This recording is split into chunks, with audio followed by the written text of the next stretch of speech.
Just going to do a quick audio check right now.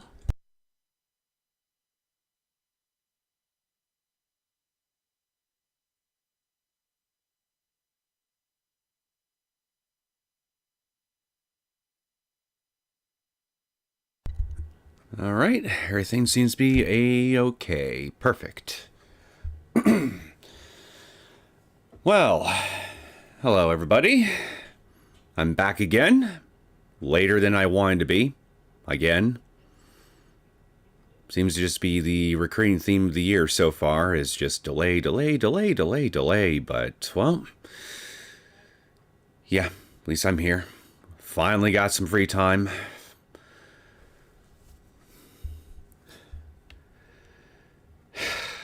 My day job, man, they're just really bad at scheduling people, and because of that, they're also monopolizing a lot of my time as well.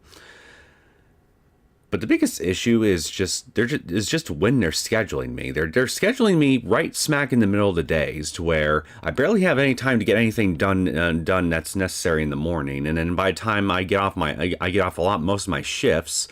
It's usually too late in the evening for me to really do much of anything either besides come home, have dinner, wash up, and then maybe have an hour or two tops to myself after a whole day of doing God knows what, and then I just fall asleep, rinse and repeat. It's getting to the point where it's just even getting difficult for me to even just go to the gym. Tell you one thing. My bosses are definitely doing their utmost best to make me feel like as though I didn't really take a vacation at all before the beginning of this year.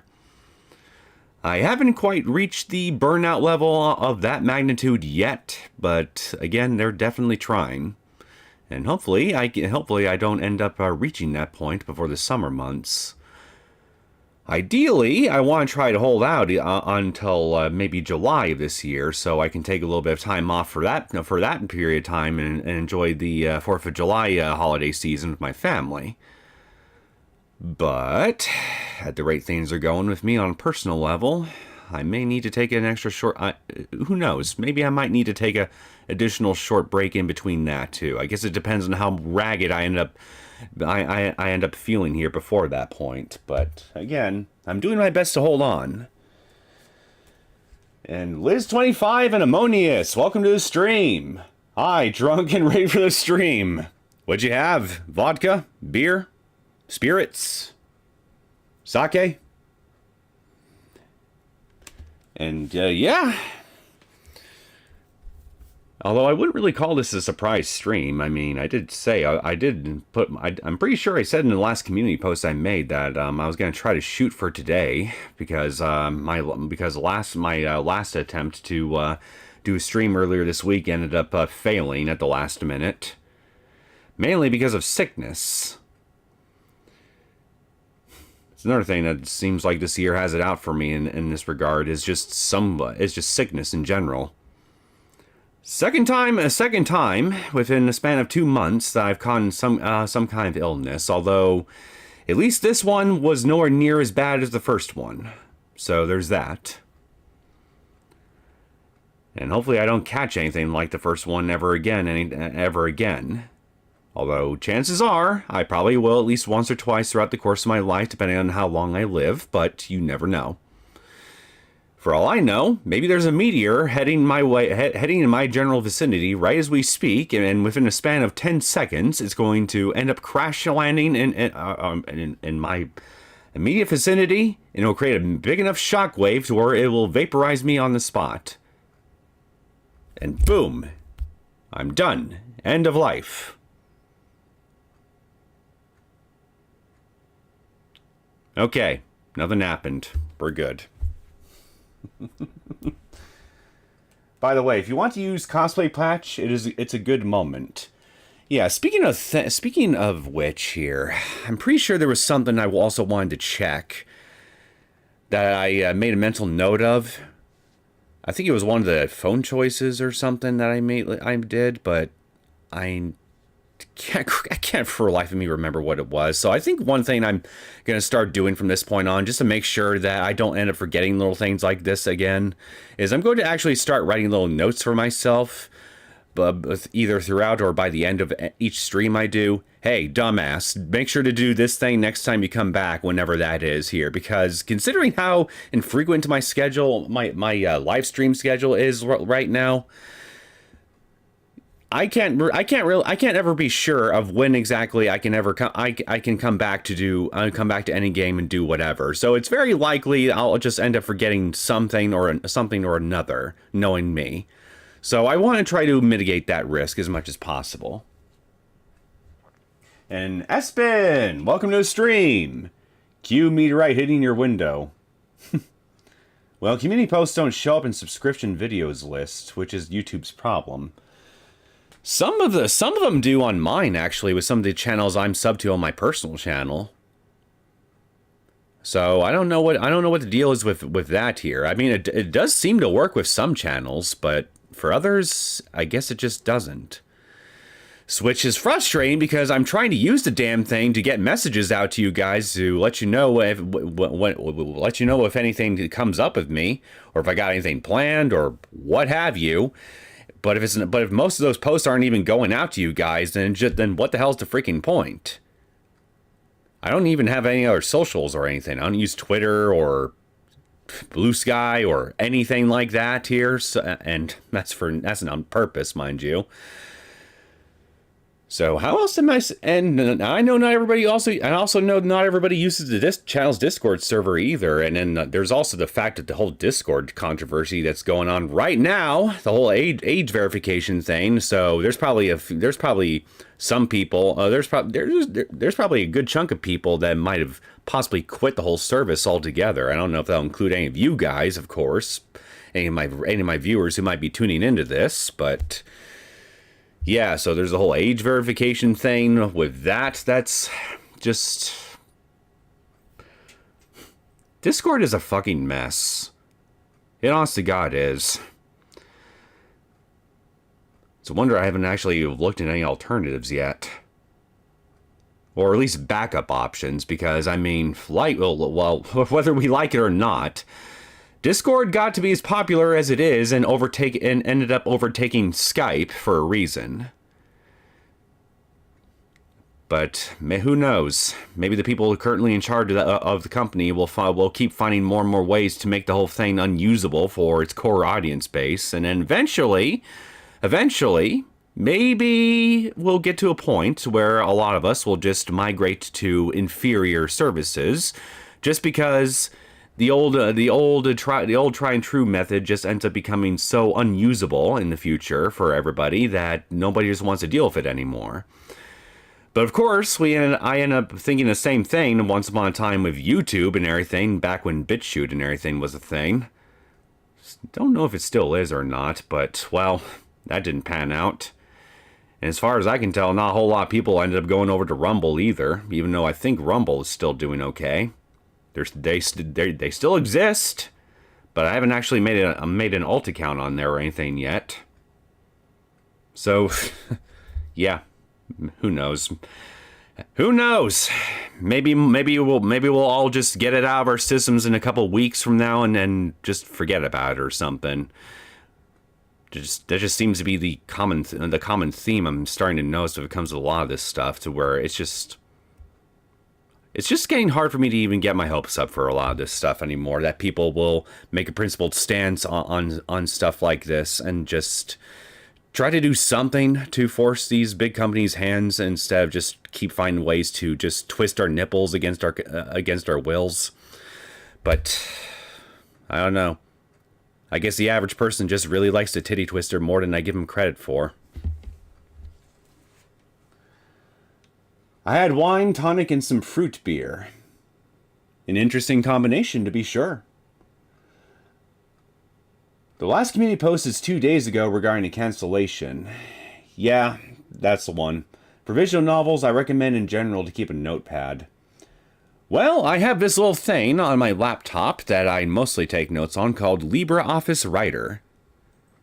infinitely better than Microsoft's current dealings nowadays. And it's free. And it's open source. No yearly subscription or anything required. You know, back when Microsoft's Office suites used to be like that too.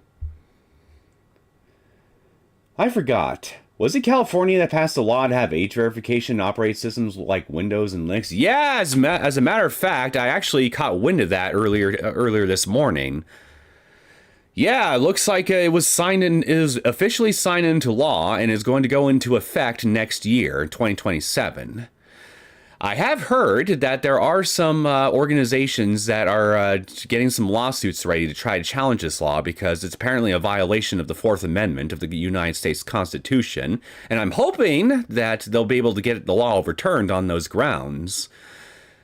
So, yeah, I'm gonna try to look into these groups here and figure out ways I can support them wherever I can on my own personal time, but it's, yeah, it's not looking good so far. I freaking hate California. Posts show only on my sub feed, for sure on phone. It must be a mobile thing then, because I almost never use YouTube on any of my desktop or laptops unless I'm actually unless I'm actually posting videos onto the channel or I'm live streaming like right now. For every other instance, I just use my my personal account on my phone. So maybe it's I don't know.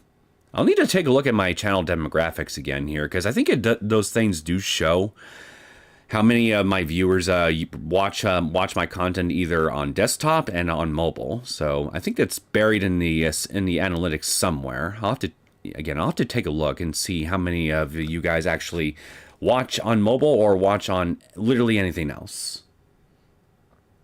California, which is absurd as most Linux doesn't have login form or even accounts management. Yeah, based on my own understanding of Linux distros in general, that's how most of them work.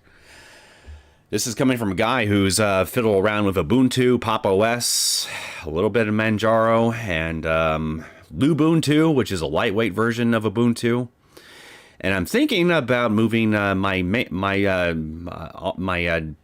desktops over to either Cache or Bazite, probably Cache, later this year when Windows 10 extended security support finally kicks the bucket come October.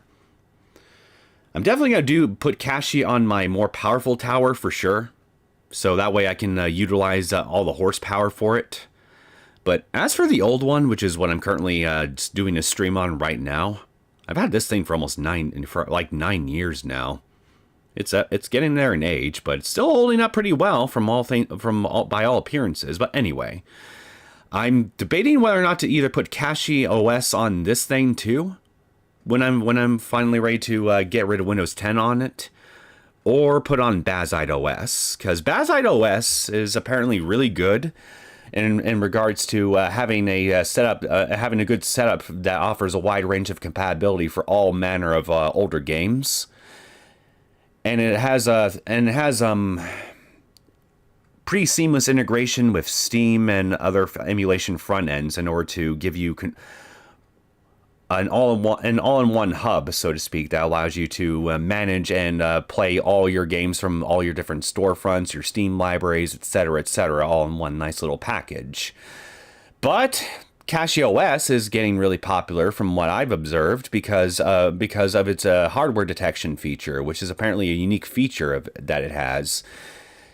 And basically how it works, to my understanding, is that it basically scans your hardware during setup here, and then you have the option during setup here to basically select the most optimized drives available for your particular hardware setups, from your graphics cards to your CPUs, etc. And then after you after you make your selections and then complete the setup process, everything is super optimized right out of the gate. So it's more ideal for power users who wants to squeeze every little tiny bit of power and every little frame imaginable out of their current hardware setup. And apparently it also makes it really good even for older computers too, which is another reason why I'm debating whether or not to put CachyOS on my old tower as well, because this thing is 9 years old. This thing I'm playing on right now. It can still handle most of the games I tend to play on it just fine, but I mean, I have no idea how much longer that any of the hardware components in this thing is going to last. I'm hoping at least another 5 years before something fails.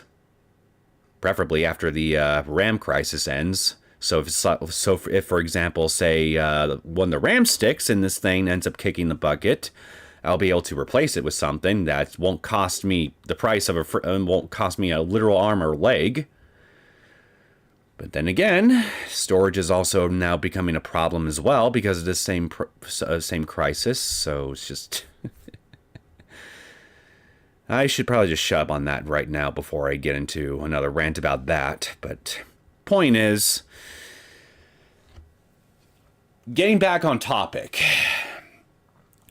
Linux in general does not by how it's designed, based on most distros I've ever fiddled around with, require any kind of personal identification during initial setup. Because a lot of them are geared towards, and a lot of them are intentionally geared towards ensuring privacy of their users as well.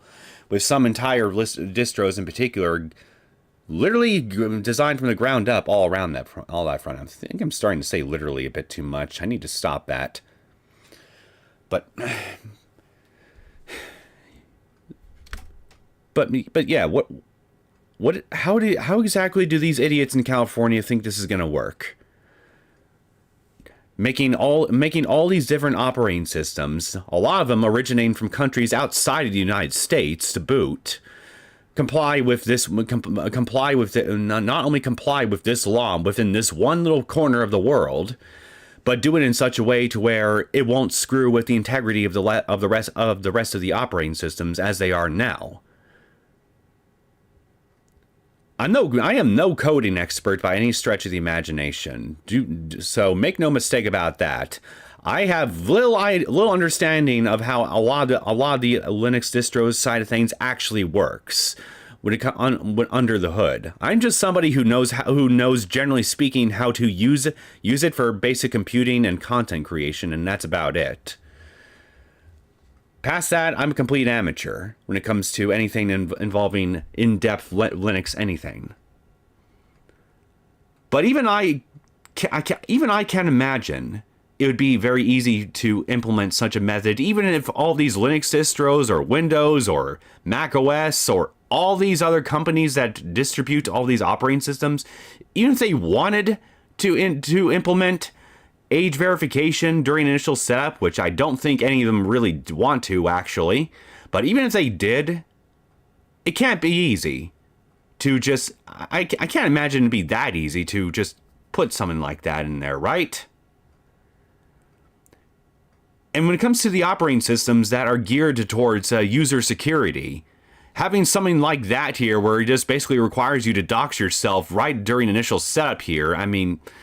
Surely hackers could find some way to utilize that feature in order to get a hold of people's personal identification, using whatever bits of code that is necessary for that initial setup process, because that information needs to be sent somewhere using a Wi-Fi connection, and then move on to some server. There are ways to intercept that data. There are ways to basically put in backdoors in operating systems and applications and other things of that nature in order to be able to bypass this stuff and get access to that allegedly confidential information. This just seems like it's just opening another security risk for me, if anything. This government and the Constitution have quite a funny relationship in general that I'd avoid elaborating on it on a popular public forum, probably for the best. Especially on a platform like YouTube, because you never know. You never know what the bots might do. True freedom would be making own operating system, until even using the hardware would require a license. That seems to be the freaking goal for a lot of these companies right now, if you ask me. A lot of them are just trying to make it, are just monopolizing computing hardware in general. Not just with the RAM either, but when it comes to, but even down to storage.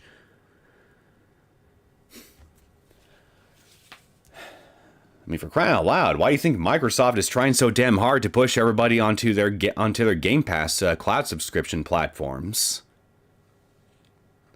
Microsoft has a huge amount of money invested in all that stuff and their own AI infrastructures and everything too. They want us to they want us to basically subscribe to whatever hardware that they decide they want to rent out to us or sell us or whatever, or at least and make the actual ownership on the actual bits of hardware that you can feasibly own so prohibitively expensive for the average consumer, to where most people would probably just want to go for a cheaper renting style option instead, thinking that it'd be cheaper in the long run to do that.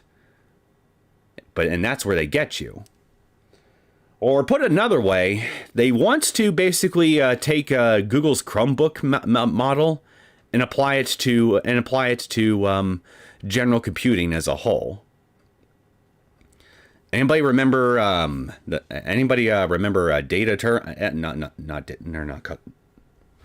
almost got my terms wrong, but dummy terminals. Anybody remember dummy terminals from the 1970s and 80s when it comes to computing? How a lot of personal computers were effectively terminals that could only function when they were hooked up to some big giant mainframe or server. That's essentially how Chromebooks and the cloud work. It basically follows the same principle as that, where a Chromebook basically acts as a terminal computer. It doesn't have where its operating system is basically completely remote. It's not something that is natively installed on the hardware itself, so to speak, and it requires connectivity to an outside server, in this case the cloud, a replacement for the mainframe, in order to function.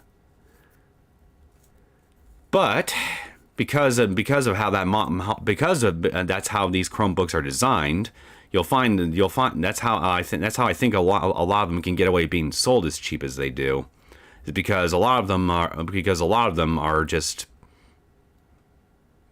not traditional computers in any stretch of the word. Okay, I know I could have explained that better. I'm just going completely off the cuff here, but yeah, it's just this whole thing is a big convoluted mess. Everything relating to the computing world right now, from the Californian thing to the AI data centers driving up prices of computer components all over the place, not even just RAM now, all of it. It is all just a giant fucking mess. So I'm just telling you guys one thing. I am doing a lot of careful budgeting right now. And each month I'm going to be trying to add to a little tiny stockpile of money, and I'm going to be adding to that each month. So when Valve's Steam machine eventually gets a price announcement and pre-orders can start being made for it at long last, I'll hopefully have enough money by then to set aside that I can purchase one of those things. I'm going to get one of the Steam machines, and in the interim, I'm going to try to see if I can also somehow get some higher capacity RAM that will be compatible with it. Upgrade the Steam machine when I get the Steam machine's RAM when I get my hands on that thing, and hold on to that motherfucker for dear life. I'm going to just basically do everything I can to make that thing basically last me at least 10 years. I'm going to make sure it has enough RAM so I can do some content creation on it if I wanted to, and any other kind of high computing task, and then just hold on to it for dear life.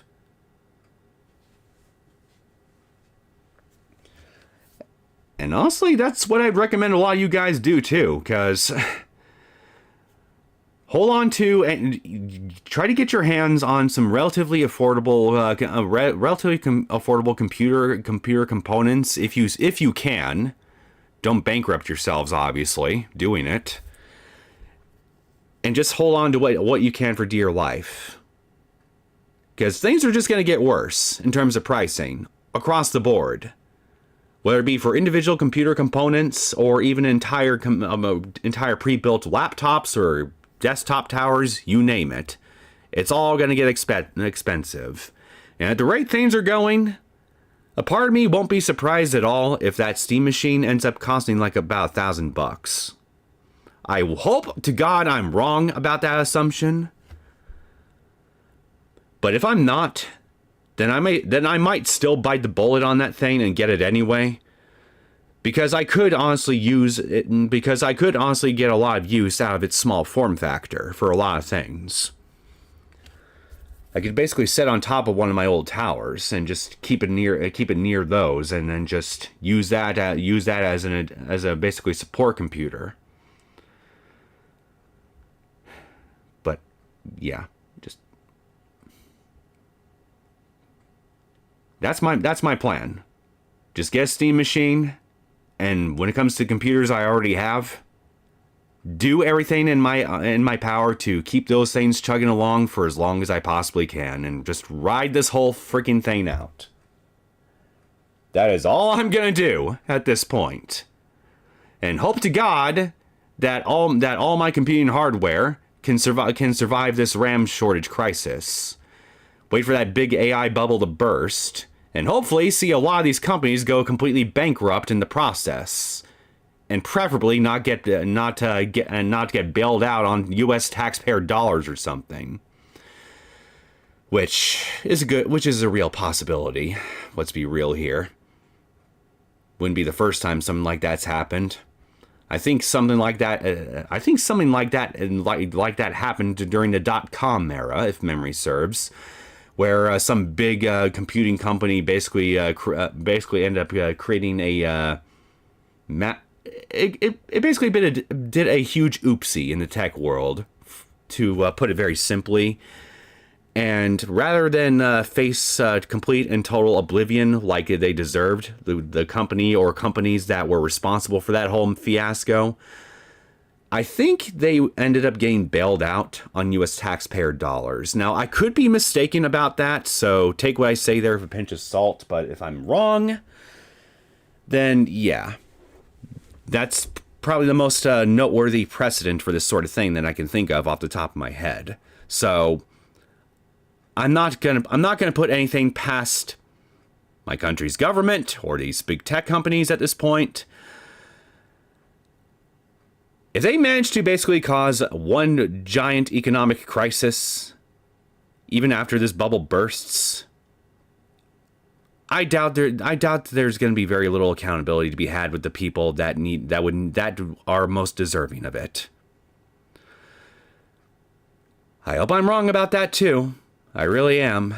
It would be nice to see some actual justice in this world.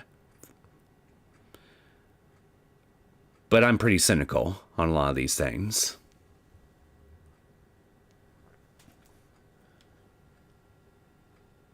Every stream we appear to discuss some kind of contempt at Committee of 300 IRL. Well, I would like to just talk only about the fictional Committee of 300, but the real world equivalent here just keeps making an absolute nuisance out of themselves for everybody. What else are we supposed to do? When they are just banging on our front doors with a sledgehammer and just making an absolute nuisance out of themselves everywhere they can. You can't just ignore that shit indefinitely. Even the neighbors start noticing. Not possibly, it will happen 100%. You remember the whole stuff with shorting and them preventing people from buying stocks? Oh, you mean the GameStop thing? We like the stunk. We like the stunk. That was freaking glorious when that whole fiasco happened. Watching Wall Street panic the way it did and just basically log everything down. That was just the biggest admission right in there that the whole stock market is just one big rigged game. We were so close, man. We were so freaking close to just making a lot of people at Wall Street go penniless. We didn't short them fast enough, guys. We failed. We completely failed.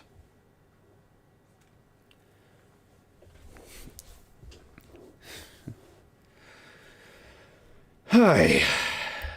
Well, that was a tangent and a half. What I just did.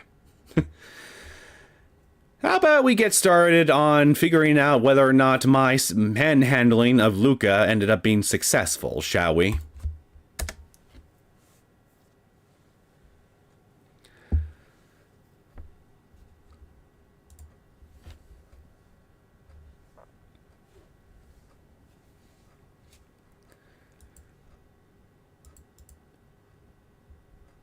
Now, I said this in the last stream for this thing, and I still stand by it. The easiest and quickest method that we could check to make sure whether or not our us playing God with Luka's penis ended up being successful or not, was successful, is just by doing the old-fashioned crotch grab check method. Now, granted, that may put us into a world of trouble, but at the very least, we would know. And if you want to be sneaky about it, you can disguise it by making it a kick or something. But on the other hand, I would feel horrible for kicking Luka, so I do wonder how exactly we're supposed to do this then. We can't use violence, and we don't exactly want to get our asses arrested, even though I'm pretty sure it wouldn't happen anyway, because we probably got a heaping ton of plot armor on our butts right now. So I'm just thinking. Oh yeah, cosplay patch. Thanks for reminding me, Liz. I forgot to put on the cosplay patch. Give me just a second. Cosplay.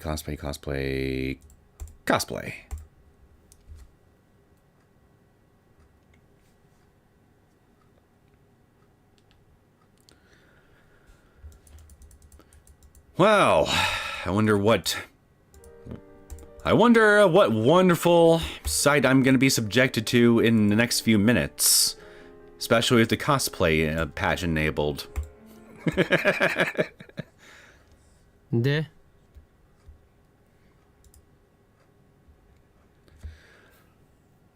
All right, now trying to jog my memory. What exactly are we doing out here right now?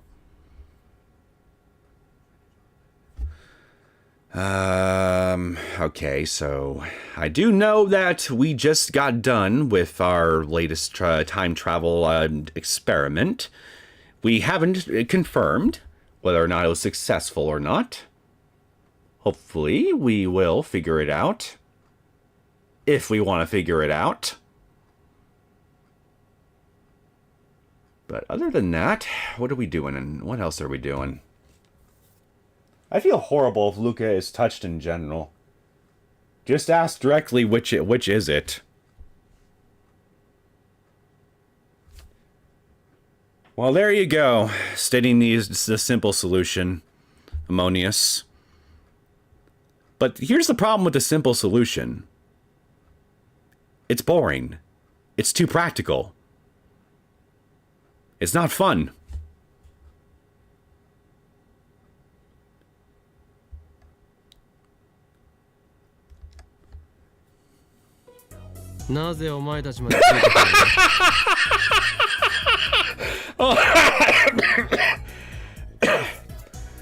Pardon me, I still have a lingering cough from my sickness, so gotta be careful of my laughter.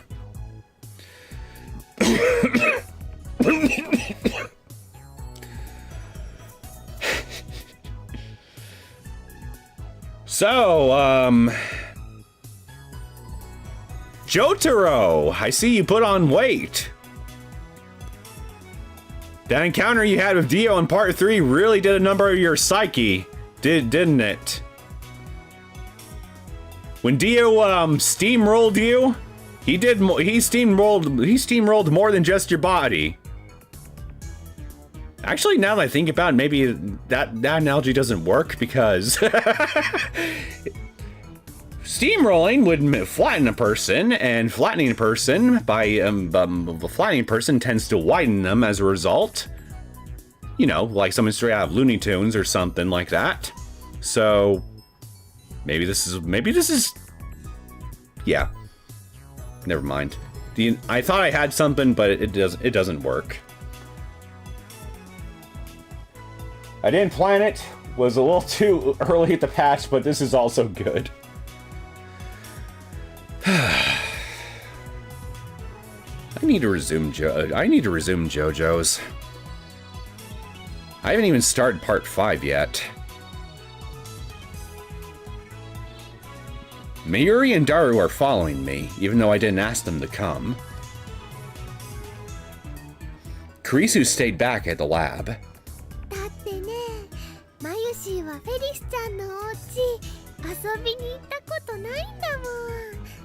Okay, now I remember. We're meeting up with Ferris. We're going into the cat tower. Okabe, I hope you're ready to become somebody's scratching post.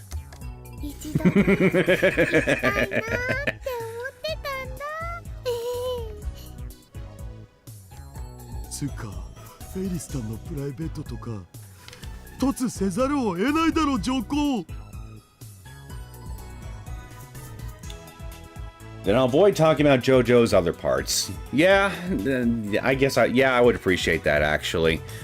Anything from part 1 to part 4, you can talk about, but part 5 onward, I'm pretty much completely in the dark.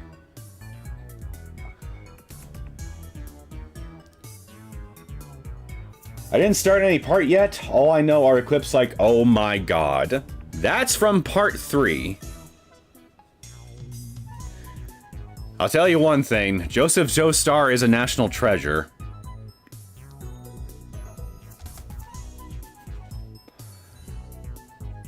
It might be a bad idea to take the Ferris Stalker along. A really bad idea. In fact, since we're on the topic of Joseph Joestar being a national treasure, let me get the menu up. Ah, okay. There we go. There we go. Got it.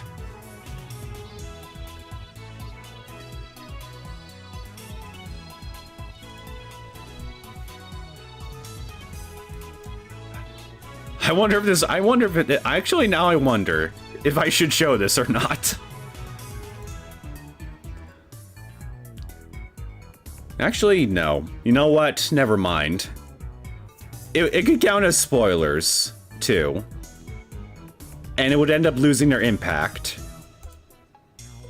Joseph Joestar, in his old age in part 3, is something that should be best experienced going in blind.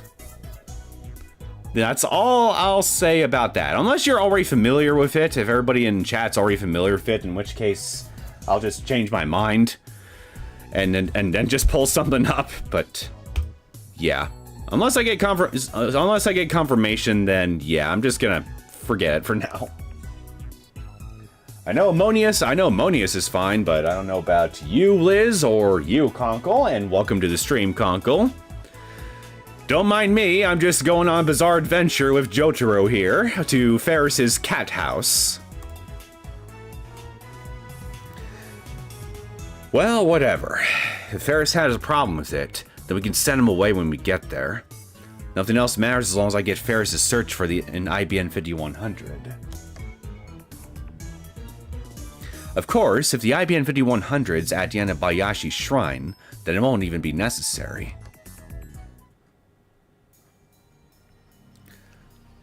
I stopped by the shrine, but Lukaku's not there. I guess he was out when he answered the phone earlier. I've got no other choice, so I go to the humble shrine office and press the intercom button. Luka's dad comes out. Hello, snake. When I try asking him if the IBN 5100 was donated to the shrine, he answers it certainly was. But after he tries looking for it, he says he can't find it anywhere and he has no idea where it went. Well, ain't that just curious? He did still get the IBN 5100 and yet it's gone now. What happened to it, I wonder?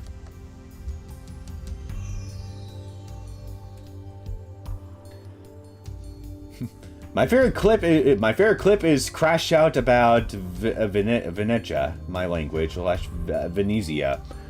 Are we talking about that dark-skinned girl with the hood? I forget where exactly in part 3 that takes place. In regards to which country the heroes were in when that particular fight happened. I think it's close to Egypt. It's close to Egypt, but I don't think it's in Egypt per se. I think I could be wrong. I could be mistaken about that, but I'll tell you one thing. The one scene where everybody got an eyeful of her hidden weapons, shall we say, will never leave my memory until the day I die. That had me in stitches. Especially Joseph's reaction to said lady's hidden weapons. No, it was some guy. Just that everywhere it's Venezia, but in English it's Venice for some reason.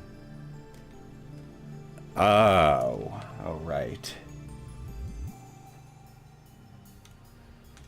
Come to think of it, isn't that the location that Part 5 is based in on JoJo's? Or is it Italy?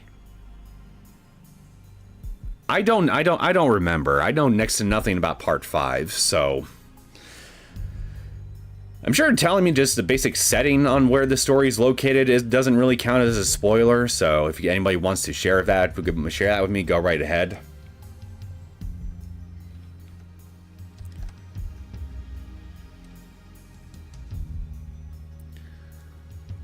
I'm pretty sure I've also commented on this before, but where's my mouse cursor? What's going on here? Oh, there it is. That's weird. It vanished for some reason. Anyway, this character right here on this billboard. The instant I saw her, I instantly ended up thinking of Palm Top Tiger from Toradora. At least why am I forgetting her name? It's Taiga. I think it's Taiga. It's been a little while since I've even seen that show. But yeah, if memory serves, that was an anime original, I think.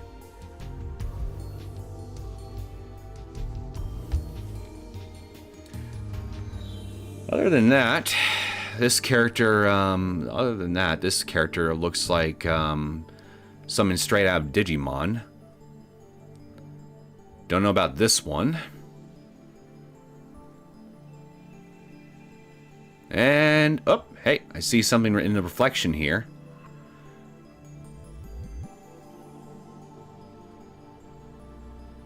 And this thing up in the corner.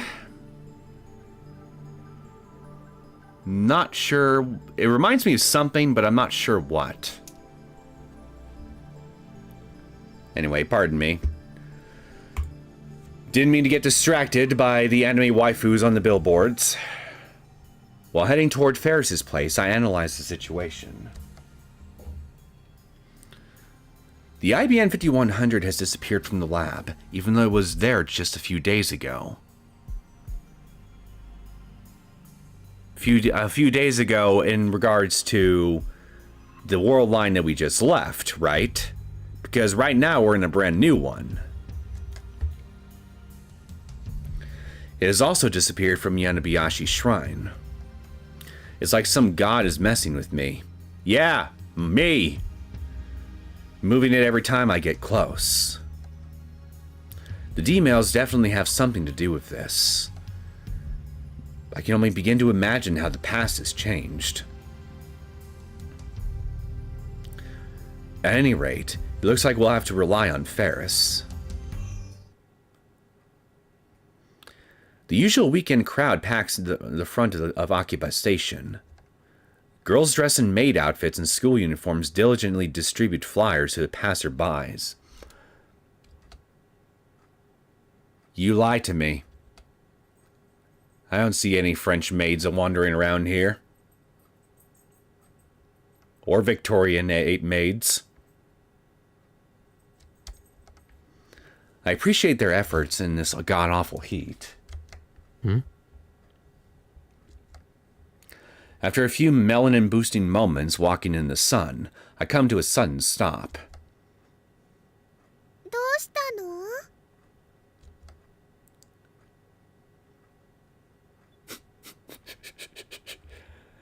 What the hell is she wearing? What are you wearing, Dragon Lady? Some kind of Super Sentai outfit? I've got sight of a woman squatting on the side of the road, hugging her knees and typing on her phone. That's got to be Lab Mem number 005, Kiryu Mocha. Wait, is she still Lab Mem? Mayuri and Daru don't remember her. Well, whatever. なんという幸運 There's something I need to ask her.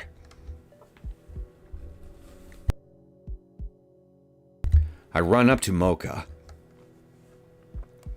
おい、シアツシ Real shame that the cosplay patch does not apply to CGs. That would be glorious if it did. Anywho, we got ourselves a new CG to work with for the video thumbnail, so give me just a second to update it.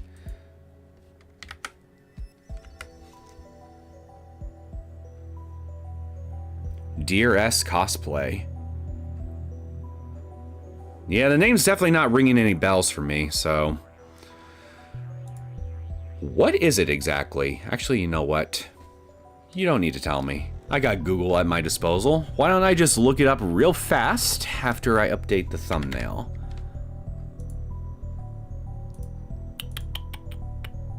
Okay, JPEG. There we go.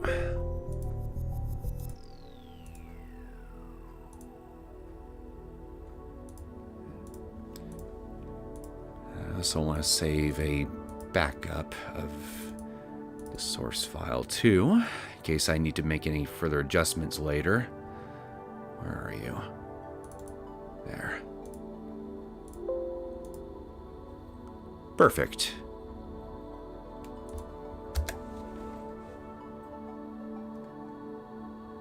Thanks, don't have to search. Oh, right. Almost forgot to do the search. Look at me, being scatterbrained on stream. I'm assuming it's an anime.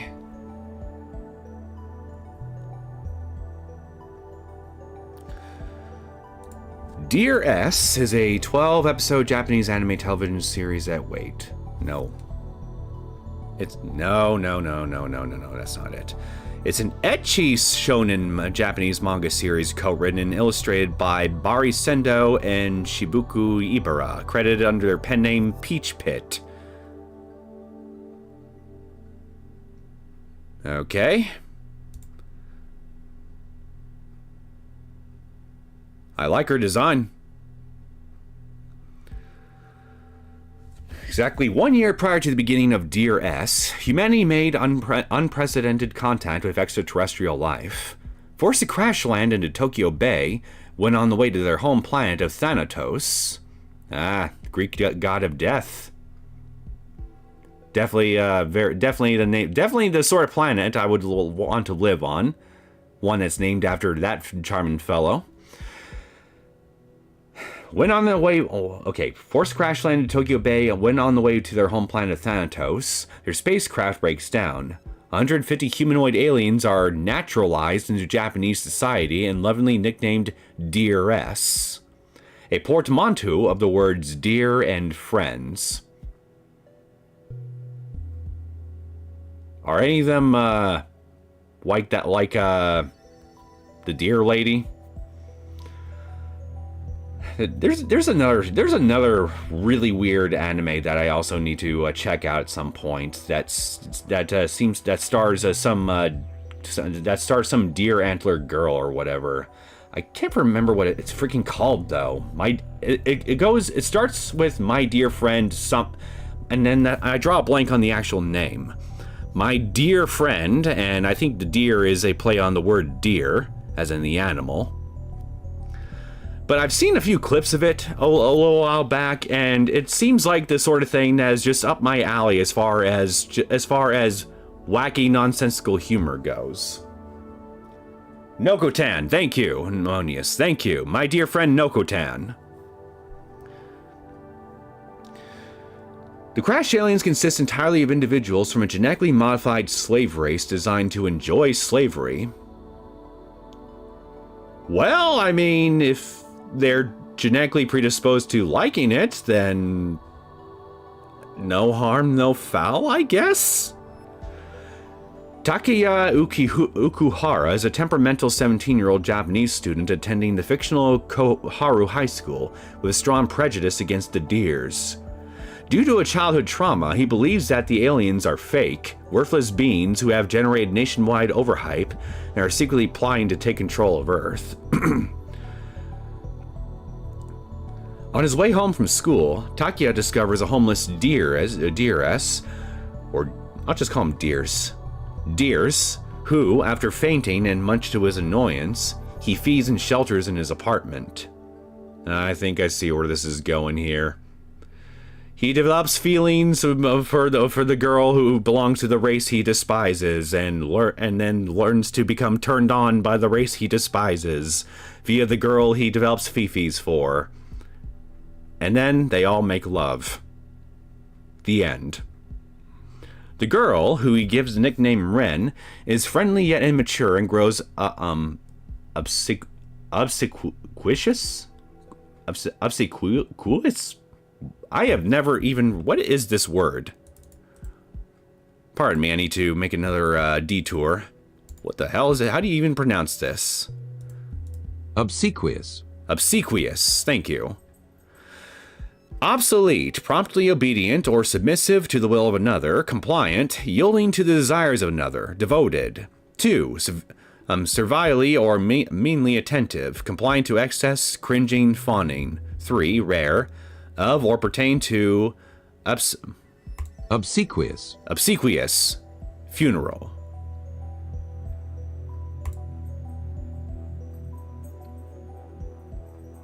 Okay, now that's definitely a new word I've never heard before. The girl who he gives the nickname Ren is friendly yet immature and grows obsequious and dependent upon Takeya. She calls him master, a responsibility Takeya tries to dissociate himself from. However, her oblivious persistence keeps her around. Over time, she realizes Ren's genuine care and empathy for him. Takeya has a change of heart. Unfortunately, because Ren is deemed a defective, Deer's headquarters ordered her arrest.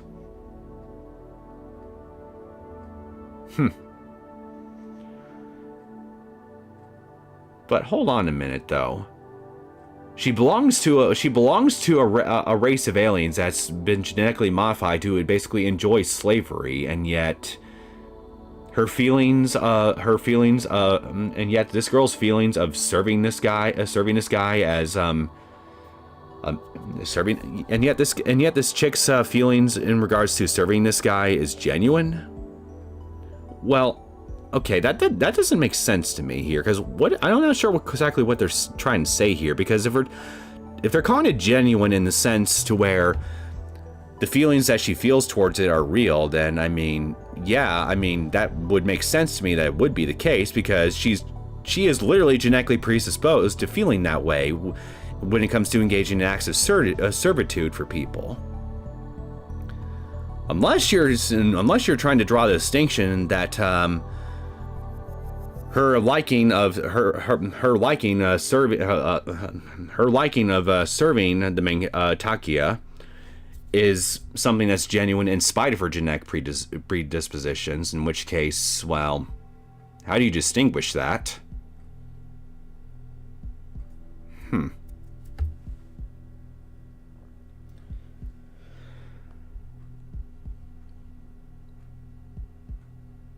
I don't know. It sounds like there is something here that could be an interesting character study when it comes to examining the whole idea of happiness and slavery, but I'm not sure if it's capable of doing it in an intelligent way. And by that I mean actually do a deep dive on trying to make a distinguishment between the happiness that the rest of the alien race derives from engaging in acts of servitude, and distinguishing it from Ren and her feelings towards Takia as the story goes on. Again, how exactly would you distinguish the two? Without outside just the narrative itself, basically saying her feelings are different from her feelings are different from the rest of the race, just because. I guess what I'm ultimately wondering is, does this thing tackle this thing using more? Does this thing tackle this theme using subtext, or is it just surface level and overt, and just surface level and service to other strengths that the writing may be trying to focus on? I'm not sure if I'm really explaining myself properly here, but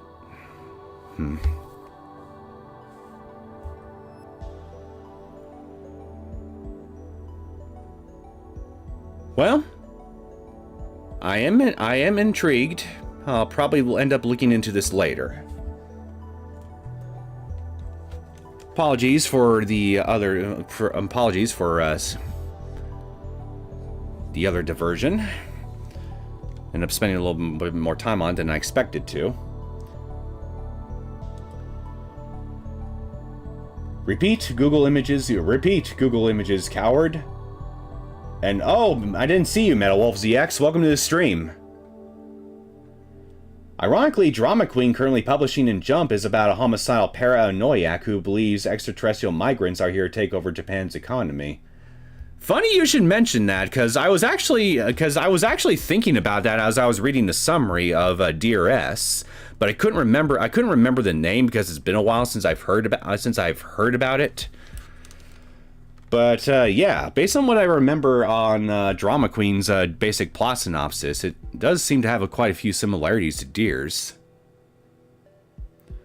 That's another thing I've been meaning to check out here, because outside the controversy that it sparked during its initial few chapters, I haven't heard a word about it since then, so I have no idea what's going on with that story.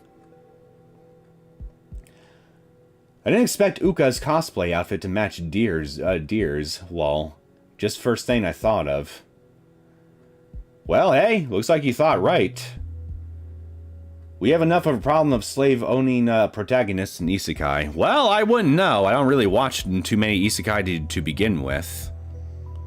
By the way, apparently wrong. According to an article, Mocha is based on Rain Mikamura from Mobile Fighter G Gundam. There are so many different Gundam shows out there that I also need to sit down and check out at some point. There's just too much shit I need to check out on my own personal time. There's just way too much. And yet I never have enough time to check out all the new stuff. Hey, Shining Finger. I tried getting her attention, but she's stuck in her own little world.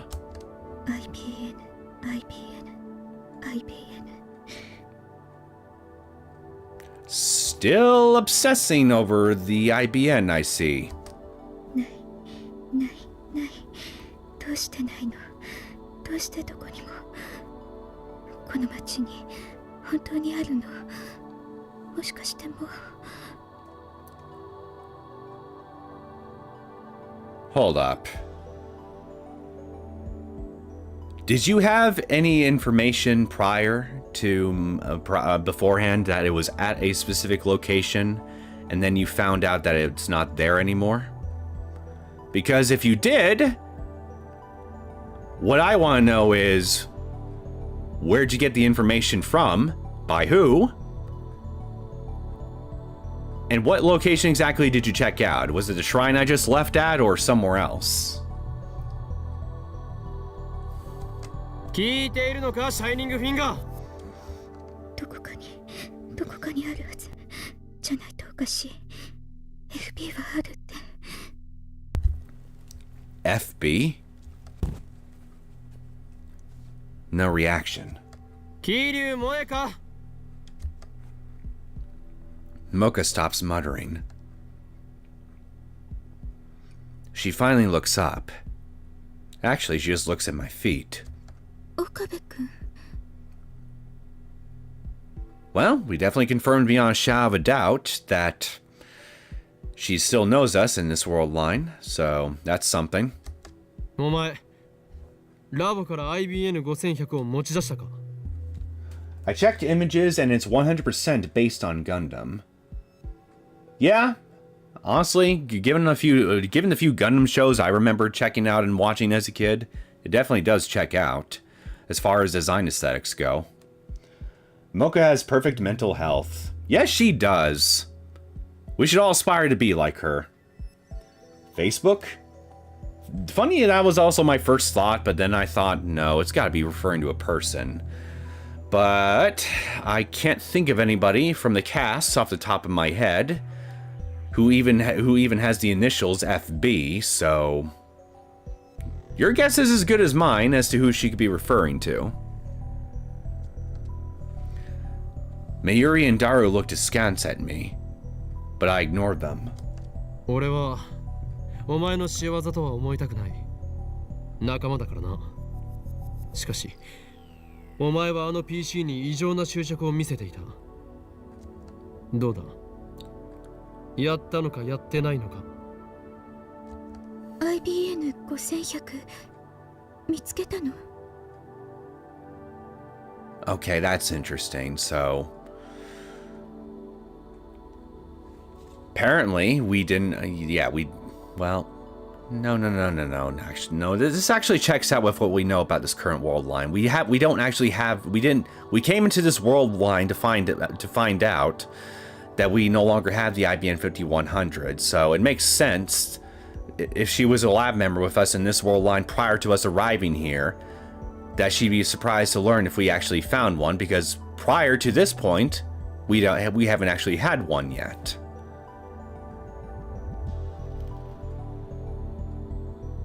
But what about that other thing she was just muttering to herself about? Again, did she have some idea some idea of where it was? 見つけたがなくなった。 Okabe is still under the impression he had the IBN in the lab when he didn't even get it. Yeah, that's definitely true. In fact, I forgot. Even I briefly forgot about it for a second. なくなった。案ずることはない。やっていたとしても、お前を警察に突き出すような真似はしない。あれを返してさえもらえるならな。The normally expressionless Mocha frowns in bewilderment. 知らないのか。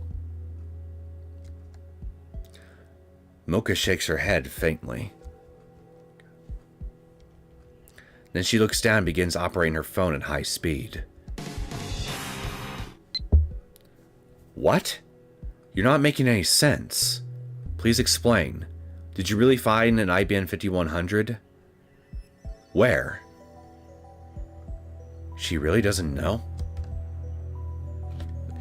If the IBN 5100 had been stolen from the lab, then Mocha would be my first suspect. Yeah? If we were still in the world line, previous world line, then ordinarily I would agree. But the IBN 5100 disappeared from Yanabayashi's shrine, not the lab. It can't have been Mocha's doing. So it was the D-mail? Yeah, the D-mail stole the computer. Or perhaps it was the work of CERN. すまない手術しよう。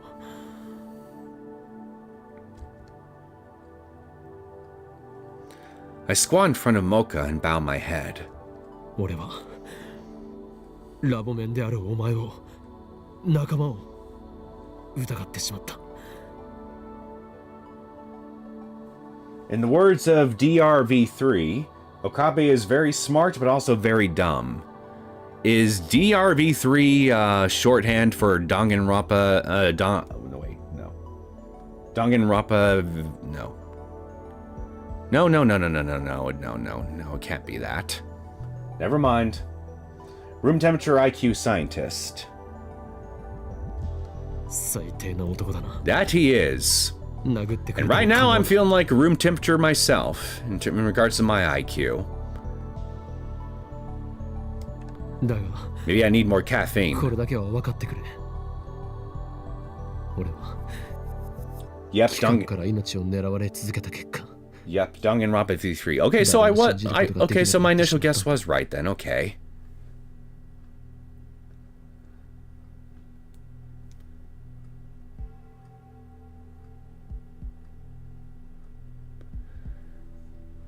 Oh, wait a minute.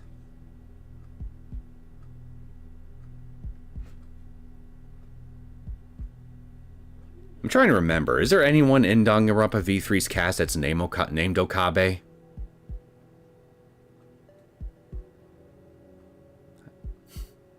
I'm right smack in the middle of a playthrough on that thing. I would think I would know. But yeah, I'm drawing a blank here.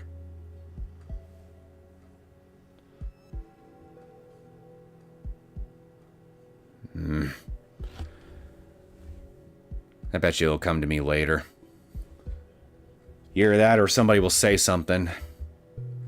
Whichever comes first.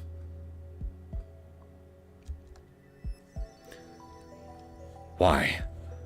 Why did I have to be born with these gifts that others so covet? 俺は常に疑心暗鬼で、どれだけ仲間に囲まれていても、いつも孤独を感じている。 No, I added the quote a little. No, I added the quote a little in case it was spoilery for you. I don't know, man. That particular line could refer to any number of Danganronpa lead characters. Let's be real here. Looking at you, Makoto.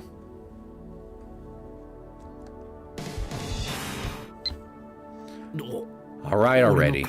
Just tell me about the IPN 5100. つうかオカリンさ、秋葉の路上で芝居始めるとかどんだけだよ。暑さにやられた。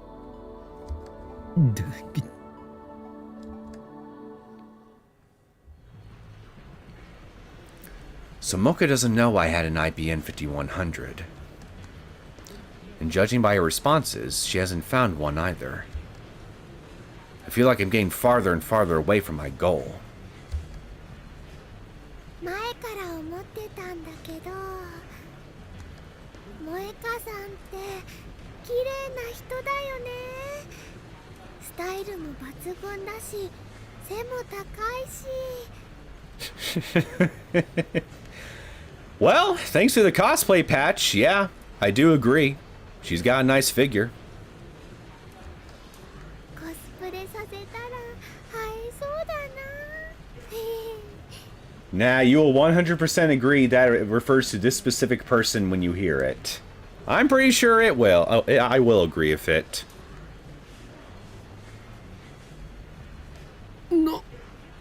に But let's be real here, it's probably Shuichi. For a second, I doubt my ears. I approach my Mayuri. お前マイカのことを知っているのか。知ってるよ。なぜ知っている。 I grab Mayuri by the shoulders and shake her. Her head bounces back and forth. Careful, man! She's fragile!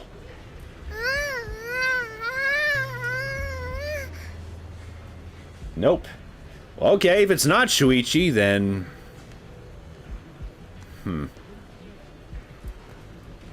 Yeah, I won't ask any more then. おかりんが連れてきたよ。俺がダルはあの女のことを覚えているのか。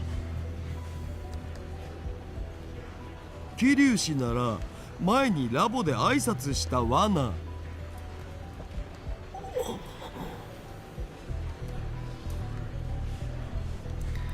After Mocha sent her D-mail, Mayuri, Daru, and Karisu behaved as if they had never met her before. But now both Mayuri and Daru know her?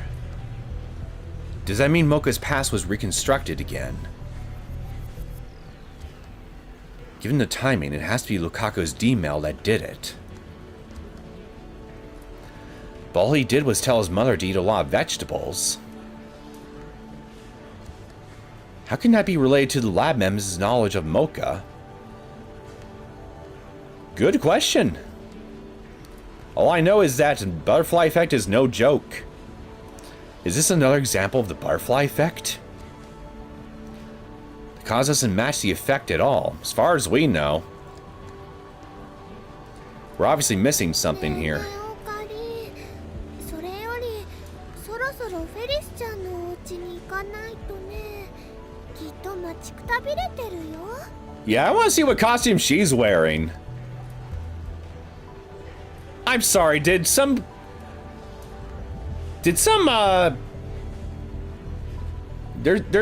a splash effect behind Daru. There's splash dialogue right behind him. That's true. Let's think about the Mocha issue later. Great Vegetables, Persona 4. Another game on my bucket. Yet another game on my freaking bucket list. Yep, there it is. There is. Right now, we should look for the address on the written on the memo pad. 時にマユリ、フェイリスの本名は何て言うんだ。バッカ、オカリ何言ってんだ。フェイリスさんの本名はフェイリスニャンニャンショー。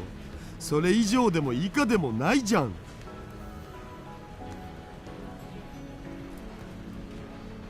I want to take a cold drink and pour it on his head.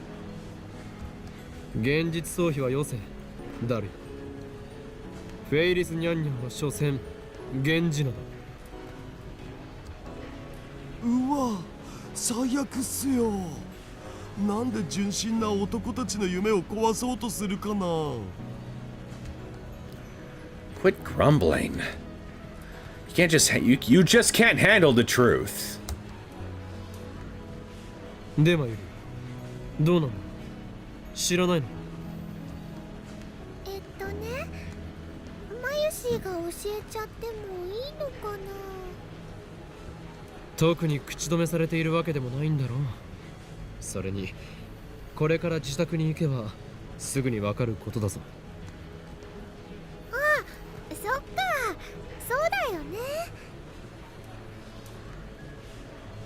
Hoin Kyoma does not have any other names. Sure he does. I call him another one all the time. Bird Brain. その代わりね、他の人には内緒だよ。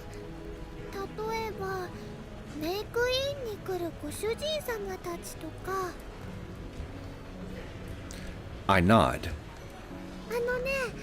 フェリスちゃんの本名は秋葉ルミホちゃんっていうんだ。 Akiha Rumio.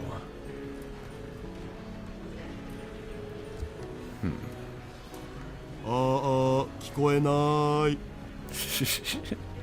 Daru covers his ears and drowns the sound out. 秋葉か。 The same characters as in Akihabara. Appropriate.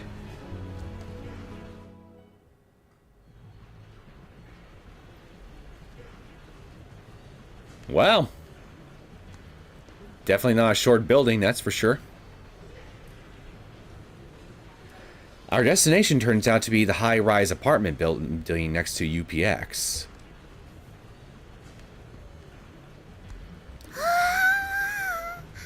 すごい。マジで？超高級マンションだと？ Calling it now. Her apartment is on the top floor. We stand there for a while, staring wide-eyed at the towering building before us. According to the address Ferris gave me, she lives on the top floor. Called it! All the way up there. 住所聞き間違えたか？ Did we get the wrong address? No. I wouldn't make such a stupid mistake.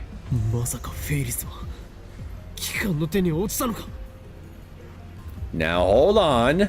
Just because she lives in a ridiculously tall building does not mean that she's an organization pleb. Calm your tits, Rentaro. I quickly scan the area. No suspicious figures in sight. No suspicious figures in... 俺を組織の網の中へと呼び寄せ一網打尽にするつもりだな。 I should have screen capped that damn thing, especially with Mayuri and Daru here in the corners. I should have screen capped that. God damn it. No suspicious people in sight. Figures, excuse me, figures. 妄想オツ。事実は小説よりきなり。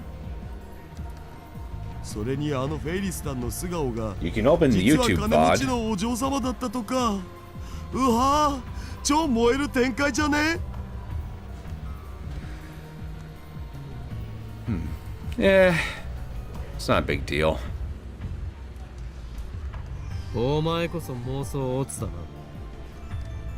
とりあえず入ってみようよ。 When we call the top floor room via intercom, we're greeted by the voice of an elderly man.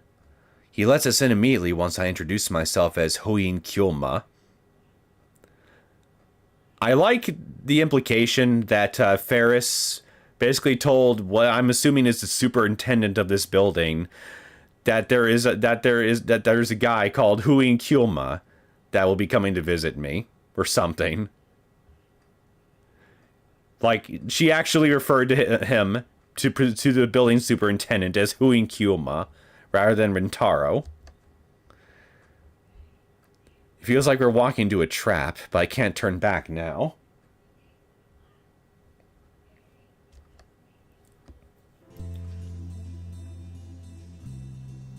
Yep. Definitely high-class living, for sure. Kind of reminds me a little bit of the apartment that I had in the Devil and G-String. When we get off the elevator, the elderly man from the intercom is there to lead us inside. He turns out to be a silver-haired gentleman in a tuxedo. Wait a minute. Are you her butler? リアル執事さんだ。 Holy shit! She's got a butler. Actually, that's kind of ironic now that I think about it. She works. She basically runs a business and works herself, and she herself works as a maid. And in her own private residence, she has her own butler serving her.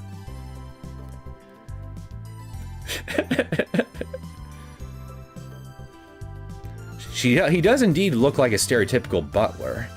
He fits the bill so well, you wouldn't think he was anything else. お嬢様、法院京馬様とそのお友達の皆様がお越しです。The butler leads us into a room. Ferris is standing before a large window with a panoramic view of Akiba. 黒木、ありがとう。 What the fuck? What on earth are you wearing?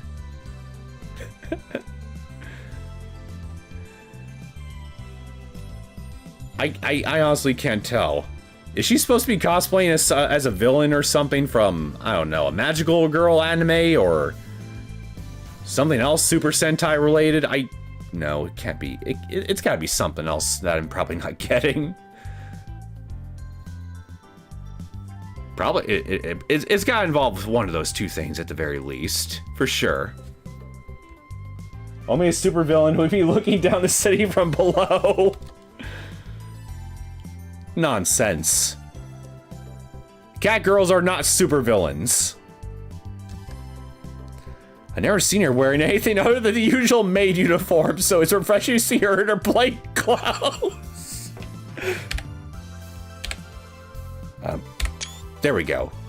There we go. I'm definitely saving that one.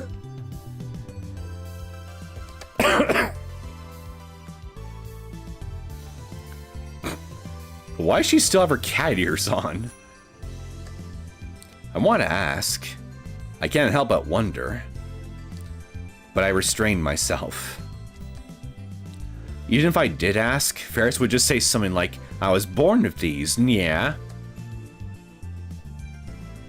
にゃにゃ、マユシーとダルニャも来たのかにゃ? Ferris's eyes twinkle when she sees Mayuri and Daru behind me. フェリスちゃん、こんにちにゃんにゃん。むほ、フェイリスタンの私服姿とか可愛すぐる。I silenced the mouth-breathing Daru by introducing his ribs to my elbow. マイリとダルは勝手についてきた。迷惑なようなら帰らせる。構わないにゃ。みんなようこそいらっしゃいませにゃ。というか、自宅でもその語尾は変わらないのか？何のことかにゃ。Now what do I have here? Please? While you're out, can you buy me a fork? Because I want my own fork. And get some cup noodles for dinner too. I think there's a brand called Genchan Ramen. Get those. My own fork. What does this say? You already have your own spoon. Why don't you have a fork even though you have a spoon? Are you stupid? No. Go back. I want to see what the other one says. Cup noodles. My assistant really loves her cup noodles. I'm gonna start calling you Koke-san.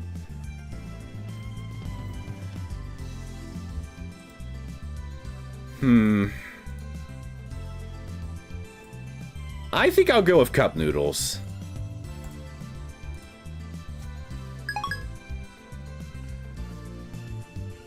Doronjo from Yatterman.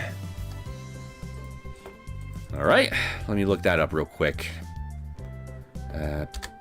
Nope. There we go. Get up there. Yatterman. Okay, let's see. Yatterman.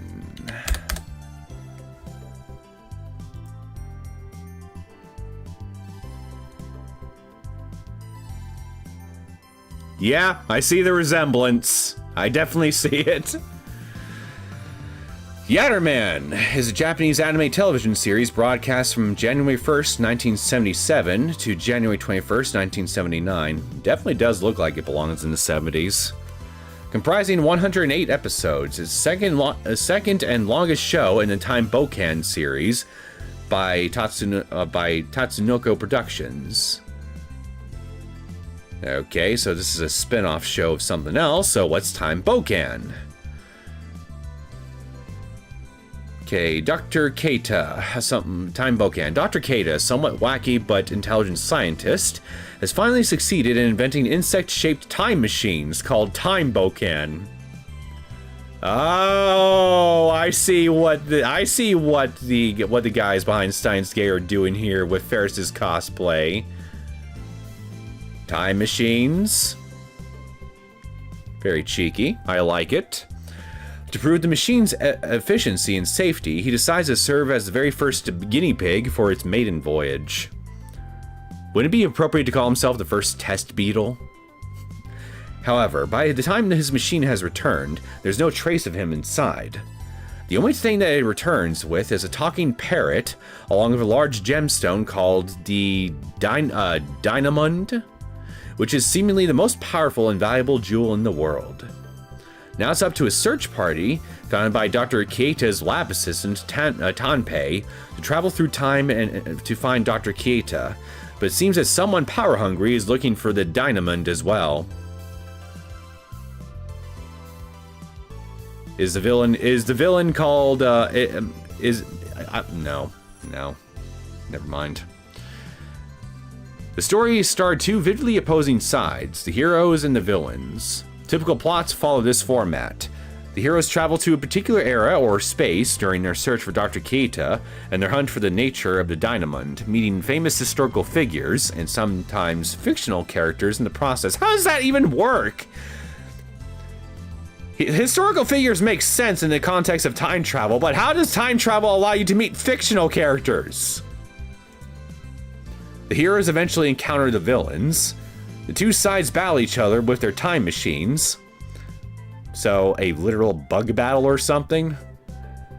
The villains always suffer a crushing defeat, either due to the smart foiling of their plans from the heroes or to the villains' own ineptitude. Probably mostly the latter, if I had to guess. Okay. Now for this thing. Yatterman. Fragments of a mysterious stone known as the Skull Stone are scattered across the globe. Once all four pieces are assembled, the location to the world's largest deposit of gold will be revealed. The villainous Doronbo gang are searching for the Skull Stone. Standing in their way are Gon and I, who become the masked heroes Yatterman 1 and Yatterman 2, respectively. The two are aided in their adventures by a large mechanical dog, Yatterwan. Unlike previous series in the Time Bokan franchise, Yatterman does not cover any specific time/space travel. Instead, the places where the heroes travel to and the individuals they encounter are either a homage or parody. Oh, holy shit.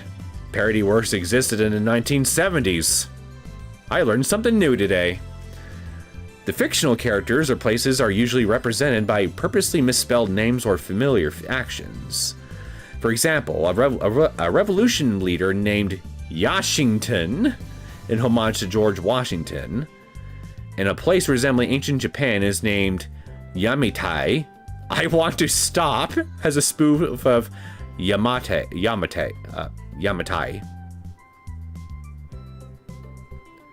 If I ever legally change my name to anything else at any point in my life, I'll change it to Yamitai here. That would just be perfect for me. Full stop. So basically, Doctor Who. Yeah, pretty good comparison as any, I would say. Doctor Who, but with insects. Not gonna lie, definitely sounds more interesting, for sure.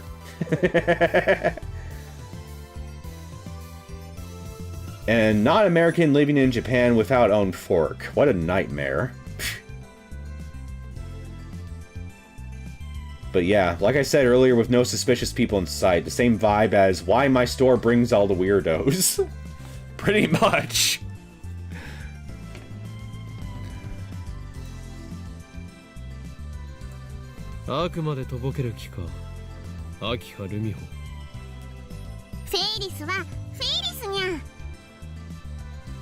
Whatever. しかしこの家は一体どういうことだ秋葉の一等地の超高級マンションとは。 Probably because her business makes a shit ton of money. That'd be my first guess. I look around the room again. The interior design furnishings give a very refined impression. I'm not even joking. You should not underestimate the deep pockets of thirsty nerds, okay? I should know. It's elegant without being ostentatious. Actually, it's kind of like a model home. There's nothing to suggest that this room is lived in. No dirty clothes, no used dishware, not even a speck of dust. Maybe this place is a rental, and she's putting it on for show! That butler, or maybe even some real maids. If there is a butler, there have to be maids, right? Must be constantly cleaning up. Speaking of the butler, he's disappeared. I didn't even notice him leave. He's clearly a master butler if he can move so quietly. Could be an assassin. お前一体何者だ。だからフェイリスはフェイリスにゃ。 Whatever you say, Duranjo. Ferris says it nonchalantly. とぼけるな。ちゃんと説明しないならば帰らせてもらう。なんという偉そうな態度。僕たちってフェイリスタンにお願いしに来た立場じゃなかった？ Fatty's got a point. ふにゃー。じゃあもうちょっとだけ詳しく話すと、この辺の土地はもともとうちのものだったのにゃ。はあ？ What did she just say? Wait, what? This land. Hold on. When she says this land, is she referring just to the apartment?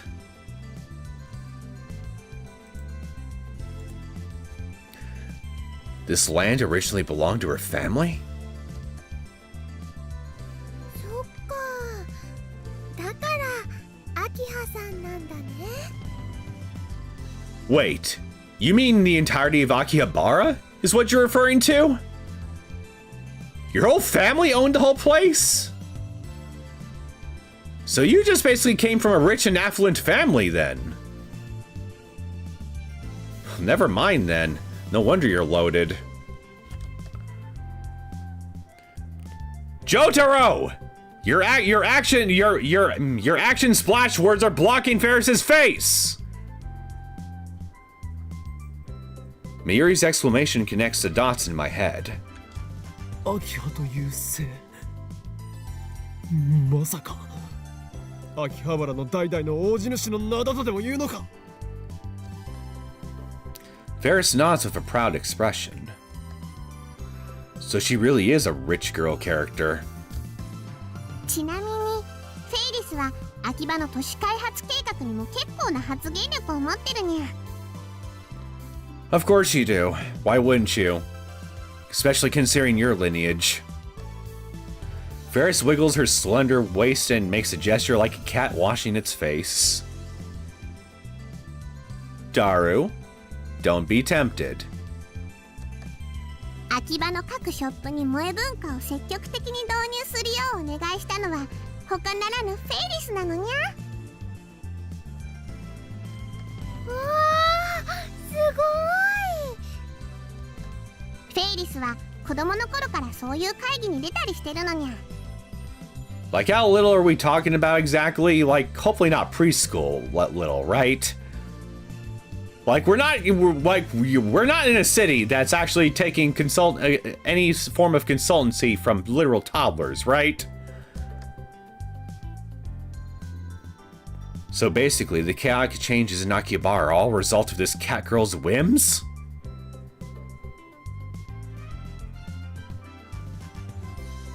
What do I even say here? What a monster!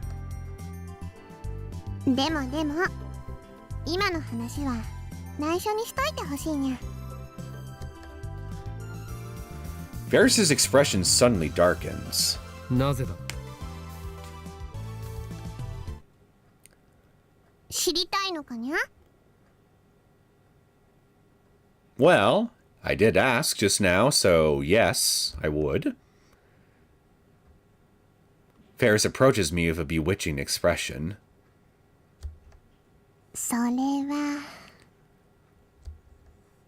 Varys gently strokes my cheek with her cool, slender fingers. I feel myself falling under her spell. And then... she grins. フェイリスはフェイリスだからにゃ。 That was mean. Come on. Damn you, cat girl! How dare you make a fool of me! というわけで、みんなにはこれまで通りフェイリスラブの大ファンとして接してほしいにゃ。 If it makes you feel any better, Okabe, I too was enraptured by her feline wiles. I admit it. I can be honest about it. Why can't you? You know, besides yourself, of course. Wear it on your chest, man. Be proud. You're into the cat girl. You and Daru are brothers. Daru starts fist pumping when he sees Varys's cutesy act. 察します。全力で接します。マユシーもね、フェリスちゃんのファンだよ。フェリスちゃんのメイドさん魂はとってもすごいんだもん。憧れちゃうよ。 Mayuri and Daru might have fallen for her charms, but not I. You fucking liar. 俺はフェイリスラブなどではない。 There's not a man on earth that can resist a cat girl, buddy. Stop lying to yourself. I thrust my finger at Varys. Your shining finger? あまり調子に乗らないでもらおうか、フェイリスニャンニャン。でなければこの高級マンション全体が血に染まることになるぞ。家にわざわざ呼びつけて自らのセレブっぷりを見せつけ、この俺との交渉において精神的優位に立とうとしたのだろうが無駄なこと。なぜなら俺は狂気のマッドサイエンティスト法王院京馬だからだ。 The insanely poor mad scientist who in Kyoma. 理由になってね。 Heh, perfect. Now Varys will tremble in fear and beg for my forgiveness. I wouldn't hold your breath on that one, champ. A cat maid with own maids? Yep, that's what we got here. Seems to me like nature is running its course. I mean, Assassin's Creed style, all the historicals is still there. But fiction can be a but fiction can be a reality in reality. I'm assuming that's in reference to the butler from earlier. Is the butler from Pennyworth's lineage? What if Varys is Batman at night? Well, given the costume that I'm having her wearing right now, I mean... yeah, it could fit. Not a bat, but a bug. Buglet? No, not Bugman.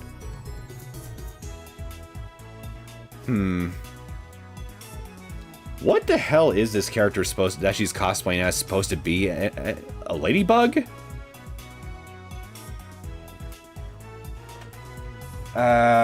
You know what? Why don't I just answer my own question with Google again? Alright, what was this character's Duranjo? Okay.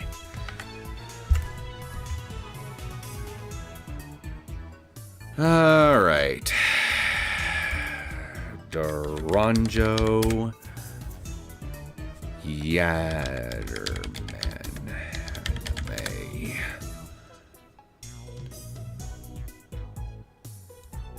anime. Okay, so I'm assuming you're themed after a bug, right? So, which one are you?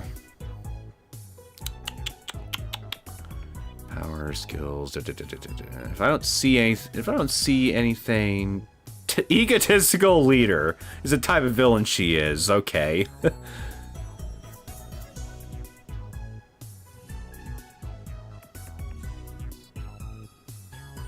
Yeah, I'm not seeing anything here that strikes me as bug-like, so maybe she's not bug-themed. Maybe it's just a hero-only thing for this show.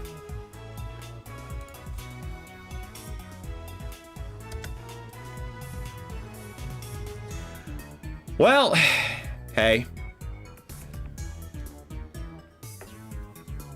Not a bat. Definitely not a man.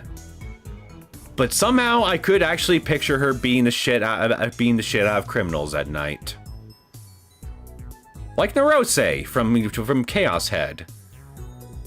Definitely seems like the sort of thing that a guy that a Batman like character would go after, am I right?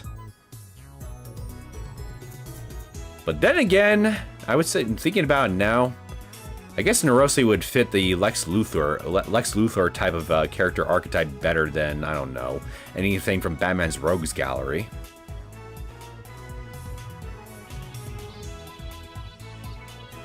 I will have to get back to you guys on what kind of supervillains I could actually realistically picture Ferris throwing fisticuffs with, because right now I'm not getting anything.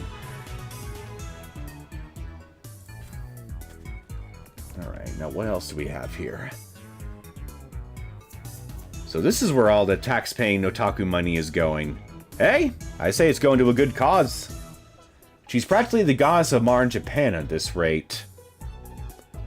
Well, I can't think of to be honest, I think Japan is in good hands then if she's indeed their goddess. I forget the mocha scene before, but all's good. It was a reference to how you can meet fictional characters with Time Machine. Yeah, that still doesn't make sense to me, though. How exactly does time travel allow you to meet fictional characters?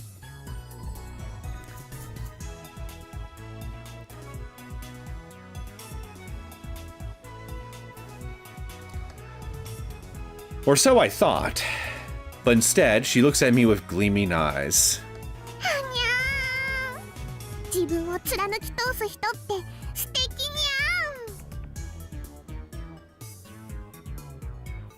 ゃん。 This line is so much worse, especially with that outfit she's wearing, because you know that there's some people out here who would use that costume that she's wearing right now in some weird SMM thing or something. You know that there are people out there that would definitely use it for that. No, だと? That's my line. I wanted to threaten her, not seduce her. Is Ferris a masochist? 正直なこと言うと、あんまりフェイリスのこと話したくなかったにゃ。これまでいろんな人と会ったけど、アキハの跡取りって話すと、みんなフェイリスをフェイリスとして見てくれなくなるのにゃ。That actually makes sense. People's attitudes towards you change when they realize that you have any degree of influence, power, status, prestige, etc. Whether it be, you know, in the real world, like in Ferris's case, or even in online community forums. In the latter case, I actually used to be someone like that once upon a time, but that's way in the past, and I'm not exactly interested in talking about it. But people's attitudes definitely do change around you when they realize that you've got something to you, when they've got something to you besides, you know, your face and your name. A lot of them will just, yeah, it's just, yeah. I understand why she is very hesitant to show this side of herself. It probably also explains her choice of profession too, just at least to an extent, because she's working and managing a profession where she basically does where she basically plays the role of a public servant to people. It's the complete opposite of somebody who comes from a well-affluent family like hers. So most people would probably just look at someone like that here and just have a totally different perception of her compared to if they knew her real name and her real status. Put it another way, she would undoubtedly have an easier time making friends through her actual job, genuine friends, than through her status as an Akiha descendant. Anyway, I'm going off. I'm going off on an unrelated thing here. I'm just gonna shut up. フェイリスと秋葉ルミホは分けてみてほしいのにゃ。分けるも何も、お前はすでにフェイリスニャンニャンとして確立しているではないか。その点については全面的に同意するぜオカリン。ニャンニャン語を話し猫耳をつけている時点でそこにいるのはフェイリスタンだ。意識しすぎているのはお前の方だということだ、フェイリス。そうなのかね。お前は自意識過剰なのだ。俺にとってお前はどこまで行っても勝てる気がしない猫耳メイドでしかない。Well, cat-eared mate to you, but at this point, I'm just gonna look at her as a Saturday morning supervillain from now on. ありがとにゃ、今日な。Why is she thanking me? Well, she's probably admiring my credible magnanim. Okay, come on, I know this word. Why am I having trouble saying it? Magnanimity. There we go. Now then, let's finish this idle gossip and get down to business. それでフェイリスよ、IBN5100 を探す代わりにお前が要求する交換条件とは一体何だ。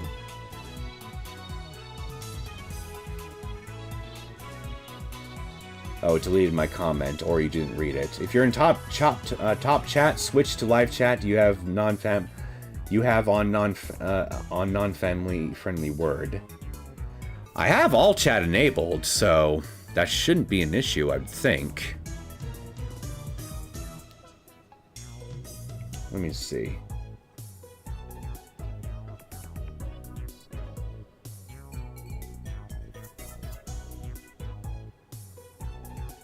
I'm not seeing what comment you're referring to, Liz, so maybe it did get deleted by the chat?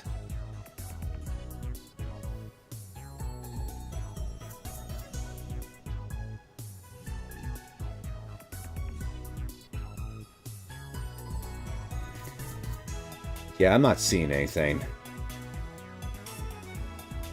Imagine Ferris and the roast. Sorry. Good thing we have three stooges who can't think too far ahead about Ferris's status.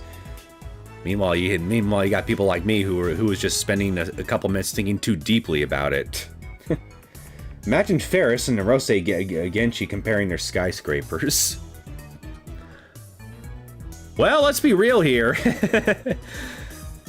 If Chaos Head was only about Ferris and Narose having grudge matches over their skyscrapers with each other, that game would have been a much less frightening and very despair-inducing affair for everyone involved. It would have been a much more happier story for everybody. Ferris, where were you during the events of Chaos Head? We could have used your help with Narose. You might have saved a whole lot of people. If you were there to give our heroes a hand. Now that I think about it, though, if she were a gigolomaniac, what would her D-sword look like? Would it be cat-themed, I wonder? Questions for later. By the way, I wanted you to... Oh, wait, never mind. Almost missed something. Liz is having a very bad time trying to get past YouTube censors. Yeah, it's gotta be YouTube, because I don't have any, because last I checked, I shouldn't have, no, I don't need to check anything. I've never messed with the moderation features on the chat ever, so there shouldn't be anything on there that should be filtering any words out, unless there's just something enabled by default that I just gotta disable myself, in which case, like I said, I've never messed with it before, so I don't really know. But yeah, it's gotta be YouTube doing it. By the way, I wanted to use cosplay patch because I think it's the only time you can see Ferris Mall in the full glory. But I guess it's not enough. Unfortunate. And it wasn't enough because Textbox is covering her model, so I posted the best model on Discord. I will... You know what? Shouldn't be an issue. I can check it out right now. Give me just a second to get this thing up.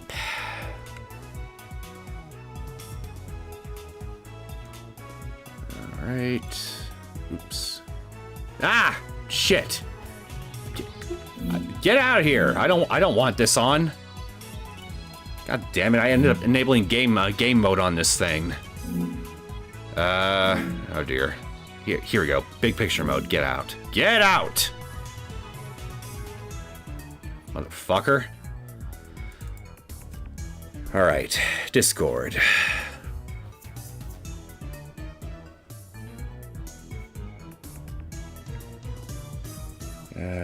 Let's see. Oh. Very stripperific for sure. Covers just enough to keep the censors happy, I'm sure.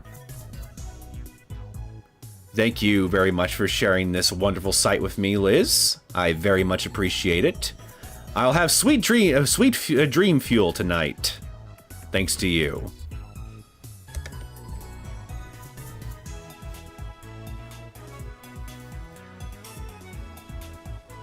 I see the initial, by the way, I wanted to use the cosplay patch earlier in live chat, but not in top chat. Then I saw variants of it getting removed and reposted with different phrasing. It's because I deleted them when seeing that you can't see it in incognito separate window to avoid spam. Yeah, again, I'm sorry about the chat, I really am. YouTube's a bitch. Okay, so we want the IBM 5100. What's your price? I'll pay anything! Translation, do not test the limits of my desperation.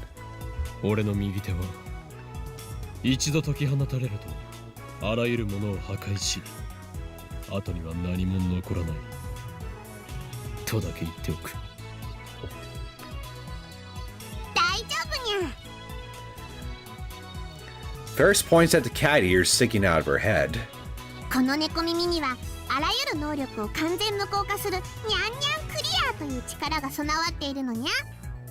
Again, where were you when all the events of Chaos Head and Noah were happening? We could have used those cat ears to help with Neosekken.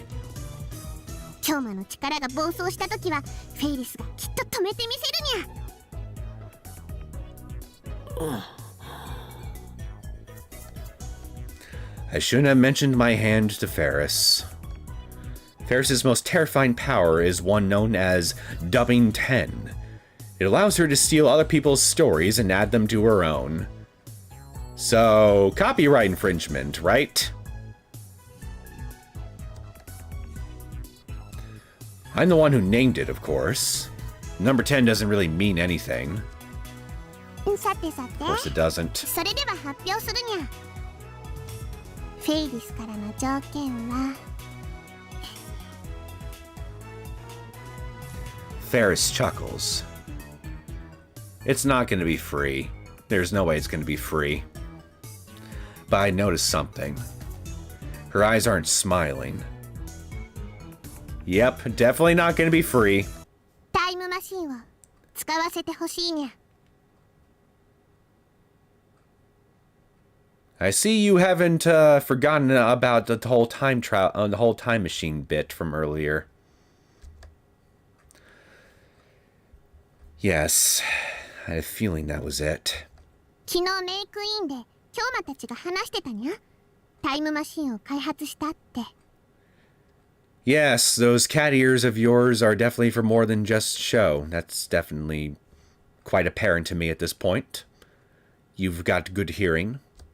いかにも俺たちは人類史上初のタイムマシン実験に成功済みだ。 In a cave, with a box of scraps, and a broken microwave. When it comes to that last bit, I'm definitely a level above Tony Stark. だから人類史上初はセルンだっつの。 We don't talk about CERN. CERN doesn't exist. CERN is a figment of your imagination. CERN is not real. CERN cannot hurt you. だが勘違いするな。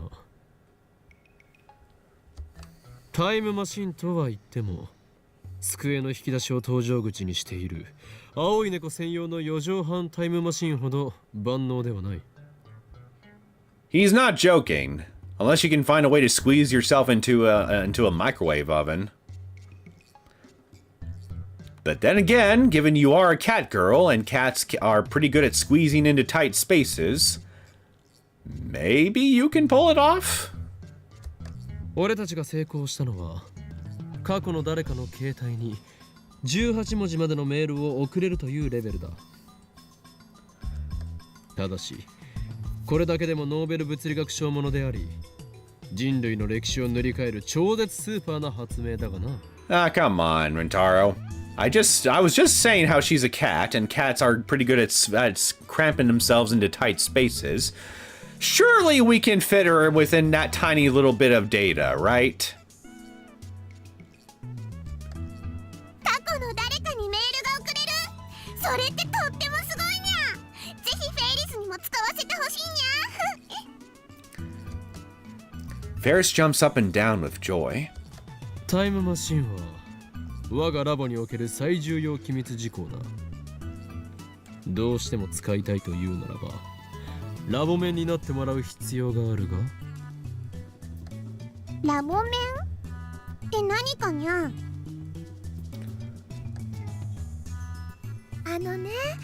マユシーたちのサークルの仲間になるっていうことだよ。マユシー的にはね、フェリスちゃんがラボ面になってくれるのはとっても嬉しいな。 Not gonna lie, so would I. She would be the best lab mem in the whole place, hands down. 右に同じくというか大歓迎。 Daikon gay is Japanese for alright, hey? Okay. ぜひ入ってください。お願いします。どうすればラボ面になれるにゃ。契約書などは存在しない。必要なのはそう契約者同士による血の盟約のみ。 Translation: You just gotta inflate my ego whenever the mood strikes me. 血の盟約。 The window is closed, but a gust of wind blows through the room. Daru, stop farting! It's coming from the air conditioner. But outside the window, I see rain clouds cover the sky. I hear the rumbling of thunder inside my brain. Poor Daru, he's hungry. His tummy's rumbling so loud it's echoing inside my head. 何時フェイリスニャンニャンよ。いにしえよりハイエンシェントワードにて語り継がれる法典に従いラボメンへと加わることを望むのならば、その肉、その骨、その血を天の杯へと捧げることを誓い、名役という名の洗礼を受けよ。さすれば古代の神はそれに応え、汝にラボメンナンバーを授けるだろう。何を言ってるのかさっぱりわかんねえ。あわわ、どうしよう。マユシーは血の名薬も良薬も飲んでないよ。ということはマユシーはラボメンじゃないのかな。 Oh, relax, Mayuri. I'm sure that he'd be willing to make a special exception for you because you're you. Because when it comes to you, in actuality, he's a big little sweetheart. マユシしょんぼりしなくても OK。 これはオカリンのいつもの癖なのだぜ。そっか、いつもの癖なら仕方ないね。でもよかった。わかったにゃ。血の名薬受けるにゃ。 Huzzah! You hear that, Chet? Catgirl's now part of the club. Rejoice! With a grim expression, Ferris grabs the small knife on the top of her desk. I don't think... You don't mean it literally, right? Right, Okabe? About the blood oath bit? And suddenly slashes it against her wrist. Oh shit, too late! いや、ペーパーナイフっしょ。にゃはは、ダルニャの言う通りにゃ。 You tricked me! How dare you! She surprised me! I clear my throat and pull myself together. ではフェイリス、お前をラボメンナンバー007に認定する。 We gotta be careful around this lady. She's surprisingly deceptive. Finally, a worthy opponent. Our battle will be legendary! はいにゃ。これでタイムマシン使えるのにゃ。 I hope you guys got a good casket ready for me, chat, because I think it's a battle I'm destined to lose. ああ、そういうことになる。ただし他言無用だ。裏切り者には死を。それが我がラボの掟だと覚えておけ。 Well, good news for you, Ferris. If you haven't ended up wasting, if you didn't end up wasting the other 8 of your 9 lives, then even if you do commit an act of betrayal, you'll still have at least 8 other lives to fall back on after dying once. そうだったんだ。だからオカリンのこの場だけの思いつきだって。 ありがとにゃ、今日も。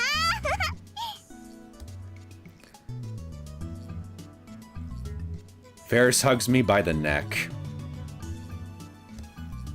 A very sweet aroma tickles my nose. Cue Daru huffing in anger in 3, 2, 1! And something very soft tickles my... Uh-oh. ちょ、オカキリテリィスンてめえ、僕も電話レンジ作ったのに。そうなのにゃ。じゃあダルニャンも。Ferris flies over to Daru. オカリンオカリン、フェリスちゃんが喜んでくれてよかったね。マユリ、お前は実に無邪気だな。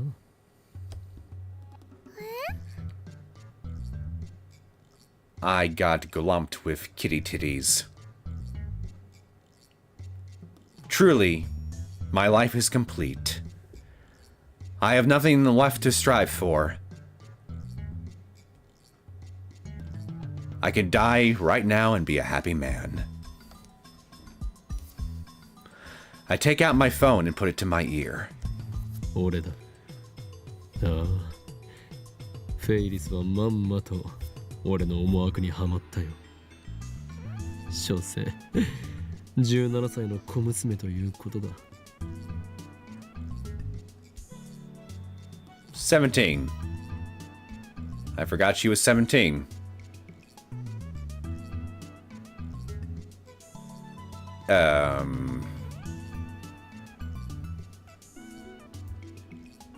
In Japan, the legal age for adults is 17, right? あの猫娘は俺との交換条件によって人類の夢、禁断の果実であるタイムマシンを使うという欲望を満たしたつもりでいるが、この俺、法院京馬の手のひらの上で踊らされていることに気づいていない。俺が猫娘との条件を受けた理由だと、そんなもの決まっているだろう。すなわち。Then I twist my lips into a grin. At least one of us is grinning. My razor-sharp shark teeth are probably glinting right now. Damn, I wish I had shark teeth. あの猫娘は実験台なのだ。何？下道？とはひどい言い草だな。あながち間違ってはいないがね。Does that mean Does that mean Okabe controls all of Akihabara by proxy? Well, I'm pretty sure that if we keep finding very convenient excuses that requires Ferris to enact her influence throughout Akihabara for our own ends, in order to be able to use our time machine, then yeah, I would say yes.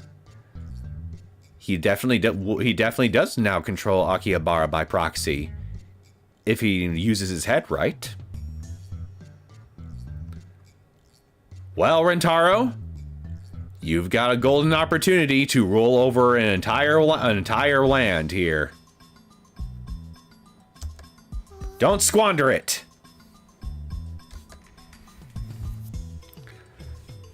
Our D-mail experiments have reached a standstill. Kurisu refuses to become a subject, and Mayuri and Daru are too dumb to be useful. Okay, I make fun of Daru a lot, but when it comes to computers at the very least, he's easily infinitely smarter than you are, okay? Because unlike you, he's the only one who's actually smart enough to hack into certain servers and decode at least a portion of their database. I don't see you doing anything like that. We managed to experiment on Mocha and Lukaku, but we still need more data. On the latter case especially, because let's be real here. At this point, that is the real driving question of this stream. Did my manhandling of Lukaku bear fruit? Along comes Ferris. She's going to provide me with both an IBM 5100 and new data. Two birds with one stone. ああ、つまりフェイリスは俺たちを利用したつもりでいて。Well, she probably is. 16 for women with court's consent and 18 for men, if I remember correctly. At least that's the case in my country. In Poland, right? Yeah.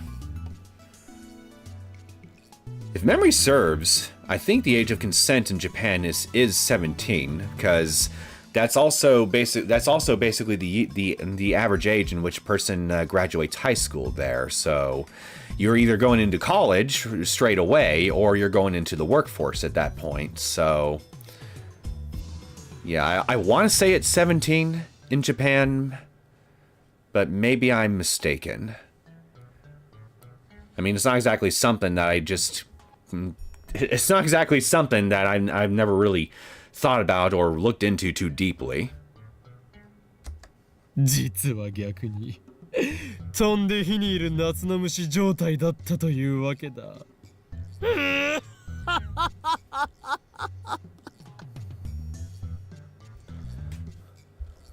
では予定通りに次の実験に移行する。すべてはシュタインズゲートの選択だ。エルプサイコングル。 He said it! He said the thing!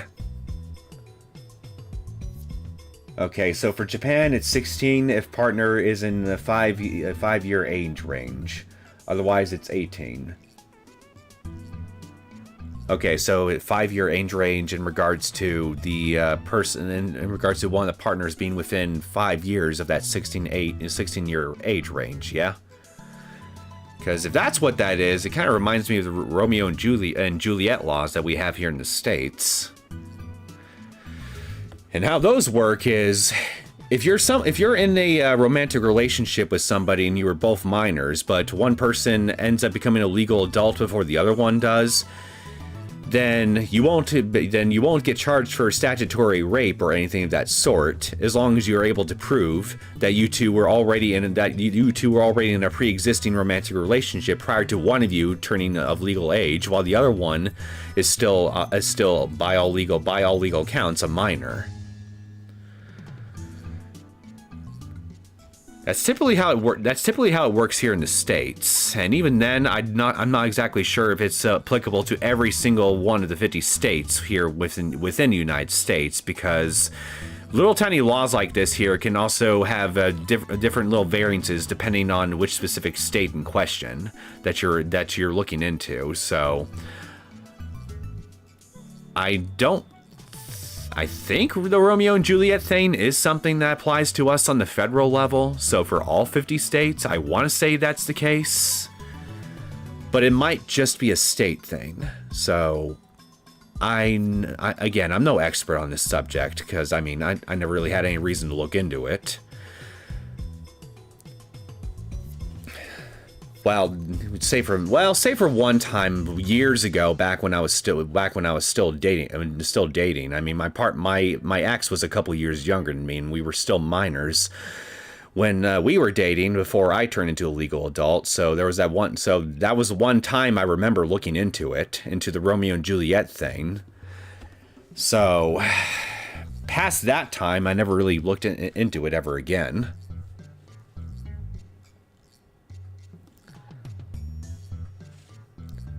Anyway, let's move on.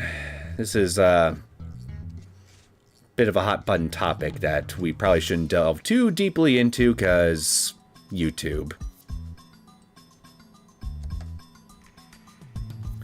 Someone taps me on the shoulder after I put away my phone. Right after that, they blow into my ear. 今誰と電話してたにゃ? No one in particular. Ferris is behind me. She must have finished servicing Daru while I was still on the phone. No doubt she heard everything. 気づくのが遅かったな、フェイリスニャンニャン。すでに血の盟約はなされた。契約を破れば、お前という人間には破滅が訪れるだろ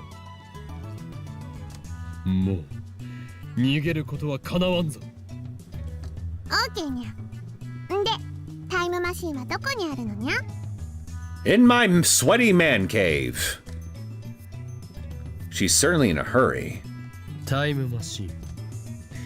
正確には電話レンジカッコ仮と呼ぶが、それは我がラボにある。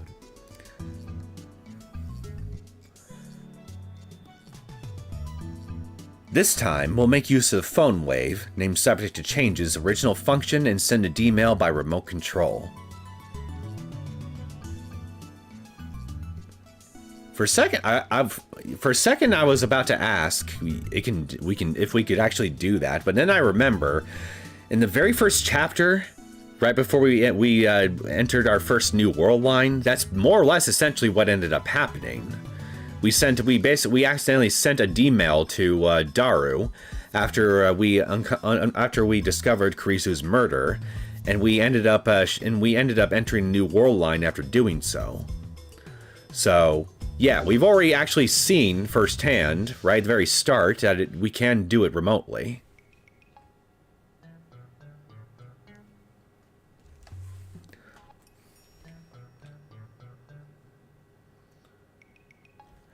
Kurisu should still be in the lab. I'll leave the setup to her.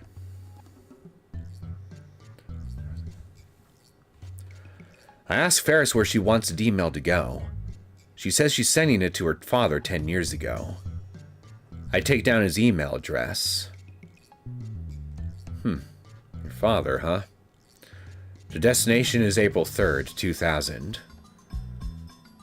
It has to be at 8 a.m. that day.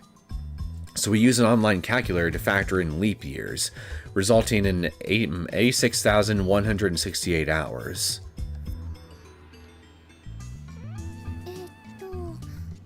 ということはね、86,000秒も動かし続けないとダメなの？電話レンジちゃん、疲れちゃうんじゃないかな。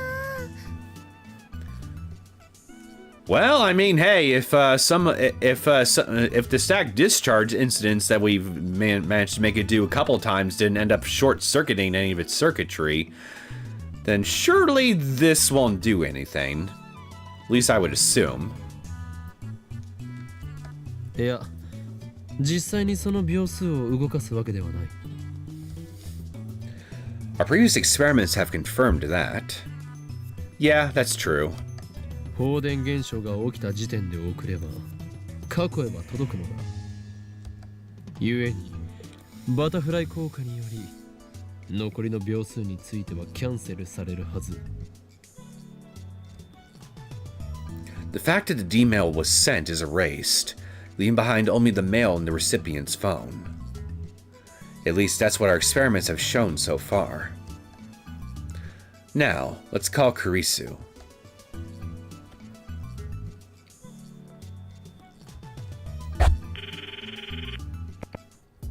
Hello. Hello. 俺だ。そちらの状況を伝えろ。Oops.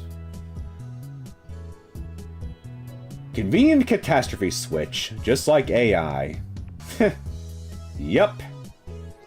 And Daru had by chance his phone connected to PhoneWave because he was messing with its settings, if I remember correctly. Yeah, that's all. Yeah, I think you're right about that.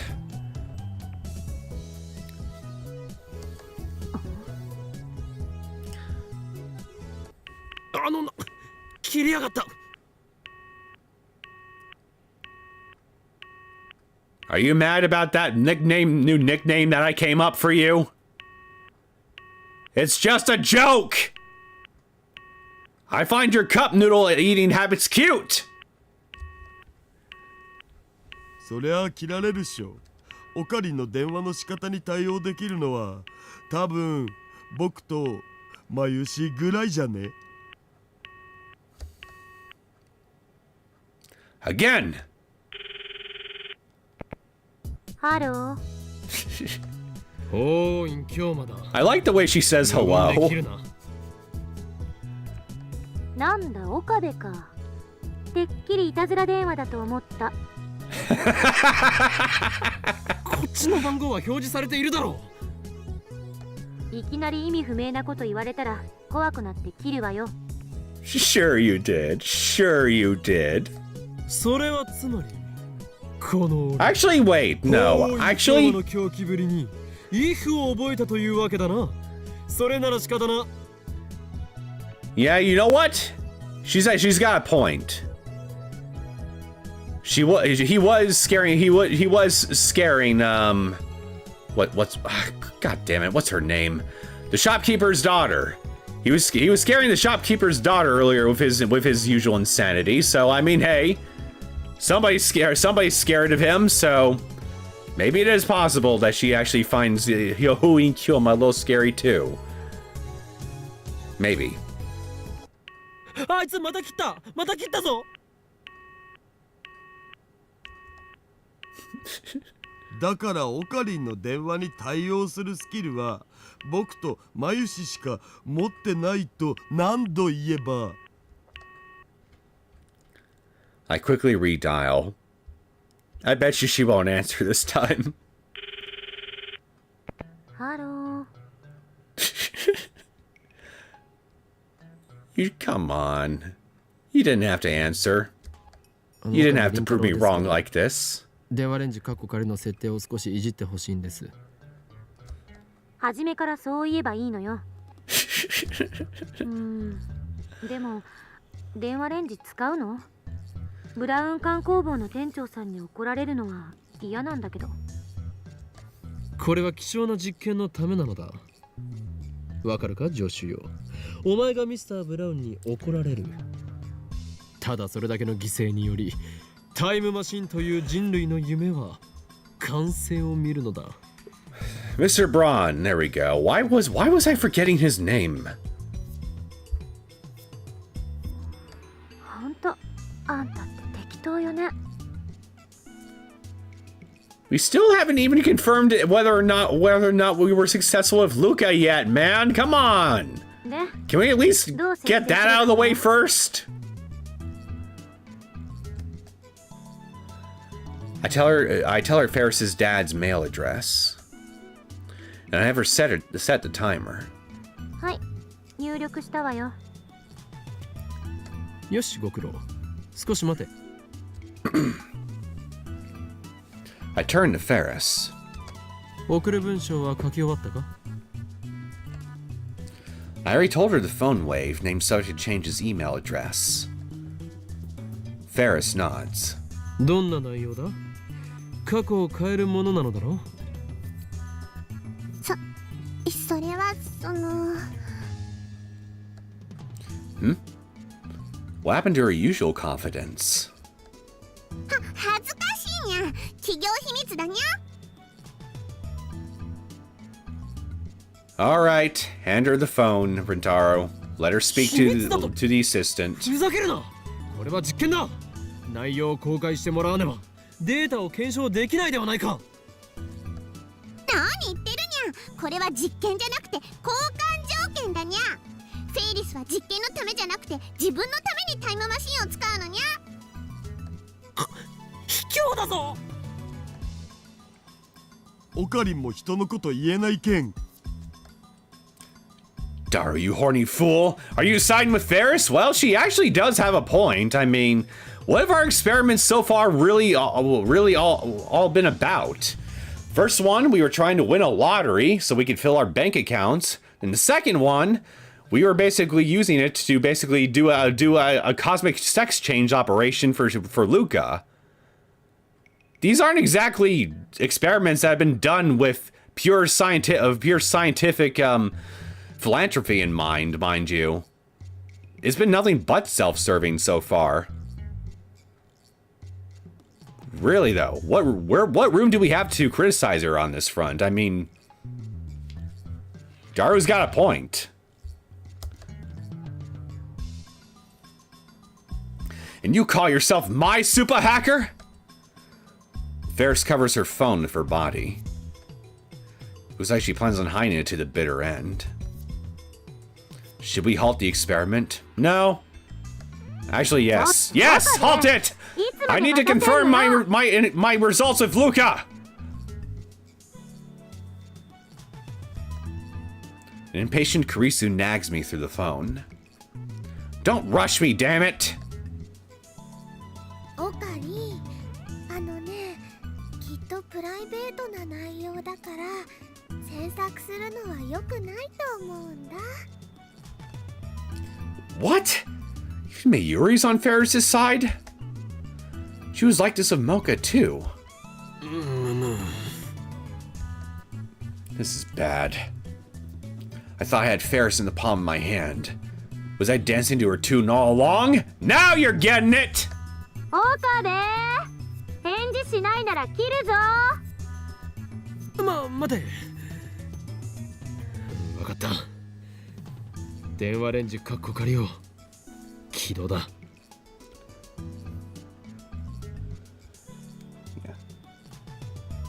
By the way, if they had to stay, okay, and Daru had by chance his phone connected to Phone Wave because he was messing with its settings, if I remember correctly, around the time the first world shift happened. Yeah, he said that. I think I remember him saying that too. By the way, if they had to stay with the microwave active, then they would have to stay by its side for 2,388 hours before sending mail. God almighty, that would be a nightmare.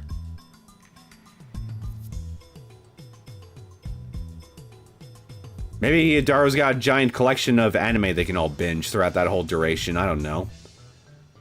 I love how she makes Okabe break the act in shame. Me too. Damn it, I submitted to the cat girl! And that's a problem, why? That's just nature running its course. We all submit to the cat girl. I nod to Ferris after getting Karisu's report. Ferris puts her finger on the send button, and then...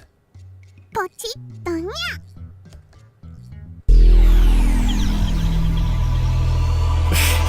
ゃ。 Okay! I guess I'm not gonna find out the results of my experiment with Luka. That's just gonna be a mystery for the ages. Got it! God damn it.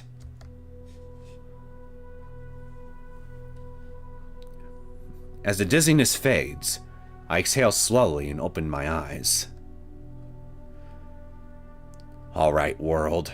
Show me your new form! Man, I wish I knew what kind of mail Ferris sent. First things first. I'm still in her room. When I look out the window, the occupied sprawl greets me. I scan the room. それじゃあカードをオープン。 And I guess they're playing cards. あわわ、またウイルスカード。 Virus card? まだまだ爪が甘いにゃ。リンクカードは3枚取られたでしょ。ウイルスカードは3枚取っちゃったでしょ。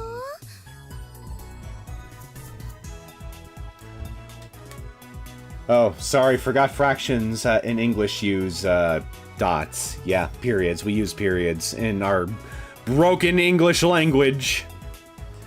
I meant that they had to wait 23.88 hours, so almost 24 hours. Yeah, they could easily binge an entire season's worth of anime during that time. Easy. He didn't even check the mail, like, bruh. Wait, we can check it, can we? Let me see something.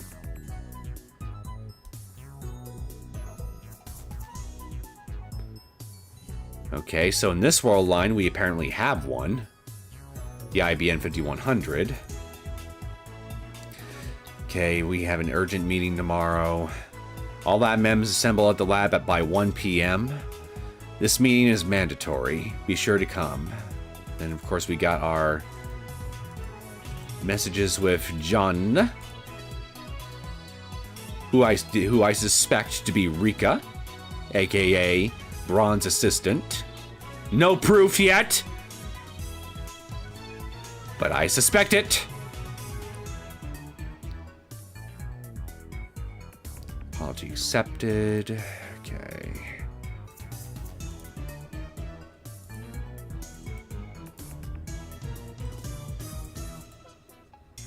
Okay, so our earlier meeting with Mocha still happens. because this message and this one is still here.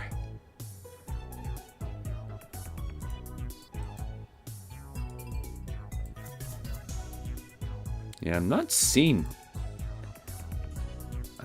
anything that's really sticking out to me here.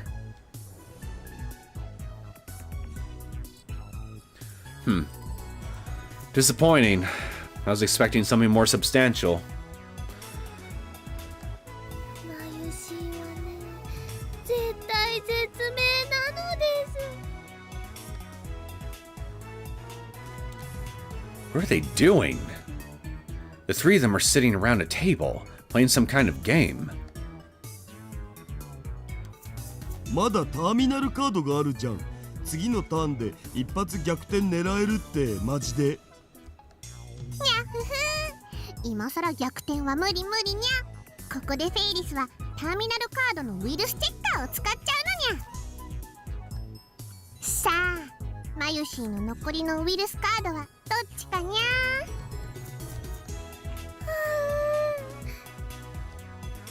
マジパネっすね、フェイリスか。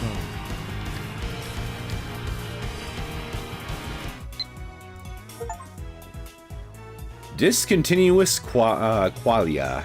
Asked by Krisu to what? And twice in a row? Whatever, I'll look. Actually, wait, I can pull that up with this. Okay, asked by Kurisu to buy cup noodles twice in a row.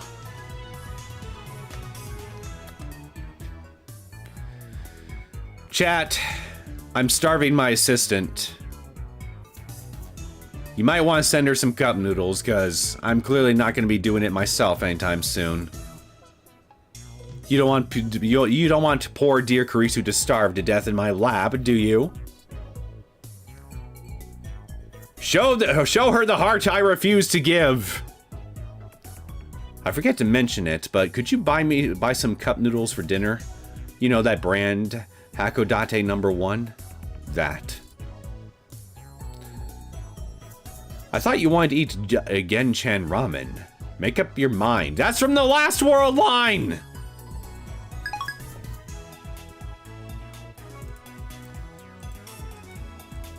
Come on, man. You were just acting, for a second, you treated our entry to this new world line as though you were firmly aware of as though you had your head in the game this time. As though you were actually aware of what's going on, what was going to happen the second you registered that sensation of entering a new world line. And yet here you... Well, wait. This is from an optional conversation, I think, so... Maybe this is a writer's oversight. I have no idea. An oversight on the writers of the game, I mean. Probably just an oversight.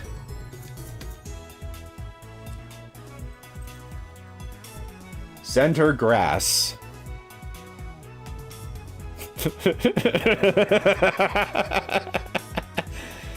Yeah, that's what Kurisu needs.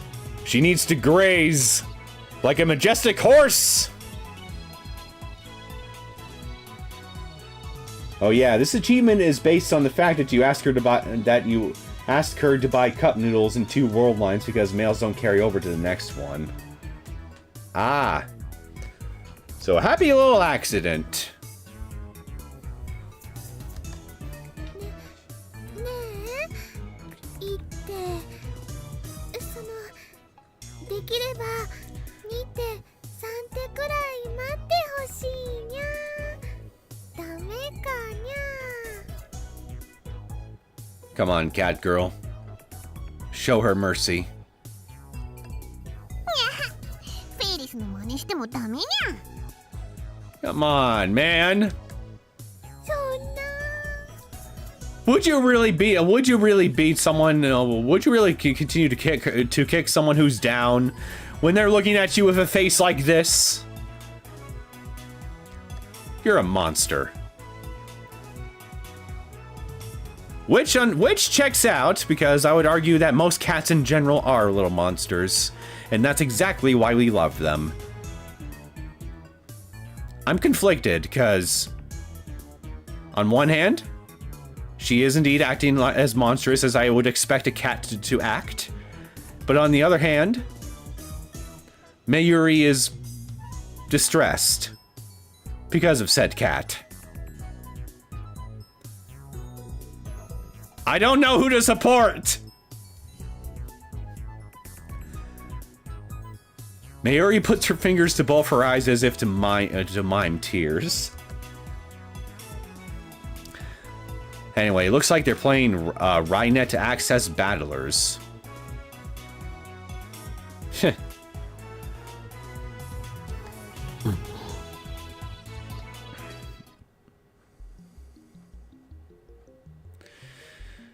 It happened again.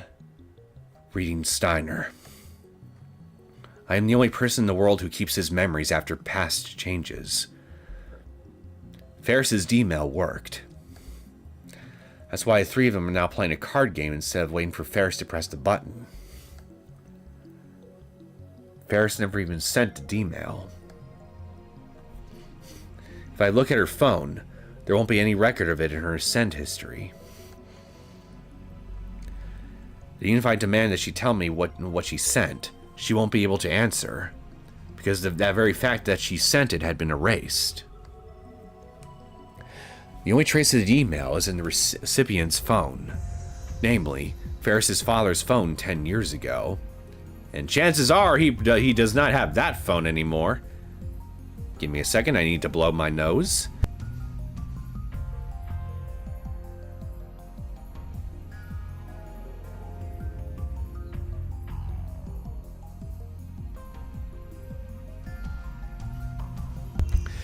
Sorry about that. Trying to keep myself from not sounding congested. Hopefully it's working. The only trace of the email. Okay, I just read this. But that 10-year-old mail data was likely erased long ago, so I don't think we can check. I had to figure out what changed the hard way. Let's start looking for differences.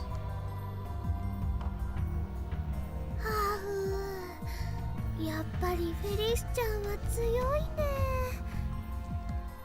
最初はマユシーもいい感じだったにゃ。素質はあるにゃ。でもたとえの試合とはいえディフェンディングチャンピオンが負けるわけにはいかないにゃ。それに今度の大会では絶対に優勝するってパパとも約束したのにゃ。その日まで誰にも負けられないにゃ。Tournament? A card game tournament, maybe? Papa? Ferris nods happily. Well, something tells me we're about to figure out the answer to what exactly changed the hard way very quickly. Convenient for us, most certainly.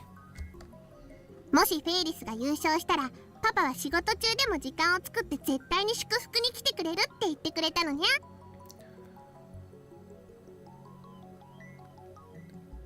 Let me guess. Was your D-mail to your father, does it go something along the lines of, can you please pay attention to me more? 僕も全力で祝福したいわけだが、その日の夜は空いてるかい？夜はパパと二人でお食事にゃ。そう。決勝戦はラボのみんなで応援に行くね。ありがとにゃ。決勝の相手ってバイラルアタッカーズとかいうコンビだったっけ？ Viral Attackers Duo.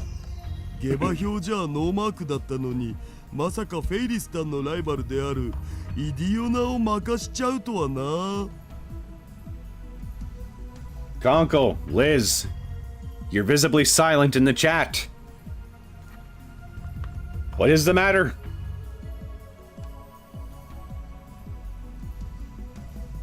Oh, now I'm seeing, I just saw a message from you vanish from Liz just now. One of the ... dots. Like we're copied in, okay. Wait a minute. Hold on.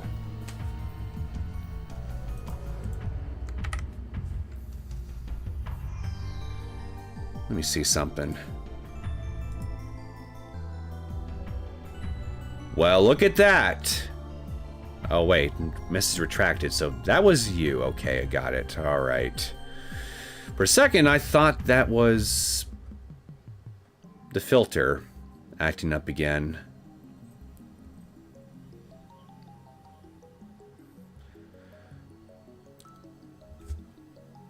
Okay, but really, we know that it's a fictional story, but if you were someone that changed world lines where 99.9% of the stuff is the same, you would forget what stuff happened in which world line. Yeah, you would. Like where Okabe didn't pick up on the changes in the male combo right now. Okay, Liz is sending D-mails that disappear. Liz, stop trying to change our world line! I want to keep existing! One of the hard questions about life. Nah, I just didn't want to spam the chat and repeat Konkol's message. Makes sense. Alright, back to the game.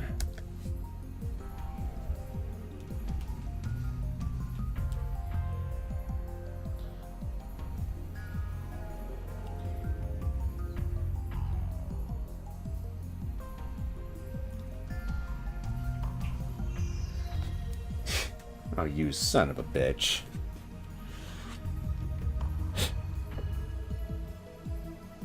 Now the freaking tab I have on my laptop here is asking me to sign in to confirm I'm not a bot. How about fuck you?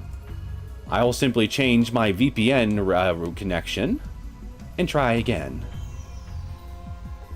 Aha! Take that! I out-gambited you!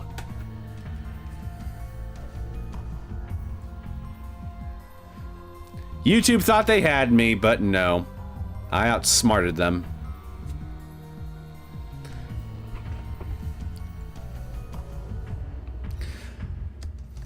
フェイリスタンとイディオナのデュエルは毎回神がかってるから今回も楽しみにしてたのに。他のライネッターの試合は全然見てないんやけど、バイラルアタッカーズってそんなに強いのかにゃ。Honestly, you can as well make a check if you're human. With bots making most of the internet right now or soon. Ah, the whole dead internet theory thing, yeah. Well, I feel a pulse in my wrist, so that tells me I'm human. Would a robot have a heartbeat? I don't think so. ま、フェイリスタンの敵じゃないよ。フェイリスタンは最強。フェイリスタンは神。にゃーん。そこまで持ち上げられると照れるにゃ。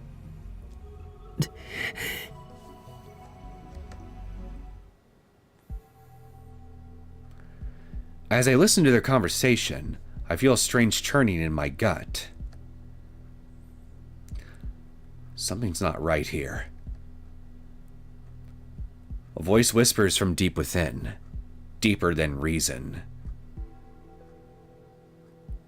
Okabe, you're speaking heresy to me right now. There is nothing in this world that is deeper than reason. Reason is what holds the world together. Reason is what allowed us to build our modern society, our civilizations throughout human history. Reason is what allowed us to figure out how to make use of fire, how to craft weapons out of the metals of the earth.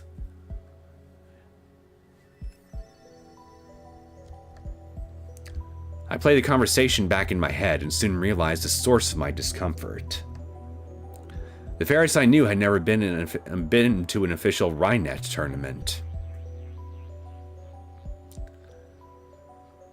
Oh, I see.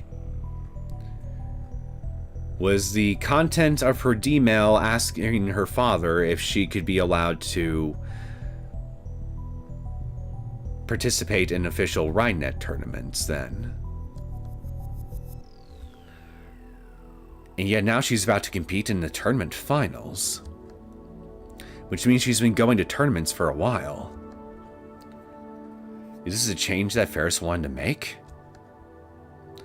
Considering the recipient was her father, maybe he was strict and wouldn't let her go to tournaments. Well, on the surface, that's pretty much the same assumption I'm making right now, actually. But is that really all there is to it? Or is it but then again, it could be something else that's just tangentially related to this, for all we know. It doesn't have to be a Rhinenet tournament specifically. It could be something else entirely that's just, again, tangentially related to it. But is that the reason to change the past? Ferris is only 17 years old. It's not too late for her to start participating in tournaments. If there was an age limit to Rhinenet tournaments, that would be one thing. I guess it was just that important to her?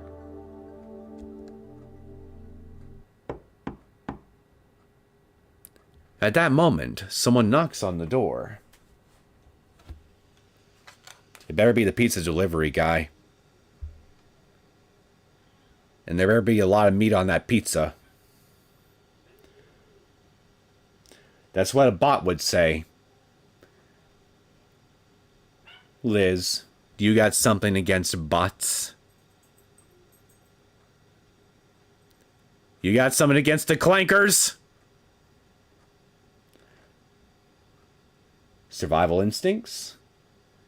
I think it's laziness, not reason, really.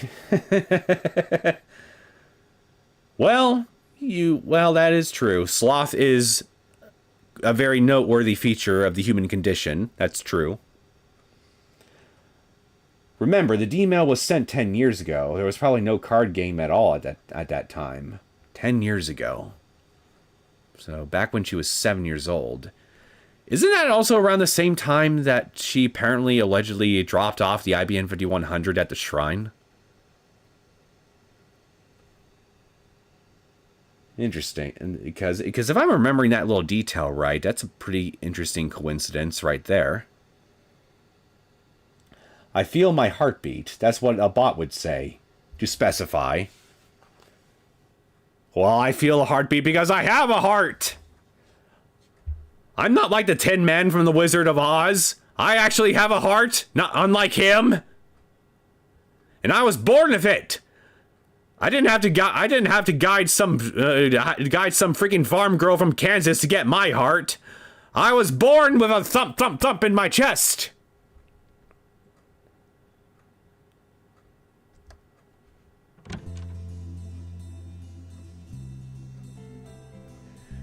Daddy Ferris, I presume. Sorry, Daddy Akiha. The door opens halfway and a middle-aged man appears. It's not the butler. 失礼。ルミホ、少しいいかね? Subtitle says Ferris's dad, so there we go. Got my answer. Called it! Papa! Hey, she took off her ears. Ferris quickly gets up and leaves the room. ぐはフェイリスタンのお父様か。挨拶しておかないとまずくね。フェリスちゃんのパパさんって社長さんなんだよね。すごいな。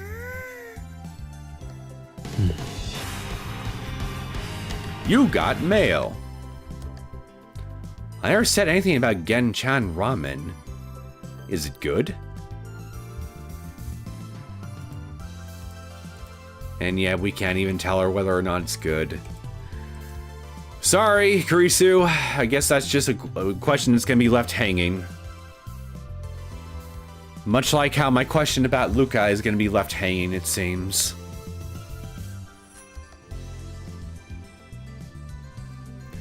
Ferris soon returns.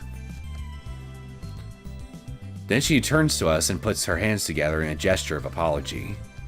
ごめんにゃ。フェイリスはパパと出かけなくちゃいけなくなっちゃったにゃ。それじゃあマユシーたちはこれでバイバイさせてもらうね。フェイリスタン、僕とのお手合わせは？手取り足取りライネットの何たるかを抗議してくれるっていう約束は？誰もそんな約束してないと思うにゃ。そうですとも。言ってみただけだからな。ダルくん、フェリスちゃんを困らせたらダメなんだよ。He is also subject to cosplay patch. So who's he cosplaying? Yeah, I forgot. I say I forget even though I got everybody right in front of me, giving me visual reminders of the fact I have it on. But yeah, I have the cosplay patch still on. So, her dad. Who's he cosplaying as then? Because his outfit, it did not ring any bells for me, for anybody in particular. Or at least design-wise, it didn't really stand out to me in any noteworthy way. That would make me think of something, and make me think of something else, even if it's not exactly accurate to what it could be. Kind of like with Ferris's outfit here. ほら、オカリンも帰ろう。ああ、そういえば、今日はやけに静かだったにゃ。どうかしたのには？いや、秋葉を高みから見下ろし、越に入っていただけだ。さすがオカリン、意味不明なり。By the way, Ferris's dad is Lupin from Lupin the Third. That is one of those stories that I've always been curious about, but I'm extremely hesitant to get into because I know it is incredibly long. And I'm not talking about just a specific show or anything belonging to Lupin the Third either. I'm talking about well, actually wait.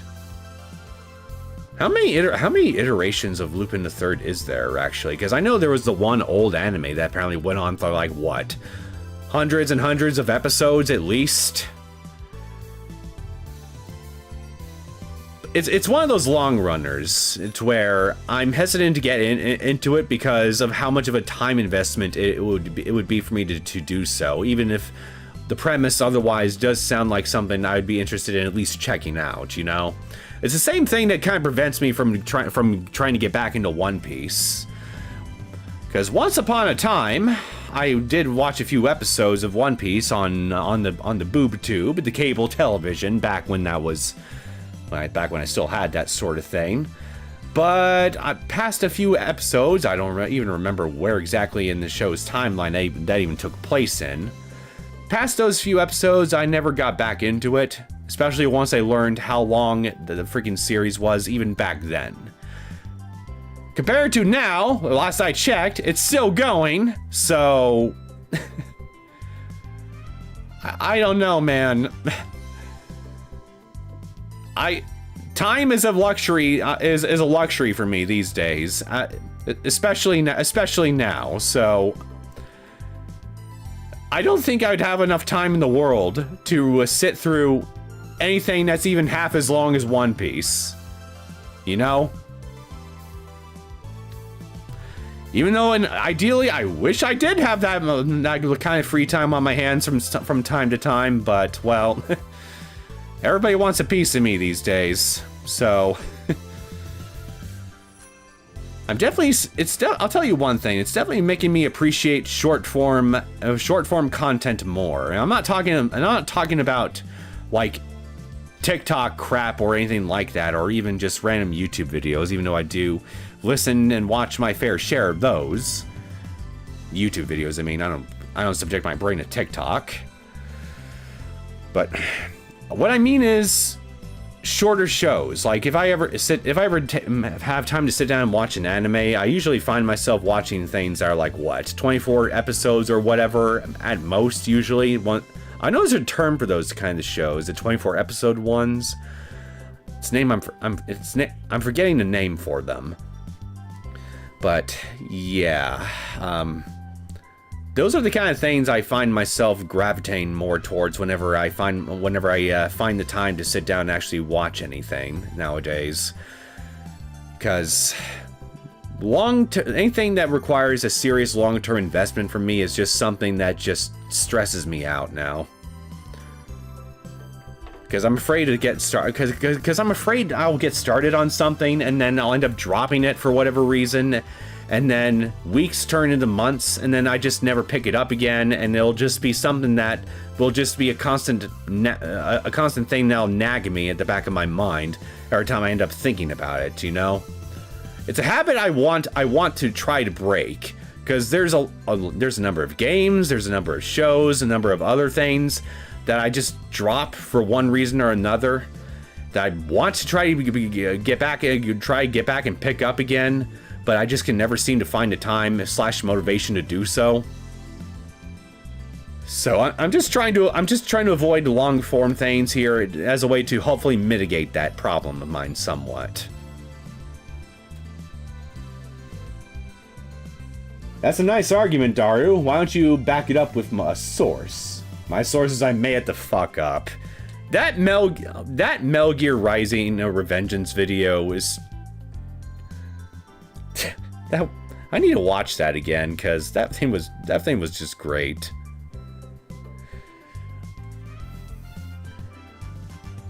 I like saying that One Piece is not a commitment. People are afraid of watching one arc at a time and taking breaks. Yeah, well, even then, that just means it'll take me even longer to get through it. 12 episodes equals core. Well, that's for the 12 episode ones, and usually I find those to be too short. There's another term for the 24 episode ones, but again, I can't remember what it is. Buy Freerin manga. It's perfect for you. Freerin, I can't remember if I mentioned this on stream before or not, but Freerin is one of those series I've been really wanting to check out for some time, because I hear nothing but good things about it. You know, outside of what the outrage mobs on Twitter say.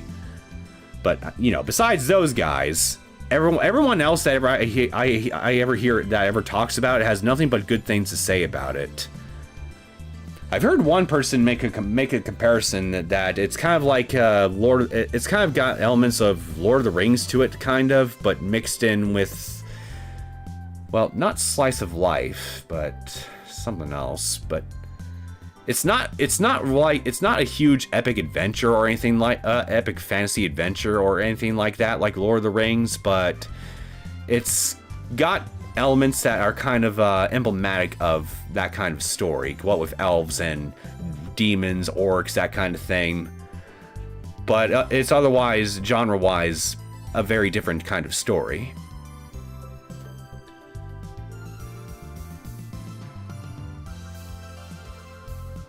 I wanted to say it's Lord of the Rings slice of life. Okay, if you're saying that too, then maybe that's what it was after all. Maybe it was slice of life. Honestly found Polish translation more close to the Japanese than English because of honorifics. Well, I'm sure there's gotta be a fan translation group that might be making their own translation on that thing, right? Especially considering its popularity. Seems like the perfect candidate for that sort of thing. I'll have to scour these 7 seas for a fan translation, see what I can find. Don't scour the 7 seas, chat. That's illegal, you know.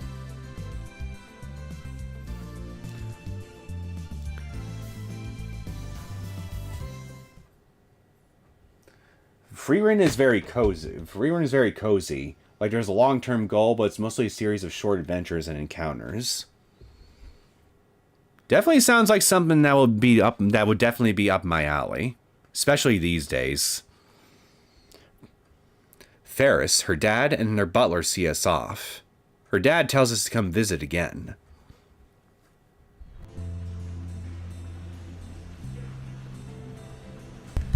Sorry. About that, I had to blow my nose again. Ferris's dad seems like a cool guy. He's not pompous like you'd expect rich people to be. The sun is setting, but there's still a crowd in front of Akiba Station.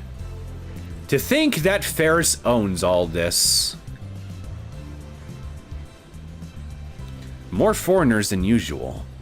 People come from all over the world to buy electronics and otaku goods in Akiba, but it looks like the satellite is attracting some as well. I would love nothing more than to be able to visit Japan one of these days, just so I can visit some of the specialty otaku and nerds and video game shops and get some souvenirs. But I'm afraid to fly because a lot of the pilots that we have running the planes in my country, at the very least, have very worrying degrees of differing degrees of competence across the board right now. And not only that, a lot of the planes are seemingly falling apart out of the sky at the moment. So I'm not exactly in any hurry to hop on board a flying the Fireball and cook myself to death thousands and thousands of feet in the sky, you know? So until they get everything sorted out with both the competency of the pilots and make sure all the planes are actually in working order, I am not getting on a plane anytime soon. I would sooner try my luck hopping on a boat to Japan and then just fighting off every single person that would try to take all my otaku goods on the return boat back to the United States.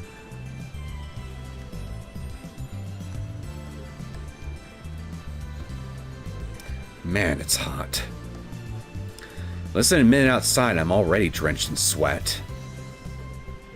Ferris's air-conditioned apartment was a little slice of heaven. English, sir. Oh. Because in English, you talk to everyone you, from what I notice. While in Polish, it's reserved for friends. While you refer to everyone as sir, best translation, but it's not as serious as English, sir. Huh. Okay, I'm just rereading what you said here to make sure I understood what I'm understanding the context. Because in English, you talk to everyone you from what I notice. Yeah, you're right. You is usually you is basically used in reference to just anybody that you're speaking to. It's not something that we reserve for just close friends or associates or anything of that nature. Kind of, what you're describing kind of reminds me a little bit of Japanese honorifics and how there are specific honorifics that are used to refer to people of specific types of relationships to you. Like, san is just a regular miss or Mrs. or just a more casual way of referring to someone, while getting rid of honorifics, while referring to someone with no honorifics at all is usually a way to convey that the person you're speaking to is someone you're very close to, either a lover or very, very informal, know them on a very personal level. Toe, if a memory serves me, is a Japanese honorific that refers to someone you hold in contempt. And Chan is diminutive, is a friendly. Chan is a friendly term that I think children tend to use to refer to each other, or depending on the context, it can also be used as a term to refer to someone that's your junior in a very demeaning manner. Kind of like calling someone a kid, even though they're an adult like you. Kind of like that. And what else? Well, I should probably shut up here because I don't want to get into another tangent about Japanese honorifics here.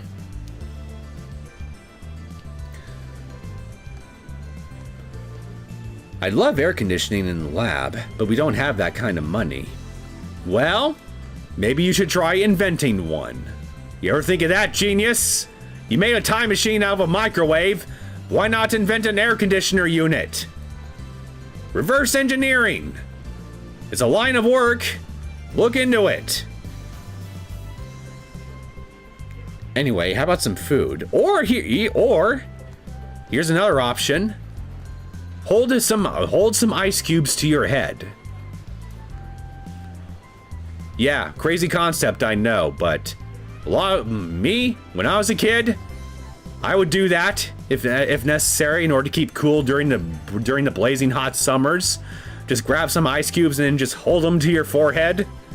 It works.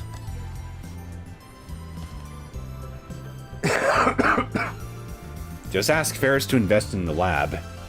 There you go, Ammonia, stating the simple solution again, even though the simple solution is nowhere near as fun or adventurous. Like, come on, think about it for a second. What could be possibly more a possibly more adventurous way of cooling your blazing hot ass off than by sticking a tray of ice cubes on your face?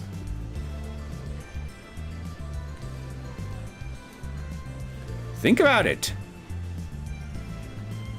To me, that sounds like an adventure straight out of a JRPG to me. I turn around to ask Daru and Mayushi what they think. Mayuri's not there. マイリはどこへ行った？あれそういえば消えてる。 Mayuri, you better not have gone off to look for another toy outside of one of those little vending machine things.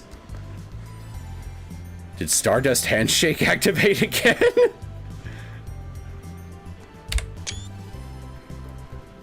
Hey, it works, especially given who he's dressed as right now.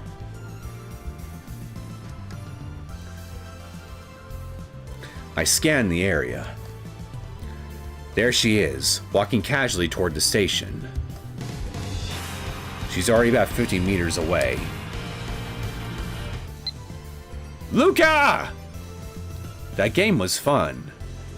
That pager number guessing game was fun. I'd love to do it again sometime.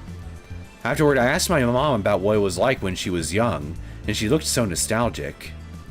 I don't know why she sighed so deeply, though. P.S. I did 10 practice swings with Samidari. Well, at least this is still staying exactly the same. The Samidari routine, I mean.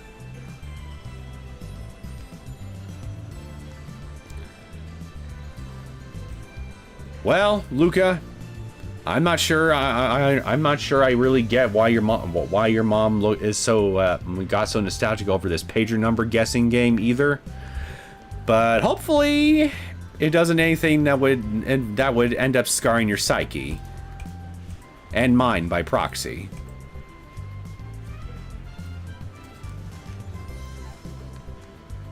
Yeah, that's why I said I found Polish translation more close, because one character calls Frieren Sama in Japanese all the time. So in Polish, they use female sir, Frieren, anytime they speak to them.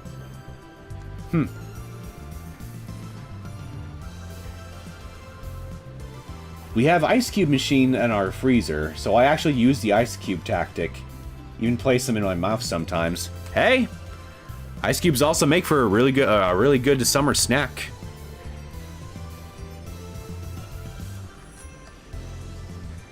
I chase after her. Mayuri, どこへ行く? I'll tell you one thing. I've been using a lot more. I've been using a lot more ice recently because I got my hands on what's called a soda stream machine. And what those babies do is they add carbonation to any drinks that you place into the machines. They use special bottles that can actually fit into them. So they're these reusable plastic bottles that you can wash in the dishwasher or hand wash, whichever method that you want to use. They usually hold about a liter's worth of water, and you just simply stick it into the machine, and then you press a button on it, and then it uses CO2 to add carbonation to the water. really good way to either get yourself some sparkling water / seltzer water, or if you got any syrups or any other things of that nature handy, you can even make your own homemade soda drinks with them. I just drink the plain seltzer water, especially because I add a lot of carbonation to my drinks. So I mean, the stuff tastes like soda to me anyway, with the amount of carbonation that I add, that I personally always add. But anyway, cold water is a must if you're going to add any carbonation to any drinks that you have. So what I typically do, in order to make the bottle just slightly colder during the carbonation process, even though it's probably unnecessary in the grand scheme of things, is I'll put one single ice cube within the bottle of already cold water before I put it into the SodaStream machine and carbonate it. And then once I'm done carbonating it, I'll let it sit in the freezer and let the ice cube melt in there in order to help keep the water colder. And then when I'm ready to have that drink later, whether it be either later that evening or even several days later, depending on when I decide I want to have it, it is nice, cold, and super freaking fizzy. But you want cold water when you're adding carbonation to your drinks, because CO2 prefers to move to colder environments than wherever environment it happens to be occupying at any given time. So, for example, say you got two tanks, and you want to take CO2 from one tank, use it as a donor tank, and then put it into another tank, and have that as the donation tank, so to speak. You want the tank that you're donating the CO2 to be colder than the tank you're taking CO2 from, because the temperature differences affect the pressure within the tanks that allows the CO2 to flow better from the donor tank into the other tank. So the colder that the donation tank is, the warmer that the donor tank is from the other tank that you're moving the CO2 into, the better, because the CO2 will just move into that colder environment. Now, I say all this because I basically got a giant can of a cylinder of CO2 at my home, and I use that to move CO2 into smaller cylinders that go into the SodaStream machine whenever I need to refill those. And then I put those smaller cylinders into the SodaStream machine, and I use those to add carbonation to my drinks. So bottom line, cold drinks in general are good when you're adding carbonation, because CO2 just likes colder environments in general. So if you want a stronger fizz when adding the carbonation, always use cold drinks. You never want to use hot.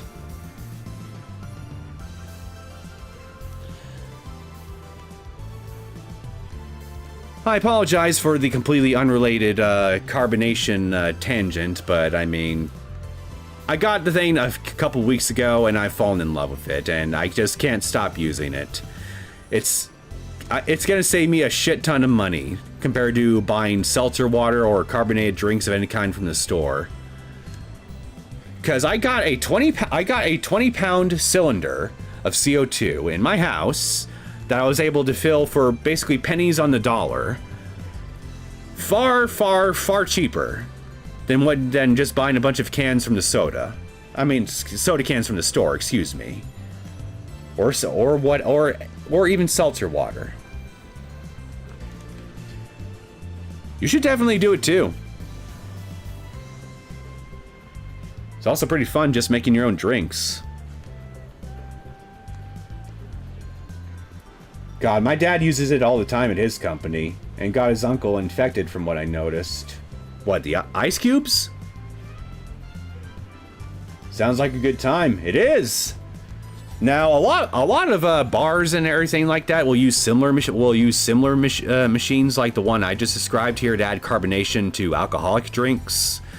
But it's something that's small enough that where you can put in a regular countertop in your kitchen or wherever you want to have it inside your house.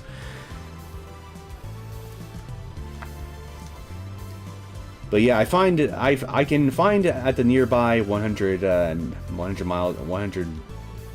not miles, meters or 100 m away supermarket Pepsi, Sprite, etc. syrups, however it's called in English, for soda machine. Thanks for the recommendation. Oh no, I meant soda machine. I can apparently order syrup. I don't actually see any syrups like that in a lot of the retail outlets I shop at for groceries at. So it's probably something I would have to order. But like I said, I don't actually really drink soda in these days. It's something I used to be a big soda drinker back in the day, but I've stopped drinking soda in any serious capacity for years now at this point. I'm just mainly a sparkling water guy. I either have sparkling waters that either have a little bit of flavoring to them, or I just have plain. And plain is pretty much what I prefer to mostly have anyway, because as long as it's got a sufficient carbonation in it, to me, it tastes indistinguishable from any regular soda drink. All you really need is just clean water and enough carbonation, and it's just delicious. I'm a simple man. I don't need much. Just give me some fizz and I'm good to go. I'm just going off on all kinds of tangents. Ah, おかり。あのね、マユシーはこれからお家に帰るんだけど、中野に寄っていこうと思って。帰るなら帰るとなぜ言わんのだ。ごめんね。でもね、中野に行かなきゃって考えてたらね、そのことで頭がいっぱいになっちゃったのです。I will say, all that talk about carbonated drinks is making me thirsty for some. And no, that wasn't that whole freaking that whole freaking tangent was not just an excuse for me to make some convoluted setup here just to crack open a can of seltzer water, okay? That was entirely coincidental, I promise. マユシの気配を消していなくなる能力は異常。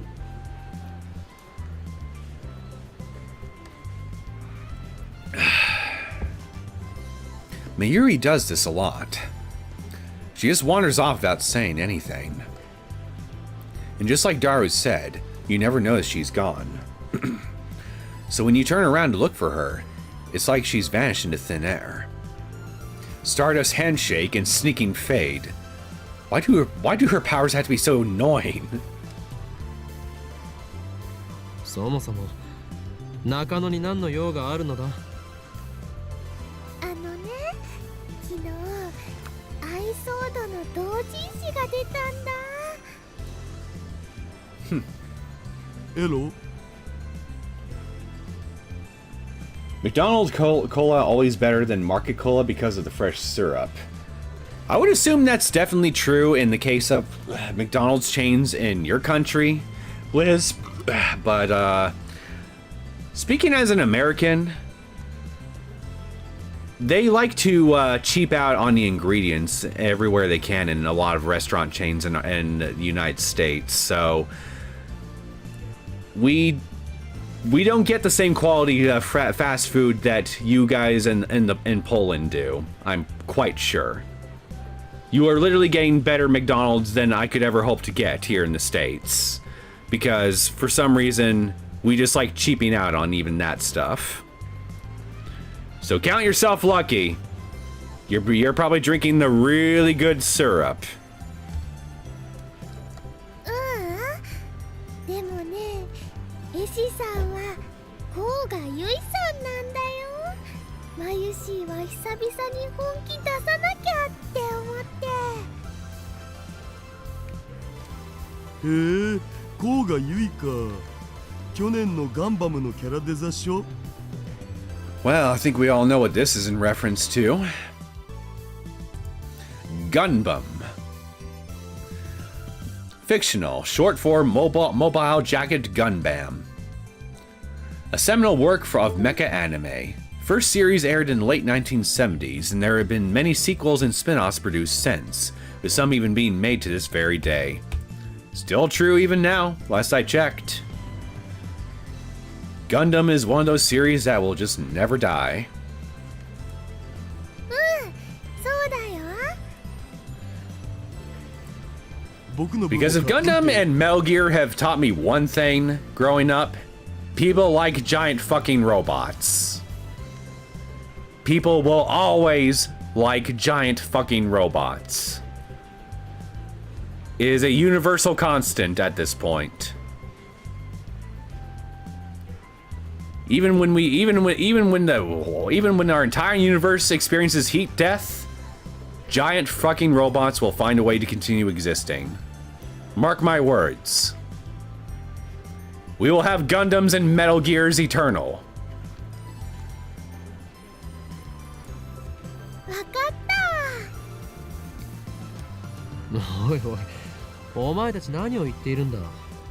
同人誌ならば虎の穴が目の前にあるではないか。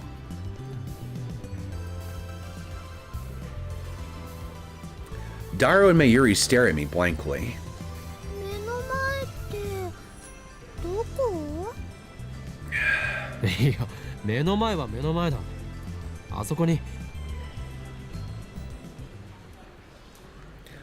I follow my pointing finger. Toranoana isn't there. Huh? 俺？ One of the shops is missing! I rub my eyes and blink several times. It doesn't help. Maybe I'm looking in the wrong place. I check up and down the street, but no, it's nowhere to be found.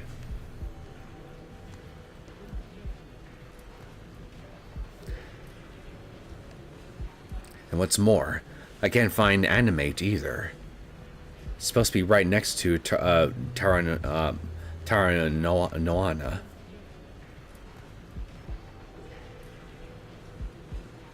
Well, it's looking to me like this world line is missing a few noteworthy otaku shops. Instead, I see electronics stores, Daichi Kaiden, and T21 Minami. Never seen them before in my life.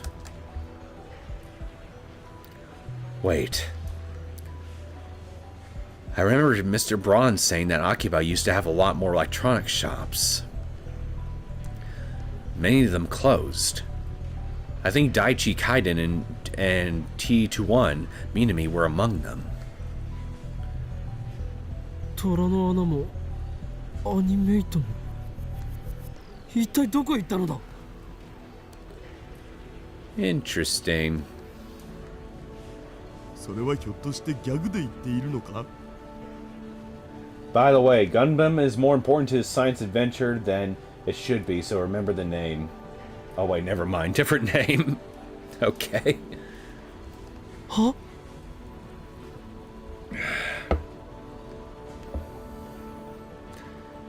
You know what I think? You know what Chaos Head Noah really needed? It needed Takumi. It needed Takumi killing Narose, not with a giant black void vortex arm, but a freaking Metal Gear.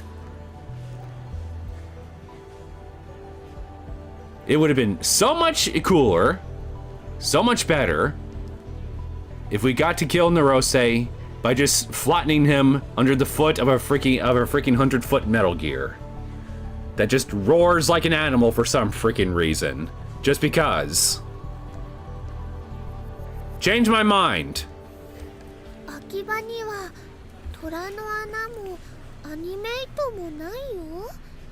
だからマユシーは中野まで同人誌を買いに行くのです。ないってどういうことだ。昨日までは普通にあったよな。 What about earlier today? I wasn't really paying attention on the way to Ferris's apartment, but I'm pretty sure they were still there. だからないって。そもそもそういう萌えショップが秋葉にあるわけないじゃん。萌えの聖地といえば中野だろ、上皇。Yep, I noticed the background change right away because I was in my fresh Japanese learning phase. So I was reading Japanese characters and thought, was it there? Wasn't the anime ads there? Yeah, I mean, I noticed that we were looking at a different background from earlier, but I thought that was just because we were in a different location altogether. I didn't know it was supposed to be the same place until he pointed it out to me. But yeah, in fact, what I'm going to do is I'll go ahead and see and do the comparison check real quick on Discord, and after I do that, I'm going to need to take a very quick bathroom break. So give me just a second to get this all taken care of. Okay, so Discord. Well, look at, okay, yeah, this is what we were looking at earlier. Well, how about that? Yeah, it's actually the same place, same buildings and everything. Okay.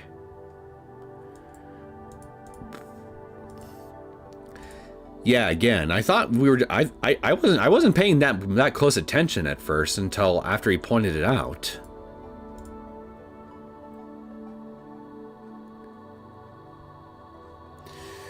And we did just establish a little bit ago that apparently a lot of the cultural developments that this region went under was due to Ferris's influence over the past 10 years, wasn't it?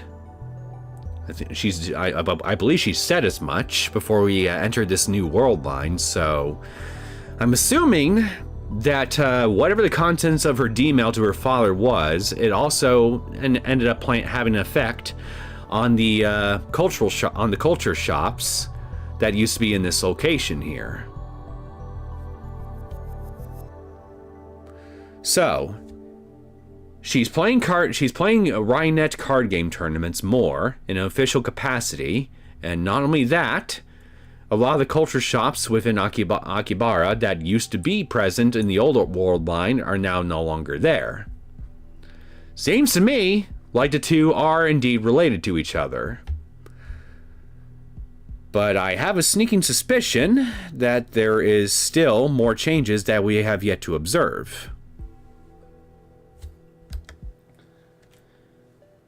Anyway, that being said, I'm going to take my bathroom break real quick. Be right back.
Alright, I'm back.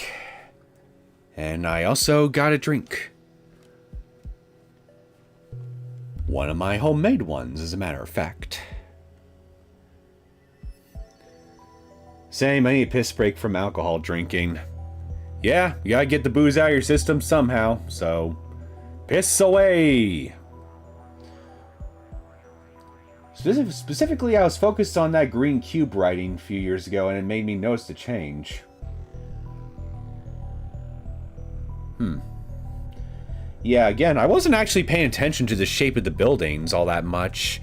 I noticed the differences in the signs and all that, but I just glanced. That's all I paid attention to, and then I just automatically assumed that we were in a completely different location from before. So that was my bad. But now I'll know to pay close attention to even little details like this going forward.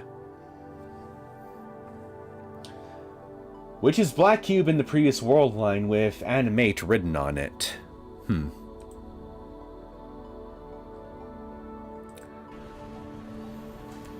秋葉の方が萌えの聖地としては世界規模で有名ではないか。ついに暑さでおかしくなったかオカリン。秋葉は電気街。萌えショップができようもんならマニアどもが暴動を起こすレベルだお。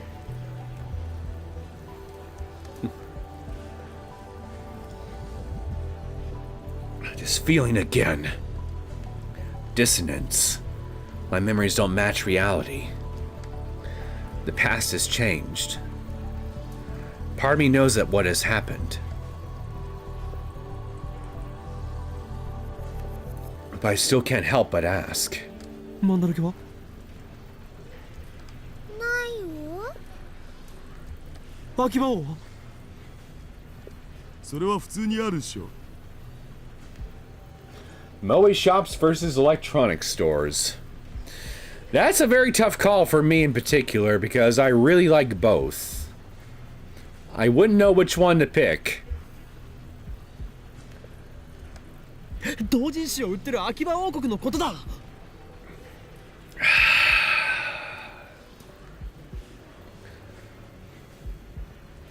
なんぞそれ。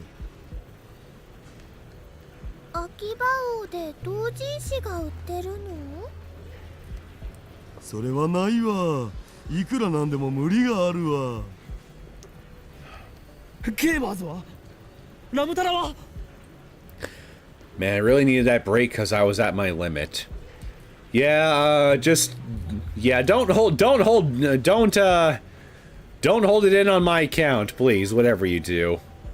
Last thing I want is to be indirectly responsible for somebody having an accident, shall we say? We definitely don't want that.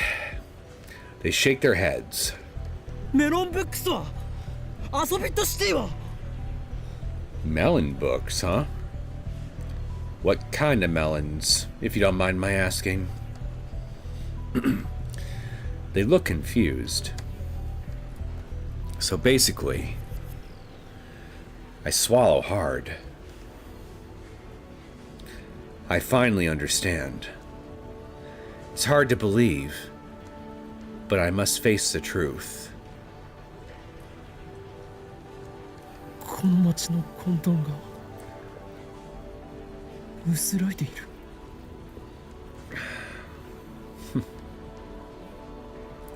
Every last store that sold anime, eroge, or moe goods has disappeared from Akiba. Now that is tragic.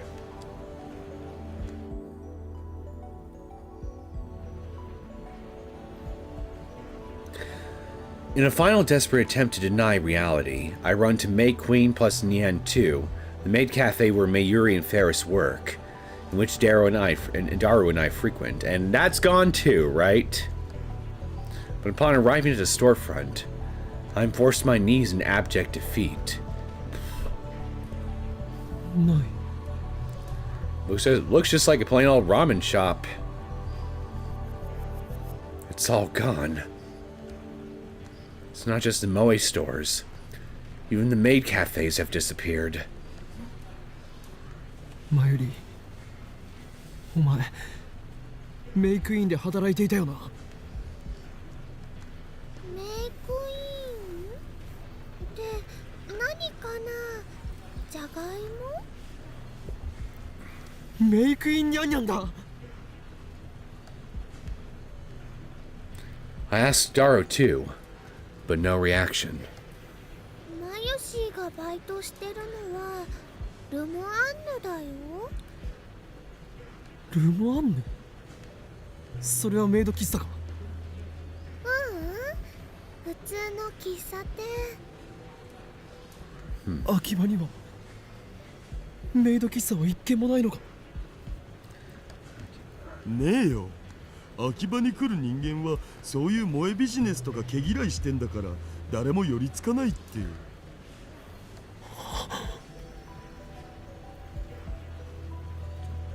To think that once upon a time, a 7-year-old cat girl had this much sway on this town's love for moe, eroge, and anime. Ferris is terrifyingly powerful. It's clear now. This has to be the result of Ferris's D-mail. The butterfly effect is at it again.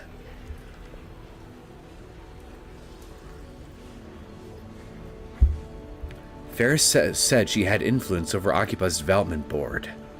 They adopted her plan and embraced the moe industry. But by sending a D-mail to 2000, the world line has shifted to one where that never happened. Akiba is still electronics all the way.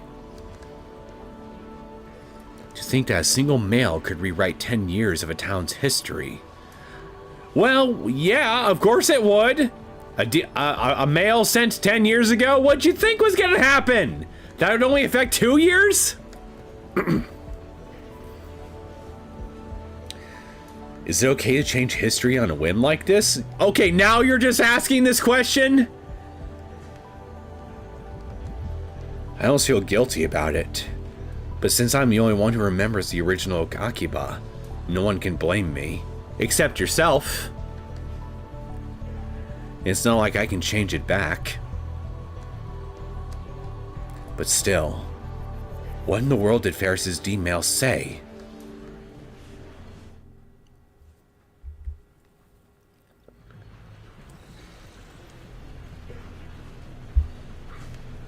The next morning, I go for a stroll through the streets of Akiba.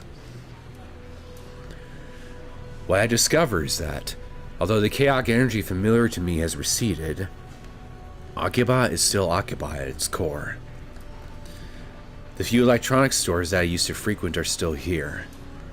In fact, they've multiplied. You can still hear their loud theme songs and the cries of salesmen all the way from the sidewalk. Electronics otaku and PC maniacs walk the streets with unkempt hair, wrinkled clothes, and eyes burning with intense purpose. There are even cheerful foreigners taking in the sights. The maids and young female otaku have disappeared, but the hobbyist essence of the town is unchanged. I admit it's a relief. Yesterday I heard from Mayuri how we met Ferris on this world line. I was wondering, since May Queen no longer exists. It was at a small Rhinet tournament at a toy store in Ikebukuro. We went to cheer on Daru, but he dropped out because of a stomach ache. So Mayuri and I ended up taking his place. This is what happens when you eat too much, Daru. Our opponent was Ferris. We got crushed, needless to say, but Mayuri says that Ferris was very gracious and gave us advice on how to play. That was the beginning of their beautiful friendship. Our past has changed considerably, yet we still ended up with the same close relationship we had on the last world line. Fascinating. Maybe Lady Luck is looking out for us. Oh, I've got a mail. What is this?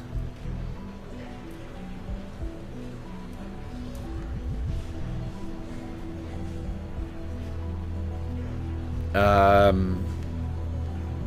are you? Are you CERN? なんだこれ。 Jelly. And it's colored red.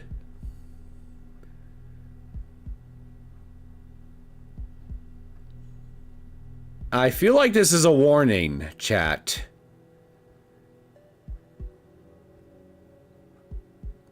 When you take the Jellyman experiments into context with this, I feel like this is a warning. Basically, keep doing what you're doing and we'll jellify you. That's how I'm reading this.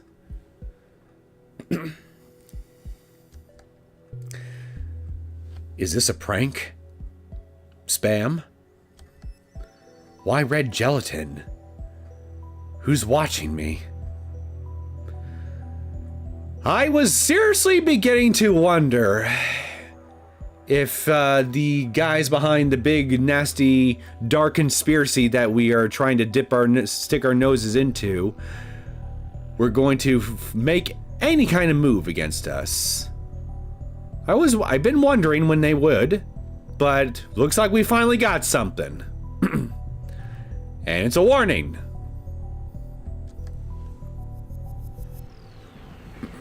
What's going on here? I spin around, searching the crowd. A few passers-by look at me strangely. I don't care. Something is wrong. Goosebumps break out over my body. Don't make it obvious, you dumbass! 機関か。それともセル。 That's my guess.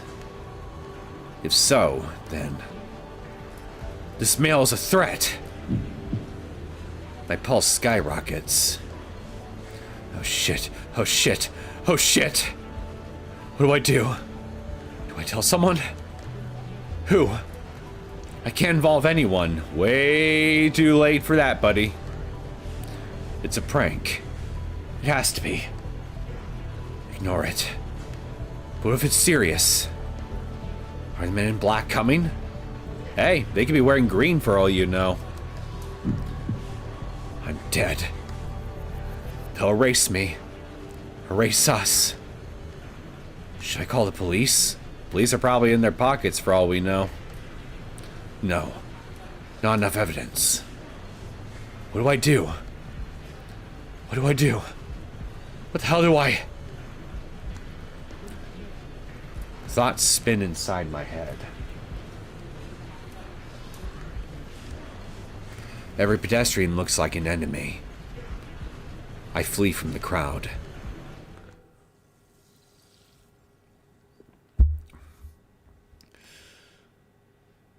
Yeah, I'm definitely reading that as a threat personally. And again, I think the plate of gelatin is no coincidence. Especially when you remember the Jellymen. I think that was very intentional.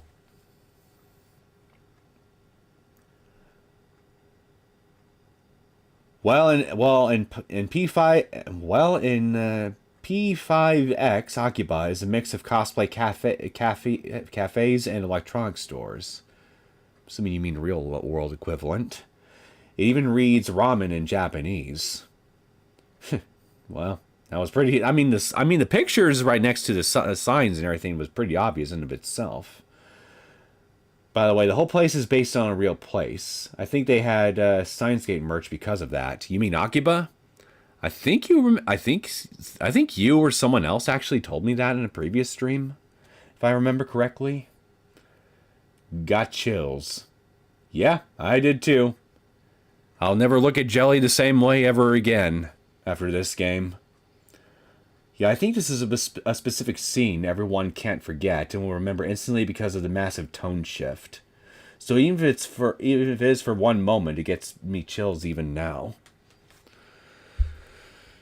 Well, I mean, again, when you take all the context I just laid out into account, I got chills the second I saw that picture.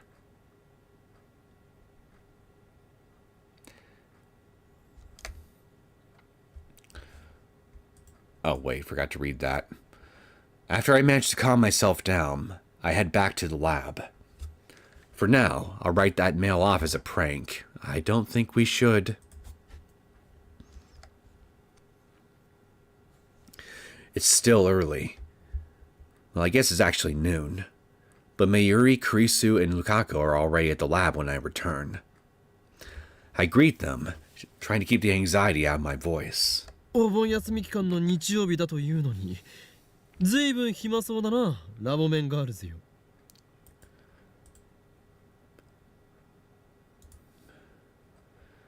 Obon. Other, a Japanese holiday during which people return to their hometown to see their parents and relatives. This includes paying respect to family members who have passed away by visiting and cleaning their graves. I didn't know there was a holiday like this. Sounds pretty wholesome. I mean, the maid cafe used a real place, not occupied in general. Oh, you mean May Queen? Okay. Huh. Neat. あ、岡部さん、お邪魔してます。 Can you please get a new outfit?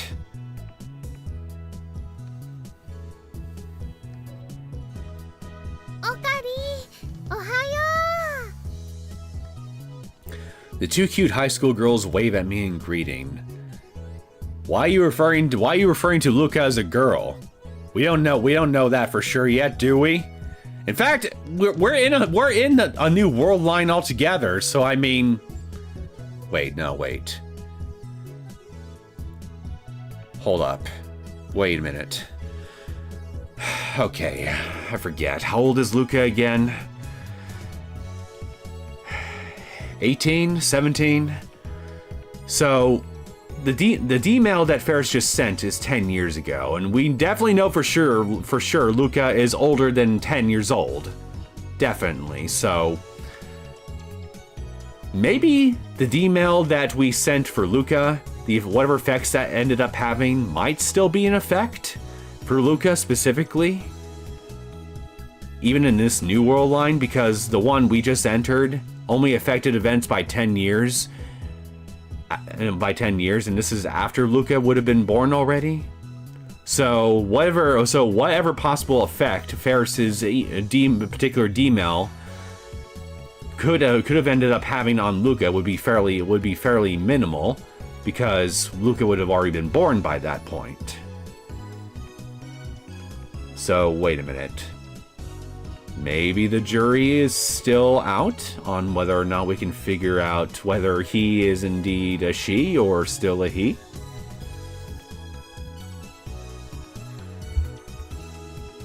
Mayuri goes to school with Luka, if I remember correctly. Yeah, she mentioned that in the last stream, I think, actually.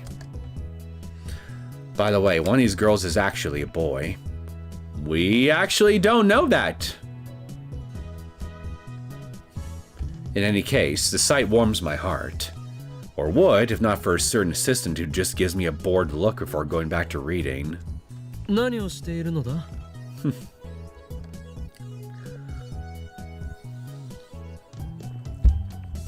Okay, actually, this CG actually is appropriate. Is more appropriate for the stream, considering I haven't even changed the title for the whole thing. And it's about Luka, so hey, it works. It's good enough for me. So time to change it again. Oh, no. You go away. You go away. You go the hell away. All right, give me just a minute. just a bit. Oh, overdid it a little bit. Damn it.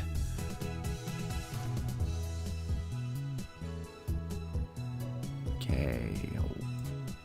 God. You know what? This will probably help me if I do it here. Let me get a little bit more. There. Wait. Nope. Too much. There we go. There we go. All right.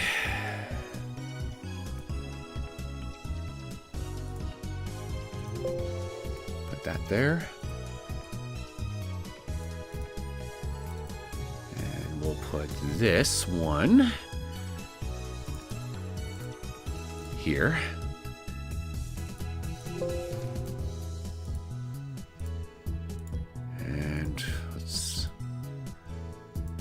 Oh wait, I actually didn't change the thumbnail at all. I forgot to actually change the thumbnail. Holy shit.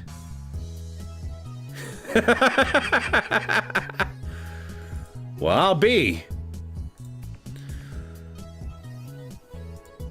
All right, let's actually complete the whole process this time. There we go.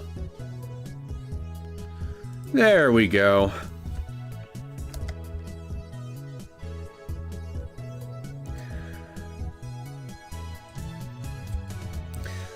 All right.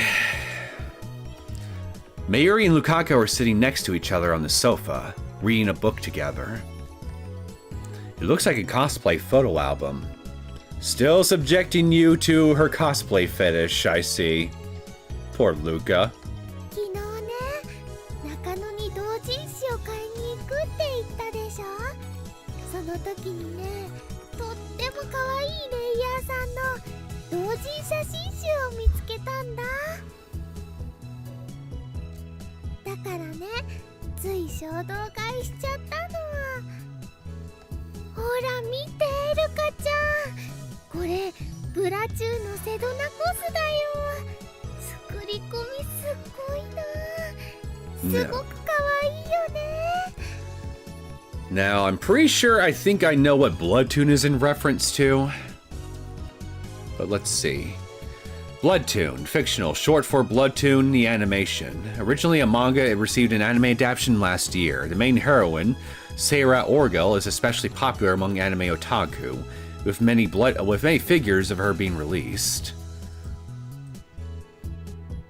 Okay. Come on, I should know this one. Blood.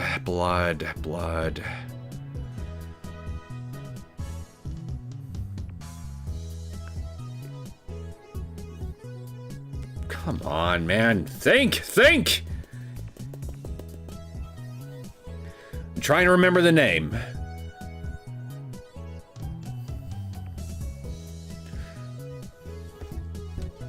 Melty Blood? No, wait, I think that might be something totally different. Maybe it's on Steam.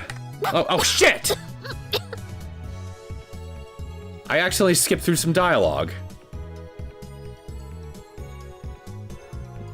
Oh, fuck.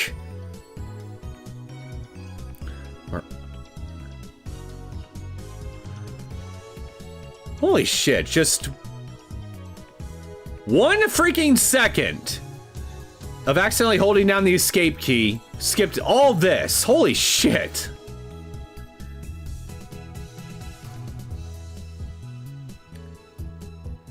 Alright, where is it? Where are we? Here we are. Bloodtoon. Alright, we're just gonna have to read it like this for a minute. Bear with me.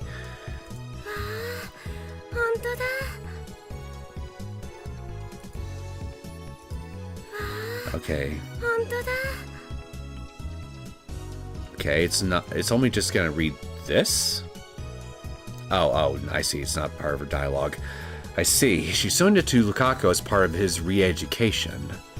To think he was so reluctant to get involved in cosplay. Looks like Mayuri's persistence has paid off.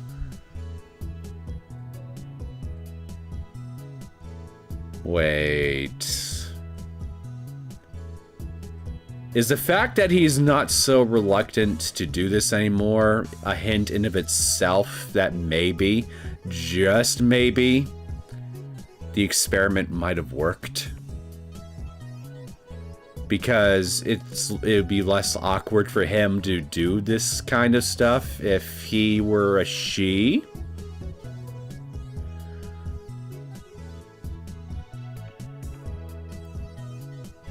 You're not serious. It actually worked? It actually worked? No way. Vegetables can't possibly have that much of an influence on conception. Broccoli should not have that much power. I'm sorry, but no. Actually, judging by his obvious interest in the photo album, maybe he was always interested in cosplay. Just too shy to cosplay himself. ねえねえ、クリスちゃんも見てみてよ。感動しちゃうんだか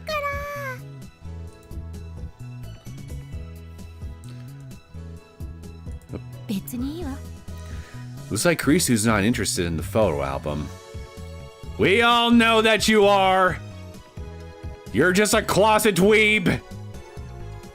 She just gives a cold Instead, she's reading a difficult-looking English book. She's probably got a volume of manga hidden underneath there somewhere. Damn it, this is no time to be showing off your intelligence. You're going to make Mayuri cry if you talk to her like that. Or so I thought, but Mayuri doesn't seem to mind, so I stay out of it. あ、次のページからは水着だ。すごい。露出度高いな。スタイルもすごくいいし、グラビアアイドルみたい。憧れるな。憧れてるの？水着に？僕、こんなにスタイル良くないから。Talking about the figure.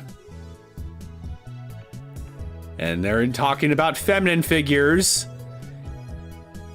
In reference to his or her own. More evidence! でもね、ルカちゃんはきっと大きなお友達からははあはあ言われちゃうよ。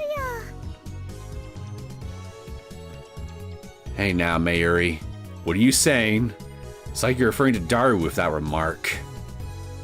Oh, hold on. There was one other one. あのね、貧乳は正義なの。だからね、胸なんてなくても自信持っていいんだよ。Okay, you know what? After this, I'm okay. I'm just going to assume that by some insane miracle, Luka's mom eating more broccoli somehow managed to turn he into a she. So therefore, experiment success. Somehow. I don't think I even need full-on confirmation at this point. Somehow it worked. Somehow it freaking worked. The broccoli turned he into a she. Maybe I should avoid eating too much broccoli in the future, just in case I don't want to end up turning into the real life the real life equivalent of Ranma 1.5.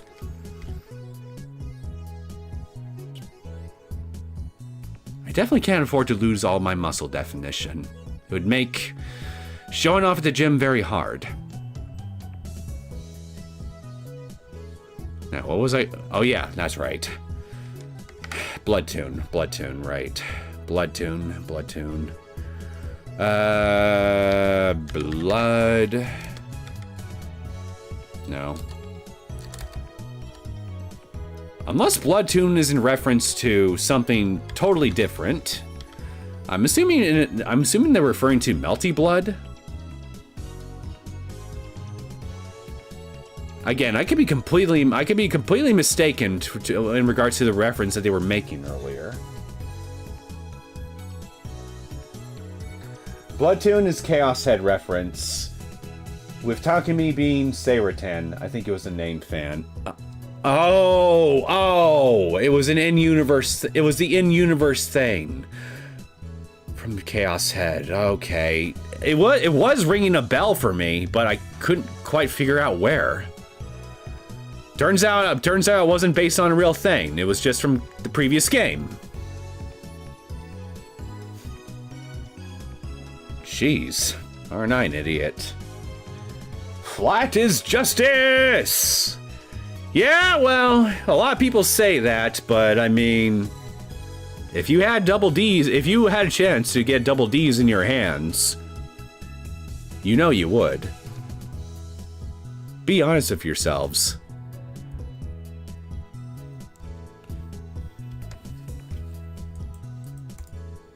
Kurisu starts choking on her coffee. I know how she feels. I almost did a spit take with my soda. Mayuri's breasts are huge for her height, so her advice lacks a certain element of persuasion. そうだ、コミマが終わったら一緒に海に遊びに行こうよ。せっかく夏なんだしね。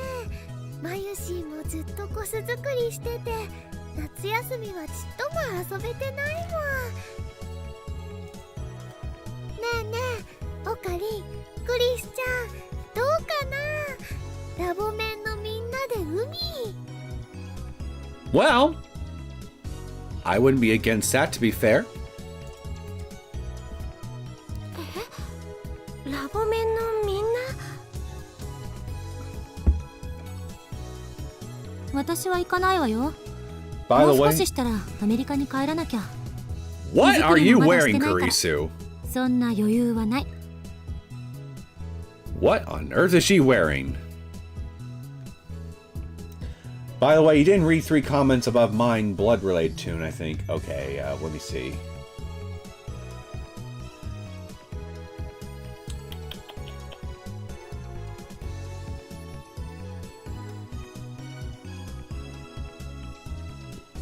Okay, the Maid Cafe one, I think I read that one, actually. Not Occupied in General, yeah, I read that. I think I read that one, too. XD, which, I mean, I figured that was just a reaction. This is why I can't find Mayuri innocent, because of her whole cosplay carrier. Oh, you mean that comment. Yeah, okay. Somehow that one ended up slipping past me. I don't know. I guess we could say we could say that she's 98% innocent, and the remaining 2% is just devoted to her cosplay stuff. You don't have to be 100% innocent in order to be, you know, innocent enough. Code Geass character, if I remember correctly. Code Geass, huh? Kurisu's costume has to be Cece from Code Geass, but I was thinking Shiro from Dead Man Wonderland. You know, now that I think about it, her outfit does kind of look like a bit like Shiro's too.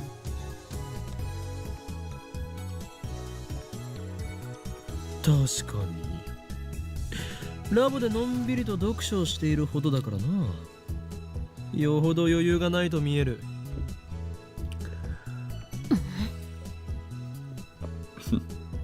Kurisu snaps her book shut and glares at me. だったらはっきり言わせてもらう。変態野郎2人と一緒に海水浴なんて言ってられるか。女子メンバー限定というなら喜んで参加させてもらうわ。素直になったらどうだ、クリスティーナ。私は伝部の猛虎犯を男子に見られたくないので一緒には行けませんと。 For a second, I thought Mongolian spot was another name for camel toe, but I guess it's a spot in reference to. I guess it's a spot on your butt. Just goes to show what I know.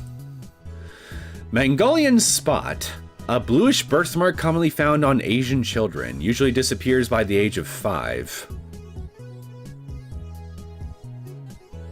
Interesting. I had no idea this was even a thing. 猛虎犯なんてないわよ。そもそも女子メンバー限定ならばそこのルカ子も無理ではないか。何それ、どういう意味？この前わざわざ教えてやっただろう。ルカ子は正真正銘の男だとな。Well, I think we're about to get our definitive answer on that here in just a second. As if I think we really need one at this point. My declaration of the truth was in actuality a lie. Freezes the air instantly. Huh? There's something off about their reaction. 最悪ね、あんた。女の子に向かって男呼ばわりなんて。そうだよ。オカリ、そういうこと言うのはね、マユシ好きじゃないな。The broccoli worked, chat. The broccoli fucking worked. I have no idea how, but it actually fucking worked.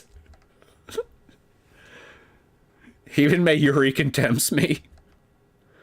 Lukaku, meanwhile, turns pale and hangs his head so I can't see his face. Is he crying? Normally he'd get depressed and say something about how embarrassed he'd be to wear a swimsuit, but he wouldn't start crying. クリスティーナ、お前が現実から目を背けたくなるのはわかる。ルカ子は男でありながらとても可憐だからな。There's no way that my former little brother could possibly be this cute. 岡部、 Kurisu advances on me with a stern glare. 私にへんてこなあだ名をつけるぐらいなら冗談で済むからいいけど、いや、本当は良くないが、今のあんたの言い草は冗談になってない。Below the belt. 他人を傷つけるようなやつじゃないと思ってたけど、違ったみたいね。今のあんたは本気で最低よ。え？ What did I do to deserve this tongue lashing? 謝りなさい。今すぐ漆原さんに謝りなさい。いやいや、謝るも何も。俺は真実しか言ってな。いいんです。 Lukaku gets up from the sofa. His head is still hanging, and his voice is barely audible. 僕、岡部さんにそういう風に見られてたんですね。You seem awfully hurt by that. いやいやいやいや、そういう風ではなく、ルカ子、お前は男だろ。それともお前まで現実逃避に走ったか？ Oh, Kabe, for the love of God. Just stop and think for a second. Think why everybody is upset with you, with what you're saying right now. Just actually think about it for a second. You're just digging yourself deeper. Ups posted comment by accident. Code Gios, I mean, saying I won't deny it. Oh, wait. Also, I had no idea before Steins Gate, but since it's Asian writer saying that, I won't deny it. Mongolian spot, I mean. Damn, we got the reverse now. She's not much a girl in the mid. 現実逃避してるのはあんただろうが。そうだよ。ルカちゃんは女の子なのに、オカリひどいよ。というかマユリよ、なぜお前は急にルカ子への呼び方をルカくんからルカちゃんに変えた？岡部、いつまで続ける気？彼女は女の子よ。Mayuri nods in agreement. Huh? What's going on here? Is this some kind of prank? I want to smack this man. 帰ります。 Lukaku tries to slip by me out of the lab. I grab his hand to stop him from leaving. 待てルカ子俺を担ぐのはよせお前は正真正銘の男だなぜならここに Oh my god. Oh my god! I was just joking about the crotch grab! I was just joking! Oh my god. Oh dear god. Oh dear god. I pinned Lukaku's arms and reached for his package. Oh no. Oh no. Let's see what you're hiding. Down. Oh no. Oh no. Oh no. Oh no. Nothing. Go. Move it away. YouTube might punish me. I don't know. What? Oh.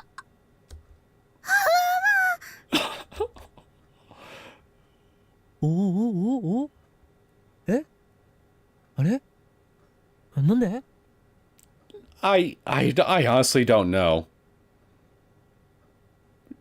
Should I use this instead for the thumbnail? Okay, actually maybe I shouldn't. That might be a bad idea actually. It would definitely be eye-catching, but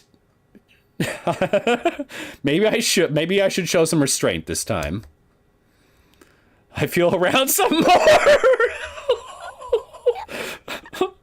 Oh god. Oh my god. Oh my god. Nothing.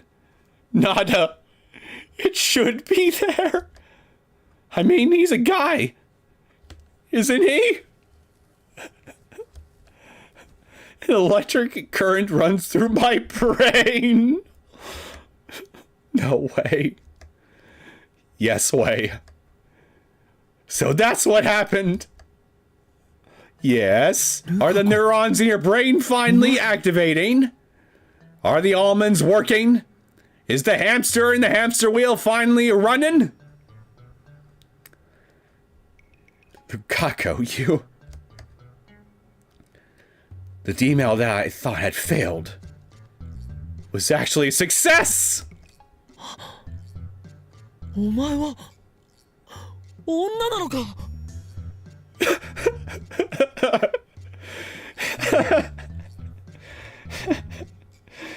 最初からそう言っとるだろ Well, okay.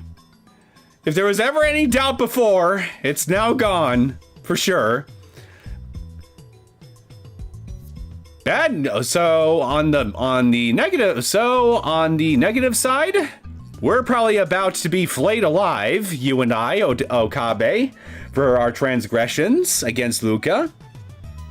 But also on the positive side, we now no longer have to feel awkward every time we ogle her now, you and me.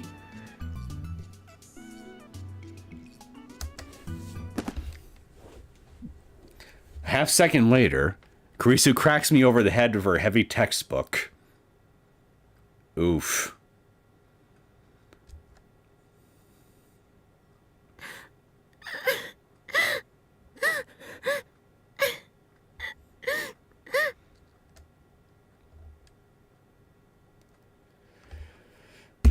Jesus Christ, what a scene. What a scene.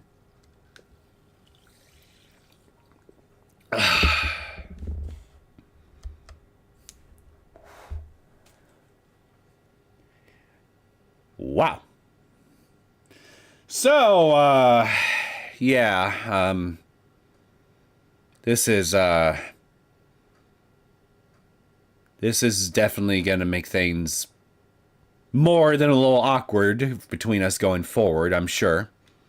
Unironically. And, I'm also now starting to kind of feel bad for Luka.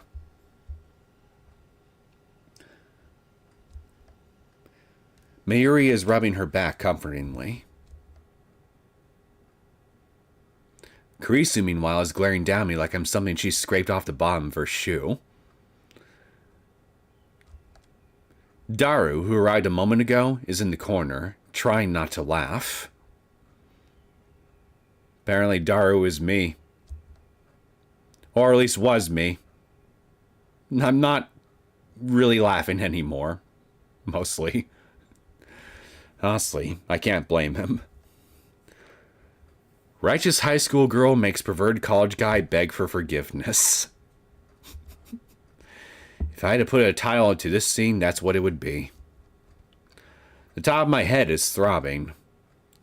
She probably threw a whole freaking physics book on top of your head just now.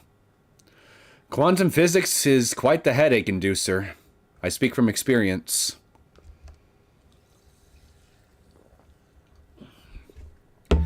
And there goes my drink. Most likely because Kurisu wiped out 100 million of my precious neurons, envied by scientists the world over.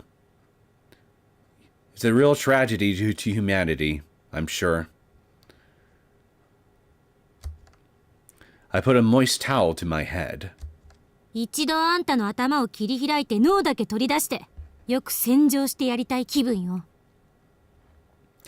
Will you put it back after you're done? できればそのまま体に戻さず、培養液の中にぶち込んで、一生あんなハレンチな真似できないようにもしてやりたい。Will you put it back eventually?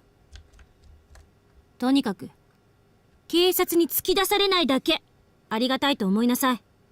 Oh, believe me, I actually very much am. I know, realistically speaking, I deserve a lot worse. A lot worse. はい。すいません。Man, that was dumb. Dumb does not even begin to describe it. I didn't think it would be gone. What, you think she would be you think she'd be a she-male or something? A trap? A chick with a dick? A hermaphrodite?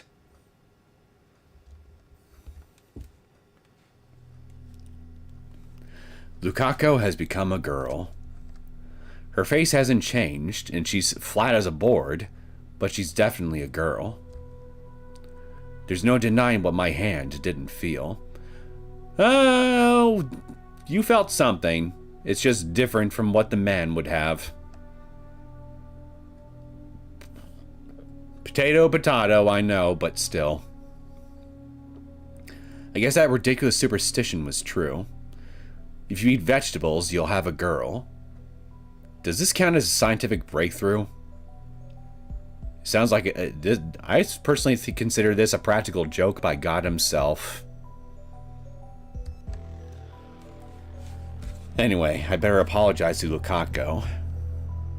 You better get on your hands and knees and dig that face of yours into the ground for this one, because that is just the bare minimum posture that you're probably going to be required to do just to even try to make amends for this.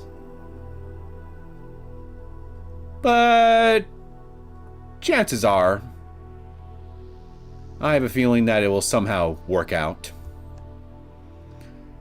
I hope she doesn't get PTSD because some pervert, me, groped her. I mean, she's a 17-year-old girl now, and she was shy to begin with. 17, okay, that's how old you were. PTSD, post-traumatic stress disorder, short for post-traumatic stress disorder. From the DSM-V4, Diagnostic and Statistical Manual for Mental Disorders, 4th edition, published by the American Psychiatric Association in 1994. A mental condition caused by the severe psychological shock of an accident, disaster, crime, or other intense stressor.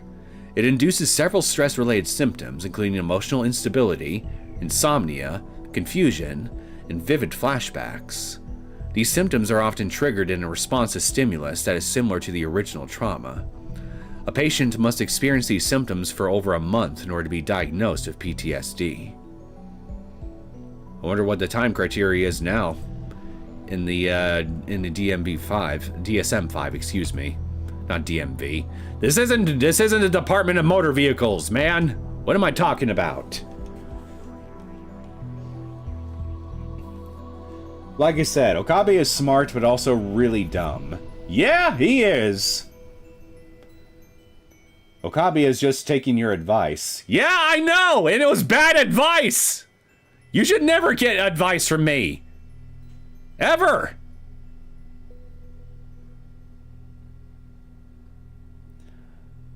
Automatically best girl.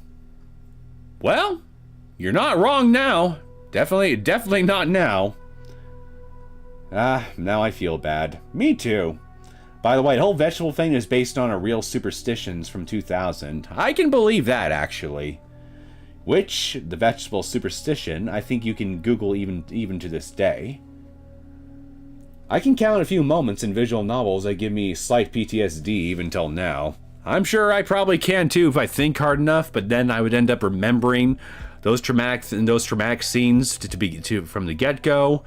And then my mind would proceed to try to mentally block them out again in order to preserve what's left of my sanity. I mean, I guess if there's one thing my mind is good at, it's mentally blocking out troubling stimuli after a while. I'm basically immune to getting PTSD based on my own personal observations. Anyway, since you mentioned it, Liz, I might as well just go ahead and look it up just for the fun of it. Did people believe eating vegetables could influence what type of gender their baby would have in the early 2000s?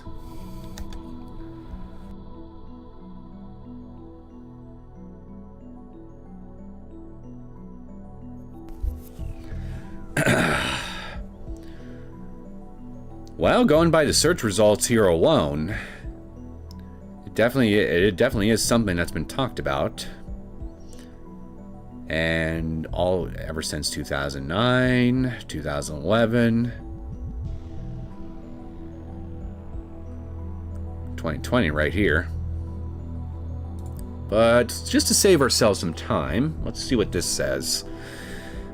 Yes, by the early 2000s, there was a widely circulated belief, particularly in popular media and alternative health circles, that a mother's diet, including eating more vegetables, could influence the gender of the baby. And what is this link to? Okay, so these are the references. New Scientist, The Guardian, CBS, Science Direct, Dr. Well. Very, very trustworthy sources, I'm sure. Said no one ever. This belief was rooted in the idea that a vegetarian or plant-based diet could increase the chances of having a girl. Just glancing over the references real quick.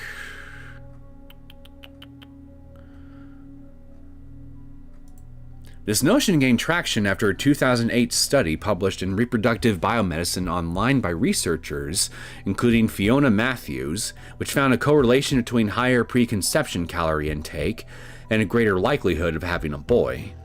The study suggested that women with higher energy intake, including more breakfast cereals and potassium-rich foods, were more likely to give birth to boys, while those with lower intake were more likely to have girls.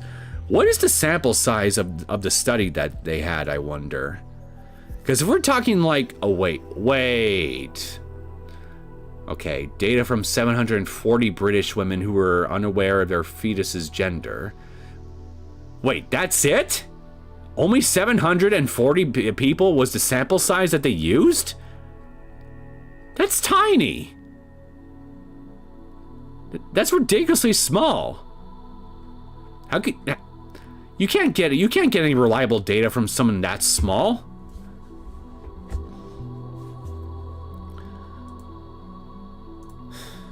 Okay, that pretty much just answers everything for me right there. It's unreliable because the sample size is just microscopic. While the study did not prove causation, it fueled a popular narrative that eating more greens means girls, a phrase that became a headline in outlets like the Daily Mail in 2011. This idea was further amplified by anecdotal advice and alternative clinics promoting dietary changes to influence sex selection, even though scientific consensus at the time emphasized that the father's sperm, carrying X or Y chromosomes, determines the baby's sex, and that diet had no proven ability to alter this. Yeah, basically just plain old human biology at work. No surprise there.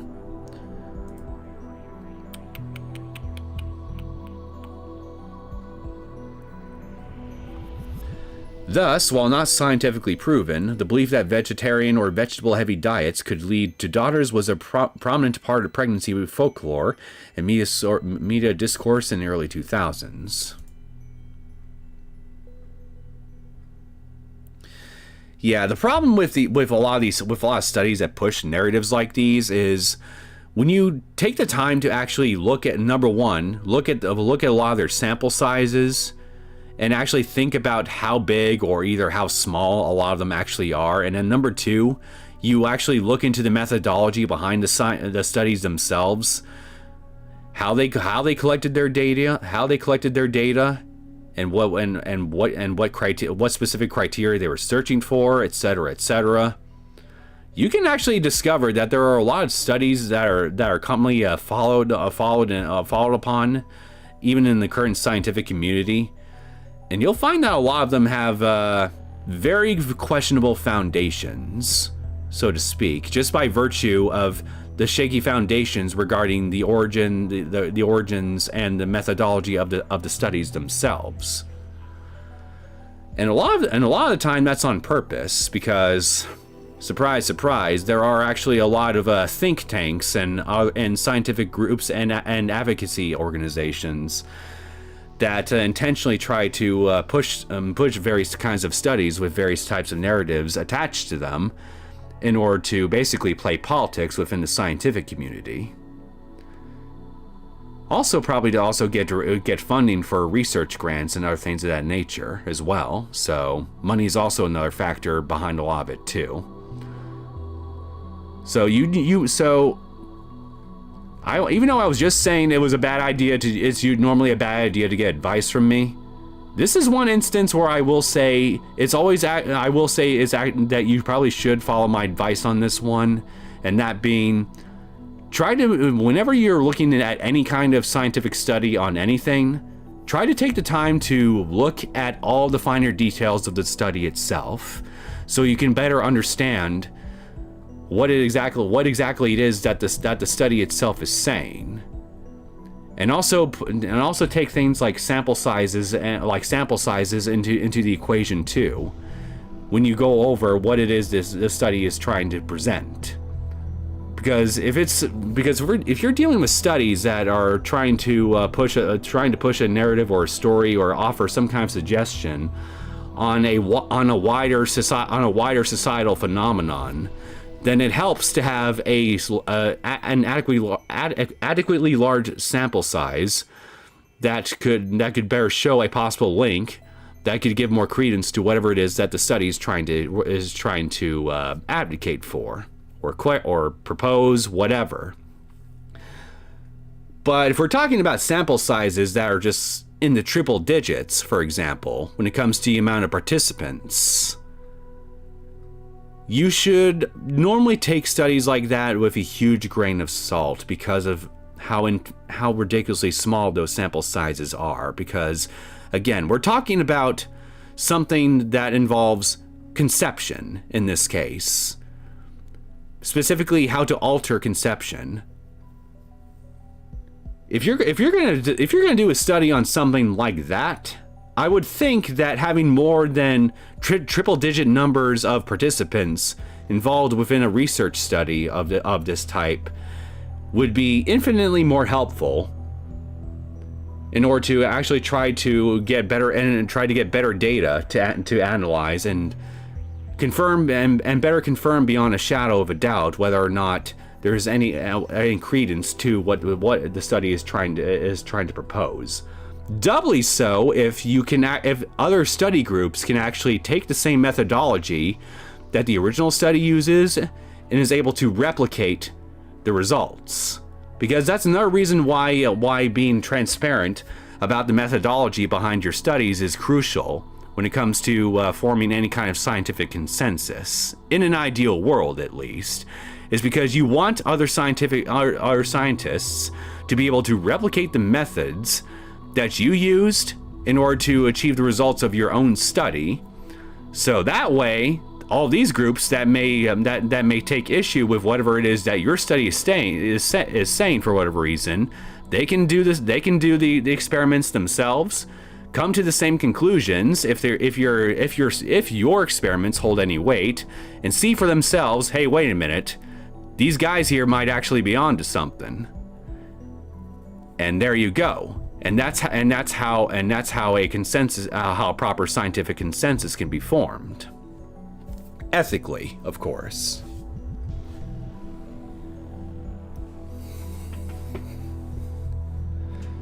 So yeah, just whenever somebody presents any kind of random study your way on any random subject ever, on anything, it doesn't matter what it's involved, what the topic is about. If you can, try to actually take the time to really look at the study itself, look at its bones, so to speak. Because there might be a chance that somebody might be stretching some data a little bit, somebody basically might be trying to sell you some snake oil, essentially, in the form of a scientific study. Either that, or there's a serious flaw within the study's methodology. But otherwise, the people making the study in question have legitimately good intentions, but they just need, a second opinion, so to speak, in order to clear the record. There are dishonest or well-meaning but ill-informed actors within the scientific community, so it's best to stay vigilant on these sort of things so you don't get deceived.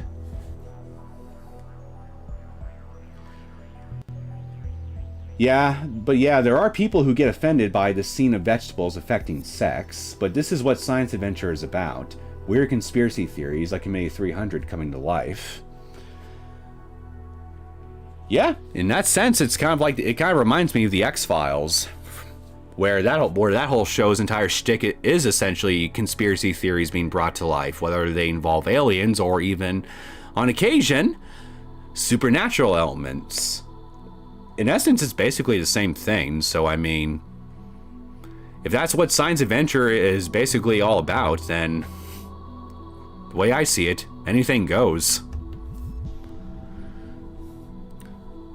Alright, that other tangent aside, I hope she doesn't get PTSD because some pervert, me, groped her. I mean, she's a 17-year-old girl now, and she was shy to begin with. I need to be as gentle as humanly possible from now on. Honestly, I wouldn't be surprised if she never spoke to me again. Yeah, pretty possible. I have no one but myself to blame. I'll just have to accept the consequences. だいたいなんだって漆原さんが男の子だなんていう妙な妄想に取りつかれたんだ Actually, I'm glad you asked, because, Okabe, you could actually take the opportunity to actually properly explain yourself here. Why you thought that this version of Luka was a boy. Just tell them that you came from another world line where Luka was a boy, but you decided to basically perform an experiment to try to change his gender, and boom, turned out it worked, because guess what? The Luka in front of us here now is actually a girl rather than a boy, unlike the one that we knew previously. Just do that. Just explain yourself. You might be able to salvage this if you just do that. それについては前にも言ったはずだ。D メールによる過去改変だよ。ルカ子は男だったが、女の子になりたいという願いをもとに D メールを送り、それは成功した。Wait, so you already did? 世界線が変わったその瞬間を、俺は確かに認識していた。すなわち、魔眼。リーディングシュタイナーによってな。その点については反省せねばなるまい。俺はもっと自分の持つ特殊な力を信じるべきだったと。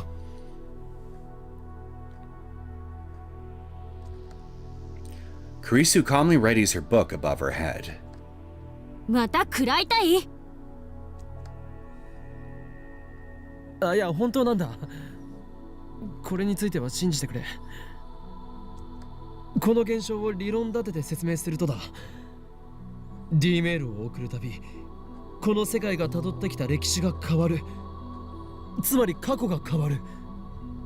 それを俺の脳は知覚できるのだよ。I leap to my feet, overcome of excitement. Protect your head. 世界中でこの俺だけがインガリスの変化を認識できる。そう。例えるなら、俺はこの世界の観測者ということだ。I look around, expecting to see the awe on their faces. In some ways, you're more delusional than Takumi ever was. Not gonna lie.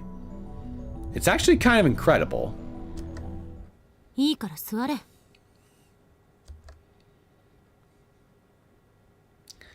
I do as I'm told. わからないのか？ Schrodinger's cat! すなわち、量子力学的に言うところのシュレディンガーの猫の実験における箱を開ける人なのだぞ。Schrodinger's cat. Virtue's last reward made this an unforgettable scientific, pseudo-scientific phenomenon for me. I would explain why, but that would be massive spoilers. In fact, yeah, I'll just shut up. An incredibly famous thought experiment proposed by physicist Erwin Schrödinger.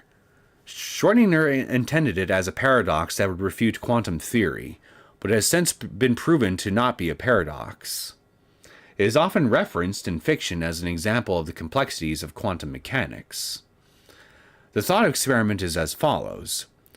A cat is placed inside a box. The box also contains a vial of poisonous gas and a sample of some radioactive substance. If the radioactive substance emits an alpha particle, it sets off a sensor, releasing the poisonous gas and killing the cat. Now, assume the radioactive substance has a 50% chance of emitting one alpha particle per hour. After 1 hour, you open the box. The cat has a 50-50 chance of being alive or dead. The question is, was the cat alive or dead before you found it? According to Einstein, your observation of the cat's condition is irrelevant, as the cat was either alive or dead before you opened the box. I'm with Einstein on this one.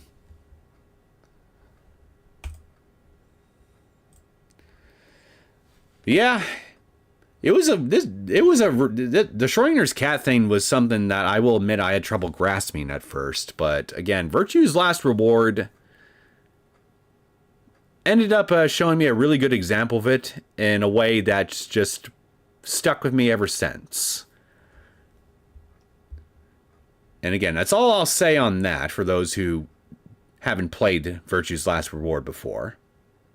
But if you know, you know. I'm sure.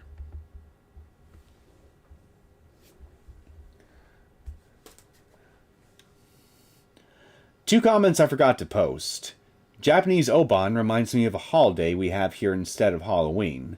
Basically visiting graves to pay respect.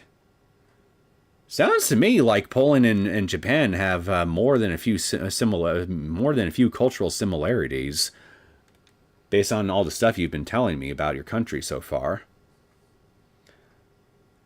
By the way, I'm watching this stream while playing Factorio. It's in my top games for me. Factorio. Okay, I've heard the name. Isn't Factorio that card game or something from last year that was pretty popular? Factorio. No, wait, no. No. I'm thinking of something else. Okay, so it's a base building game. Okay.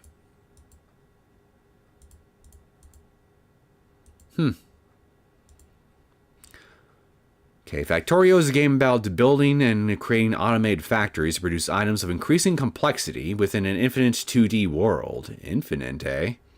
Use your imagination to design your factory, combine simple elements into ingenious structures, and finally protect it from creatures who don't really like you. So, your neighbors?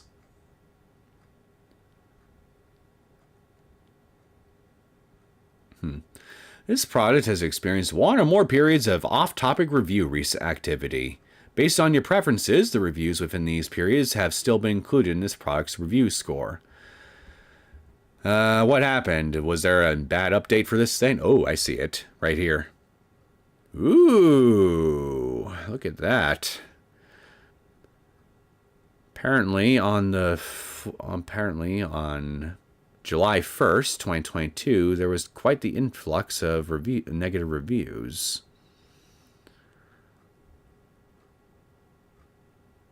But that's more than 3 years ago.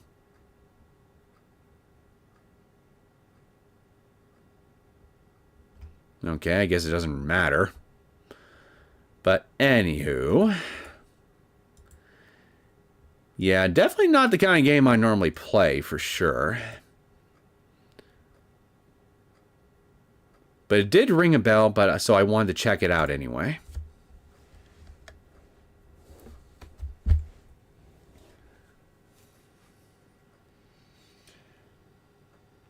Takumi was self-aware to a pain at the end of the day. Yeah, he was. That's true. And it's one of the things scientific community was wrong with. Scientific community things Einstein was wrong with, thinks was wrong. If it's 2022, it's usually about Ukraine. Oh, you mean the start of the Ukrainian war, I assume. Let me guess. The developers of Factorio are Ukrainian or something like that, or Russian. And that in of itself basically caused a bunch of people that were basically people that were against the other side, so to speak, whichever the side is in question, to flood the game's store page with reviews, negative reviews.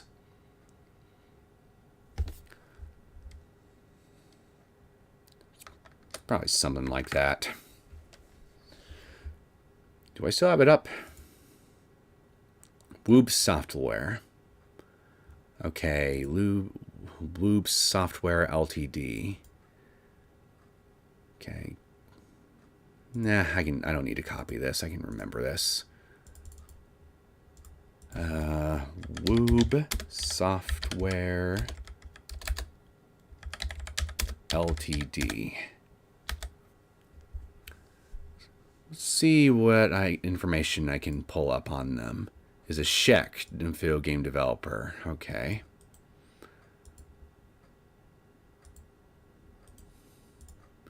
Now, where's Czech on the map again? Czech Republic.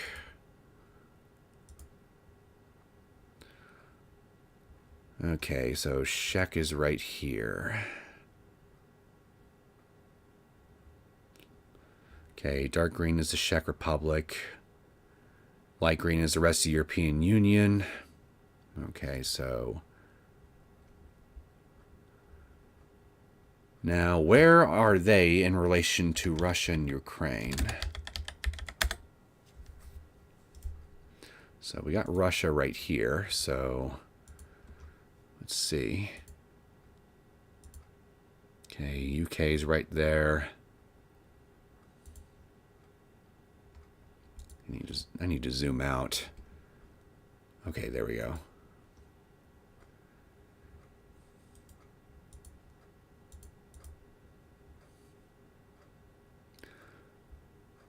Actually, wait a minute.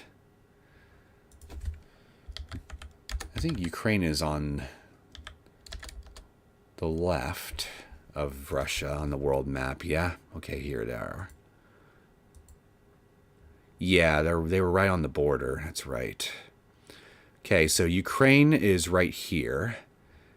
And the Czech Republic is basically right next door to them.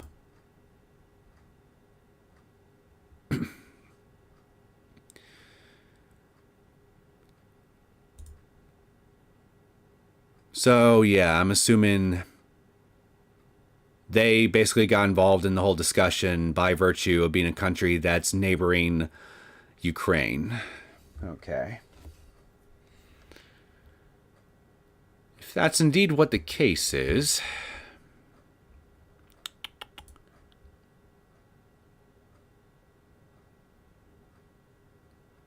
Okay, let's see. Okay, Factorio developers got Reddit Gold. Double the price for no reason. Borderline abusive regional... Oh, I was completely off base, it seems. Made it hard for average citizens to buy the game legally. Allowed developers to pat themselves on the back. Invited ignorant masses to sling feces. Okay. Great game superstition by developers to increase the price. Okay, it's looking to me like it's more so people complaining about a sudden price hike on this thing. Okay. Should have just done this from the start. Okay, so it's got nothing to do with politics from what I can see. Less to do with politics and more so just people not wanting to get shortchanged. At least during that period of time, anyway. Understandable reason, all things considered.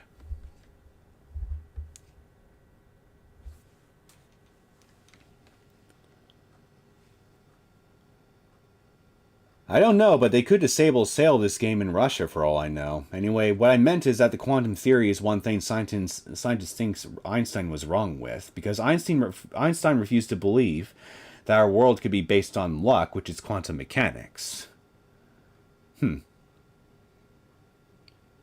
Well, given the whole premise behind the Big Bang Theory, I mean, that's essentially... Luck is essentially how the universe was formed, in a nutshell, based on my understanding of that theory, so... Yeah. It's kind of luck is kind of a necessary component in theories of that nature, so it makes sense to me why the scientific community would be up in arms about Einstein being against it. It's not. Slovakia is next door to them. If Czechoslovakia was still a thing, then you would be right. But Czechs don't have a common border. Oh. Well, again, it doesn't really seem like it. But again, based on what I was just looking at the Steam reviews just now, it looks like to me it was just more so just an issue of pricing rather than anything involving any wars going on in the area. So, again, should have just done that from the freaking start. But no, that'd be the smart thing to do. And there's one thing that I'm pretty ineffectual at doing at times. It's doing the smart thing.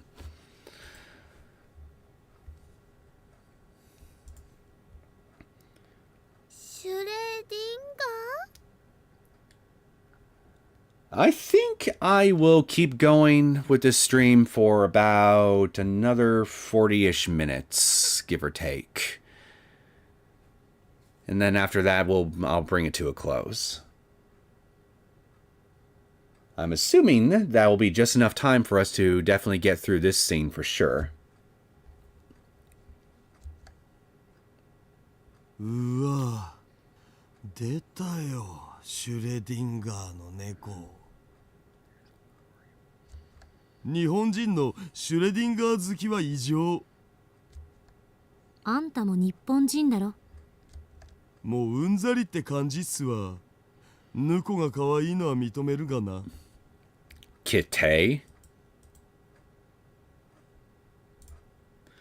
Kite, Nuko, Internet. The word kitten corrupted for added cuteness. It has no particular meaning, but is often used on @channel, Nico Nia Duga, and many other similar sites.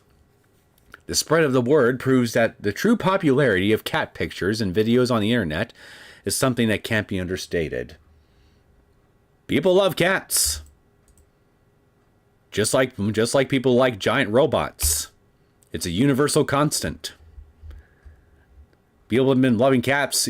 People have been loving cats ever, at least since the days of ancient Egypt.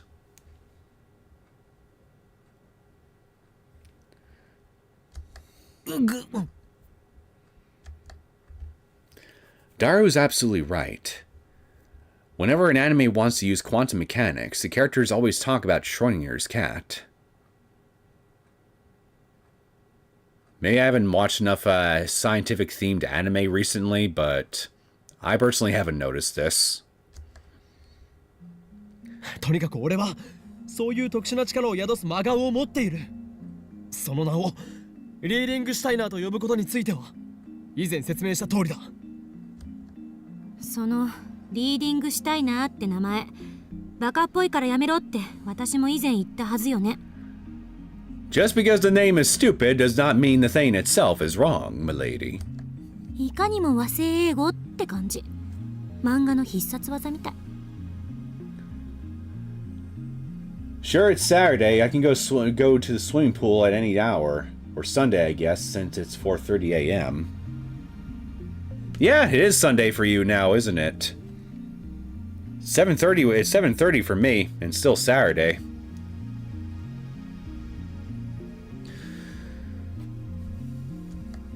文法としては破綻してるし、シュタイナーがシュタインのことなら前半は英語で後半はドイツ語とかむちゃくちゃだわ。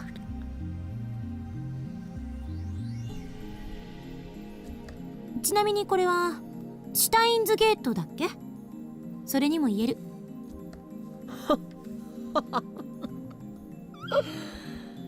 まだまだ伝部の猛虎犯が取れぬようだな、クリスティーナよ。ネーミングは五感がすべて。かの天才レオナルド・ダ・ヴィンチにも被験する俺の想像力は文法などというつまらない決まり事に縛られたりはしないのだ。Incoming. She hits me again. I'm seeing stars. 少しは反省しろ。すいません。I don't know, man.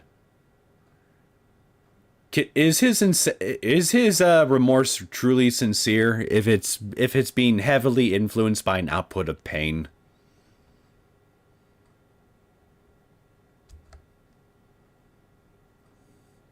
Lukaku is still crying.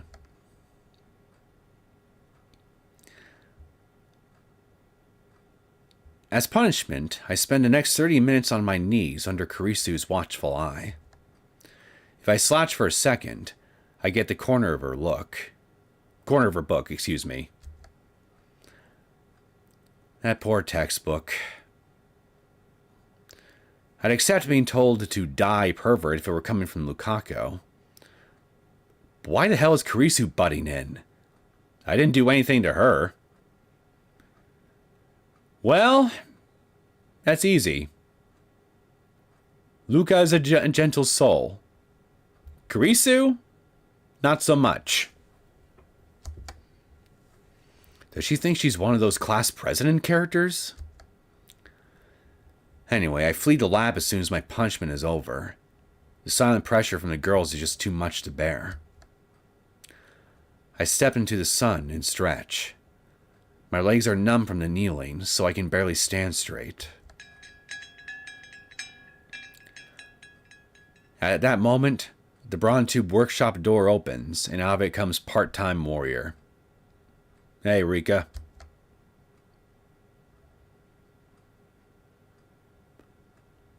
Our eyes meet. おーす。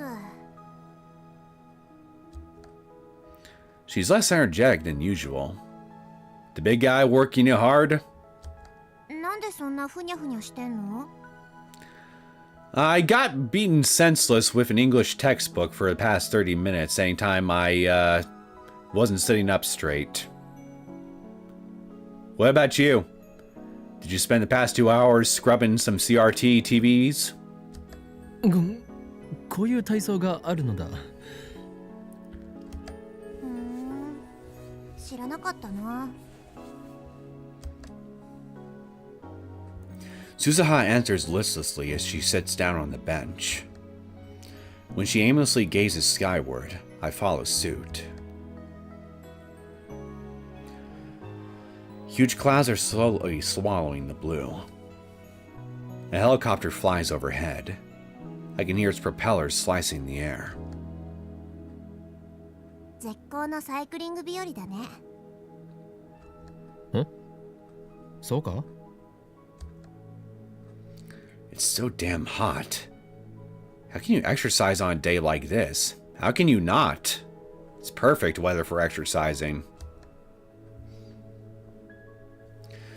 I'd rather drink hot coffee in a well-conditioned air-conditioned room, excuse me.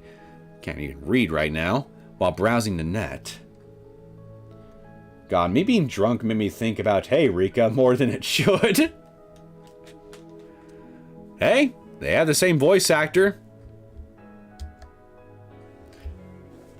Now that's a luxurious way to spend summer break. If only the lab had air conditioning. Ice cubes. They're cheap. あのさ、ちょっとサイクリングしない？ Seriously? She has to be joking. チャーリーは1台しかないではないか。二人乗りすればいいじゃん。Gonna have me ride the bitch seat, are we? バイトを放り出していいのか？ For those of you who may not know, I don't know if it's only an American thing, but on motorcycles, we have this little portion on the bikes where a second passenger can ride behind the driver, and it's usually referred to by biker gangs and things of that nature as the bitch seat, rather than the passenger seat. Reason for that is because, well, you got a chick on your bike with you, that's where she'd ride, right behind you, holding on for dear life as you just ride on into the night. Yeah, again, I have no idea if it's only an American thing or if it's cross-cultural, but there you go.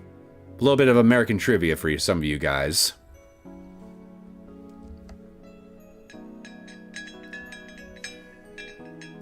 Suzuha pops into the store. She's back in less than a minute. 許可取ってきた。どうせ客なんて来ないし。 I try to think of an excuse to refuse, but nothing comes.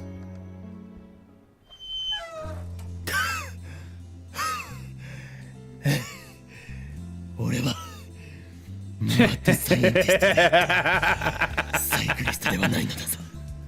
Hey, you can be both things at once, and I guess she made you the driver, eh? Well, she got to ride in the bitch seat. なのになぜ俺がお前を後ろに乗せて漕がなければならないのだ。 Because, well, actually, given the current context, you may be the one that was driving the bike, but I guess she actually technically made you the bitch in this instance, huh? その昔アリストテレスが言いました。時間は運動の数であるってね。 Aristotle, huh? Are you gonna start quoting Plato at me next? だから運動した方がいいよ。 Doesn't make sense. I'm exhausted. We barely made it to the station. I'd die if I went another block. Oh, ha! Best line in any anime. I don't know, man. I could probably pull up any random eroge or hentai or anything like that. Move on to the spicy material, and get a whole slew of gold star voice acted lines, all prepped and ready to go, and serve them up instead as best candidates for lines in any anime, anything ever. And yes, I am joking. In case you thought I'm being serious. Don't know. I remember in middle school one of my boys' schoolmates taking a ride from another guy. It was a random scene when I was waiting on a bus station. Yeah, again, I think the whole bitch seat thing is something that may be specific to biker culture within North America specifically. Because biker gangs will just typically have their girlfriends or whatever ride on the back while they themselves drive. So, you know, bitch, you know, being in reference to girl, that sort of thing. That's typically how. So yeah, I think that's where the whole thing comes from. But I'm no expert on American biker culture or even biker culture worldwide in general. So yeah, but I mean, hey, I'm just going by what my folks told me. So I mean, they've been around on this planet Earth longer than I've been, so I'm willing to take their word for it.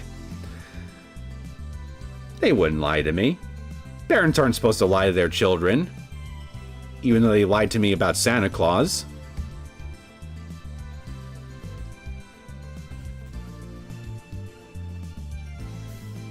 I mean, you're right. What about the hentai line thing?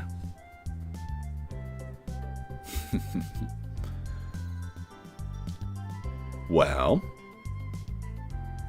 maybe. I guess it depends on how you want to look at it.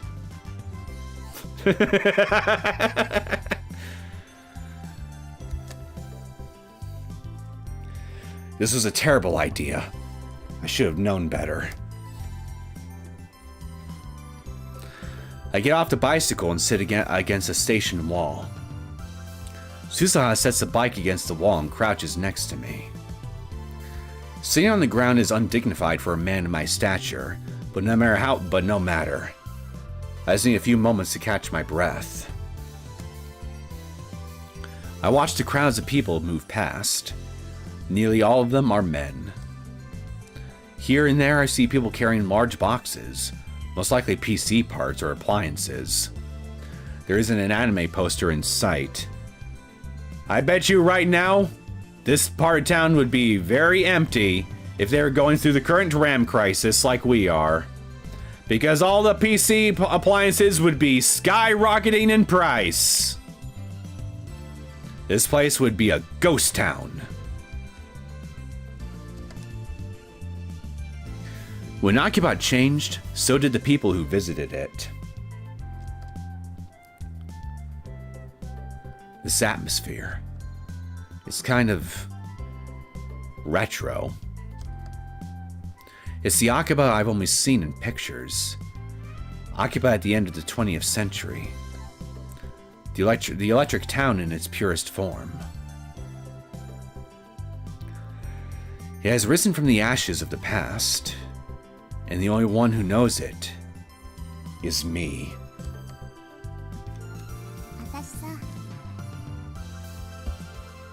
Santa Claus is the coolest thing ever, though. Or straightforward Saint Nicholas in many countries. Yeah, if we're going with the whole winter solstice version of events, yeah. Fun fact: did you know that Santa Claus, in the modern, as we know him in the modern day, was an invention by the Coca-Cola Company about a century or so ago, as part of an advertising campaign? Yeah, Saint Nicholas was in actuality, last I checked, the original incarnation of Santa Claus, but the Coca-Cola Company basically reinvented him for some kind of advertising campaign way back in the day.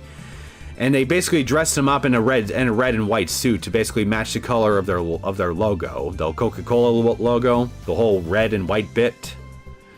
And for some godforsaken reason, it just stuck ever since.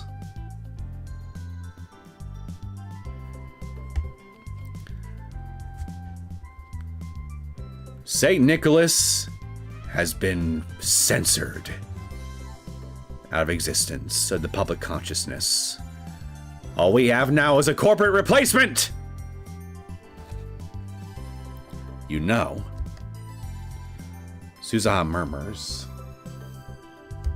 東京に来たのは10日前が初めてなんだよね。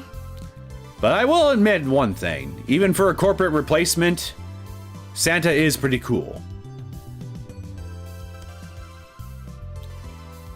Huh. I didn't know that. Wait, what'd you say? It's only been 10 days since I arrived in Tokyo. Only 10 days, huh? 夏休みを利用した観光ではないよな。父さんを捜索するため。 Your father? That's a strange way to put it. 蒸発でもしたのか？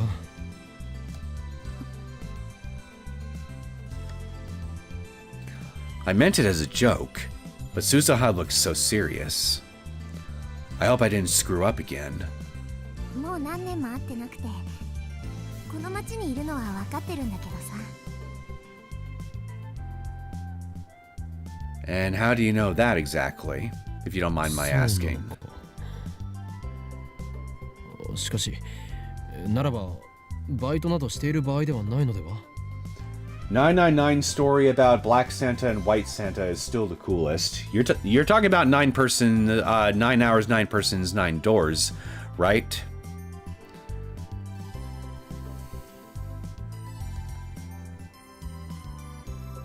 Ah, okay. Yeah, the Santa bit. I forgot all about that little bit of the story, actually. Yeah, Santa. He ended up surprising me in a lot of ways, but I won't say why, because I'm pretty sure there's got to be at least one person here who probably hasn't even played 999 before. So I won't say anything due to spoiler reasons, just in case there is someone here who hasn't played it. Suzaha works at the Braun Tube workshop from 11 a.m. to 7 p.m. every day. I doubt that leaves much time to search. 当てがないっていうのが正直なとこ。警察に捜索願いは出したのか？ううん。だったら出すべきだろう。あとは金があるならば更新所に頼むとか。そんな予算はないな。それにいろいろ事情があるんだよ。Issues?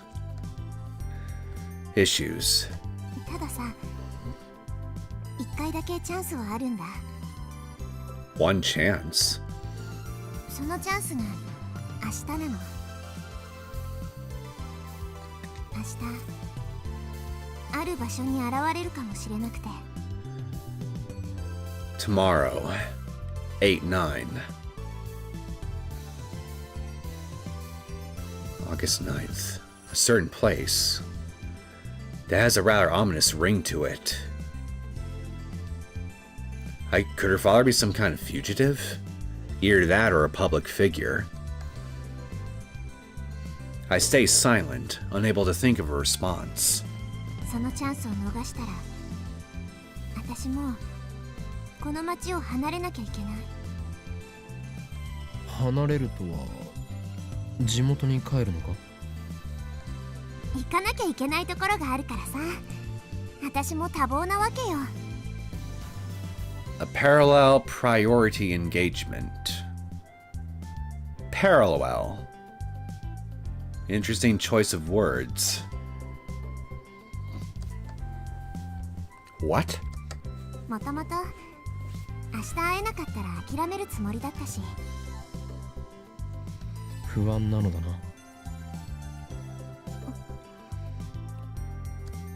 わかるぞ、その気持ち。誰も知らないこの町でたった一人で父親を探す、さぞや心細いことだろう。不安な気持ちを紛らわすため誰かに相談したいわけだな。そして身近にいる人間で最も頼りになりそうなこの法王院厩馬にすがったわけか。Well, I don't think reliable is the right word to use here. Probably convenient. You just conveniently happen to be around. だが残念だったな。俺のような狂気のマッドサイエンティストに頼ったのがお前の運の尽きだ。バイト戦士よ。はあ。そんなお前は俺が実験台として使ってやろうではないか。Santa is an example of a godlike English dub, which understands that curses in Japanese don't really exist and you have to use context. I haven't played 999 with the English dub, so I don't know how good it is or not. I don't know how good it is. And as far as I'm aware, the version that's available on Steam only has the English dub as a language option, as far as I'm aware. I haven't actually sat down and played it. I mean, I played the original 999 on the DS before, but none of the re-releases. 実験台って決まっている。時間を遡ることができる人類科学の夢 D メールだ。I've already explained D-mail to Suzaha before. お前にはその実験台となってもらおう。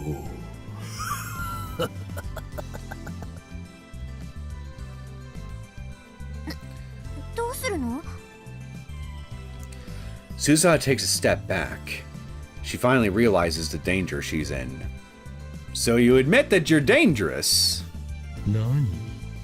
簡単なことだ。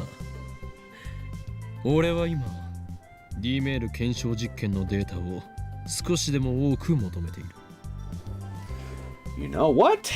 Considering what's happening, I think this is something. This is a good thing as any to make a literal note on. So that way, I don't forget what ends up happening here next time we end up coming back to this. So let me do just that and write myself a quick note. Kabe is trying to get Rika to volunteer for his microwave experiments. Okay, now I'll add to it as needed. お前にも過去を変えてもらうのだ。もっともその変えた過去を認識できるのはこの俺だけだがな。Oh yeah, also Okabe also grabbed Luka by the Kitteh. Kitteh.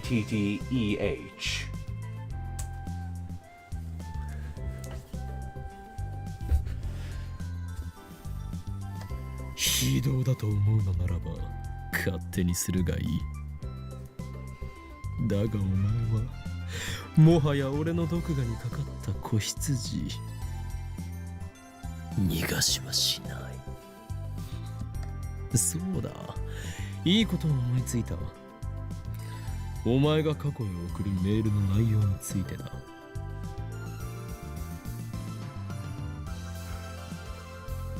Rika wants to find father who she knows is in town and thinks only she can only meet him on August 8th at an unknown location. Okay, got that too.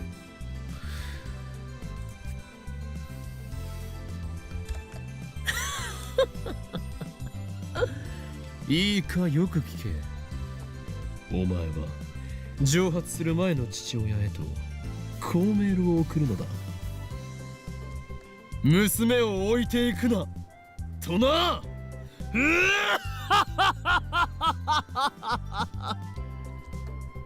君ってさ、いいやつだね。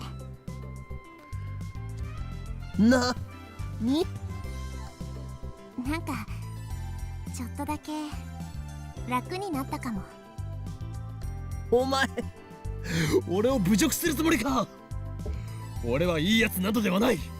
実験のことしか考えていない狂気のマッドサイエンティストである。Oh yeah, I can definitely vouch for the former when it comes to the women and children bit. 分かったならば、お前の父親の携帯アドレスを教えろ。教えなければ俺の右腕が火を吹くぞ。ちなみに封印が解かれた右腕を俺は制御できない。お前の命も保証できんと言っておこごめん、無理なんだ。う。あくまで逆らうのか。父さんの携帯の番号もメルアドも知らないから。あ、そう。So one of those fathers, eh? Well, that's a letdown. まあ、だからこそ明日にかけてるわけでさ。心配してくれてサンキュー。Wait a minute, hold on then. If you don't have his phone number or address or email or anything like that, then how do you know where, when, and where you supposedly have this one chance to meet him? Something's not adding up here, Missy. 心配などしていない。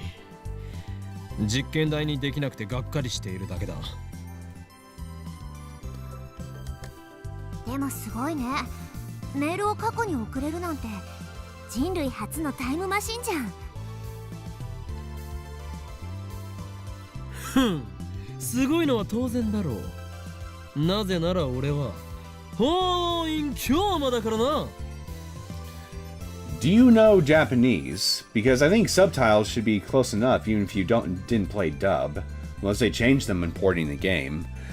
Well, I mean, my understanding of Japanese is probably worse than a toddler's. Or probably comparable, realistically speaking, but nothing past that. And that's just with spoken Japanese. Never mind the actual writing bits. But no, I don't actually know. I know that's the re-releases that contain both 999 and Virtue's Last Reward as a duology. I know that those have English voice acting for both versions of those games. But I don't know if 999, that specific version of 999 actually has Japanese voice acting or not, because I never checked before. If it does, then, well, obviously I'll go with the Japanese dub easily. But if not, then, well, it is what it is. But yeah, I mean, I was just saying that I just don't know if it actually has a Japanese dub or not, even though I know it has an English one. アップグレードの予定は？アップグレード？そのタイムマシンのアップグレード、例えば人そのものを送れちゃうようになるとか。検討中だ。No good ideas yet, though. だったらさ、作る前に一つ忠告。 And what's that? マキセ・クリスは仲間から外した方がいい。What is your beef with Kurisu? そういえばお前、あいつのことをやけに嫌っていたな。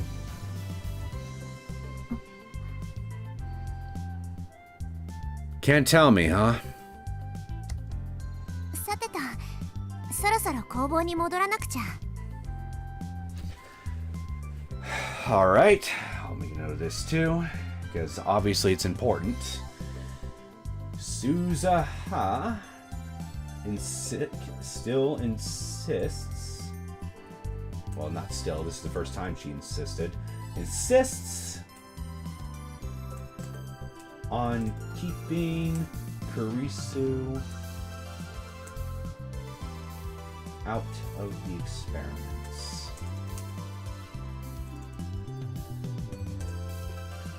Okay. 30分休憩をもらっただけだからさ、そろそろ帰んないと怒られちゃうよ。I stop Suzuha as she gets on the bike.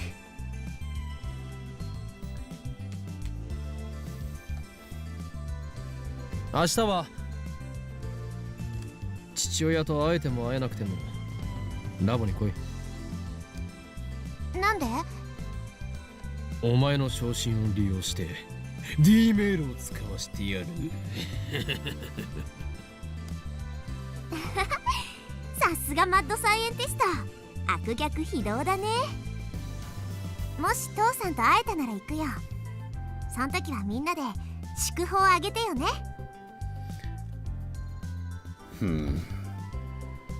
Okay. She says she'll meet us at the lab on the 9th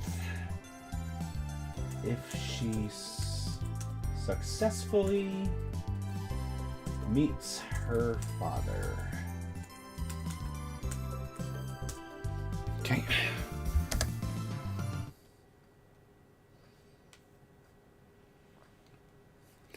She laughs happily. Then she starts pedaling, leaving me behind. Am I just gonna have to walk back? 待て！俺も乗せていけ！おい！ Suzuha doesn't wait, leaving me no choice but to run back to the lab.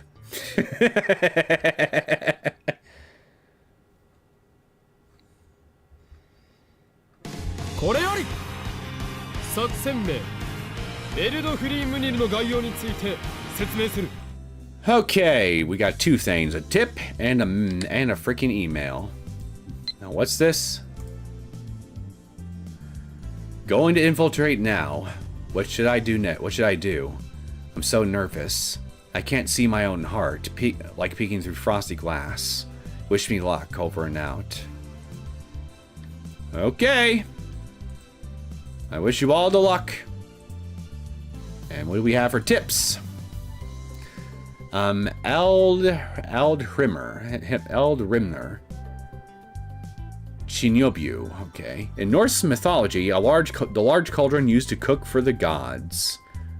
Of course they freaking name their goddamn cauldrons. Of course they do. Wait a minute, was there other tips I missed? No, apparently not. Never mind.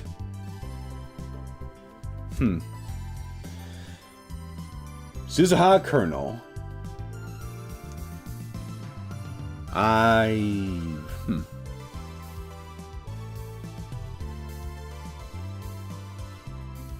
assuming you're referencing her costume.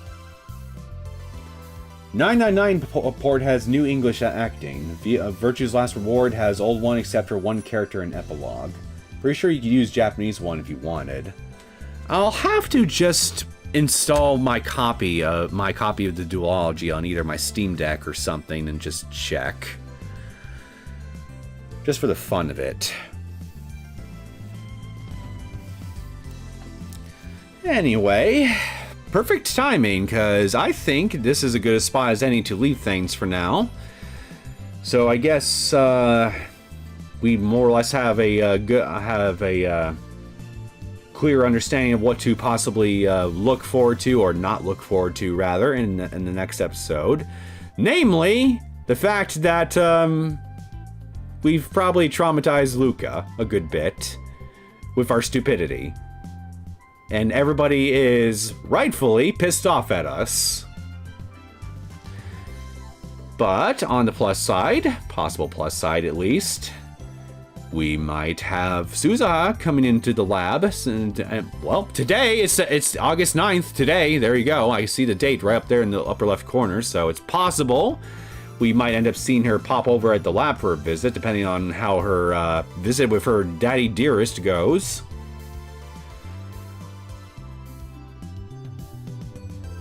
So, yeah, I don't know.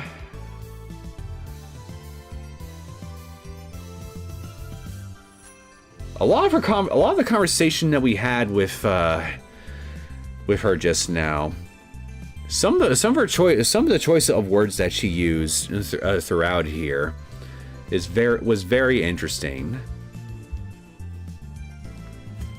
Like, okay, is it still there? Like, let me point to some specific examples. She doesn't know her father. She doesn't have her father's contact information in any way, shape, or form, but she does have information on where and when he's going to be. And apparently, this is apparently the only chance that she has to possibly meet him. But there's also something else that she said in addition to that here that also stood out to me, namely her saying that if she fails, she fails of this whole thing, she'll end up giving up.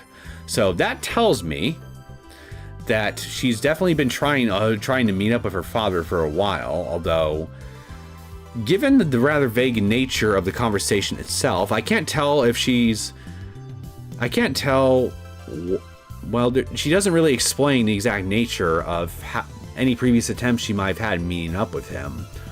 All we really know is that she just knows he's going to show up somewhere within this town on today's date, and she only has one chance to find him. But I don't think I remember her saying anywhere that she knows where she's going to be. Exactly, did she? Because if she doesn't have a solid location to actually work with... Okay, here it is. I know that tomorrow he might appear in a certain place. He might appear, but she doesn't know for sure.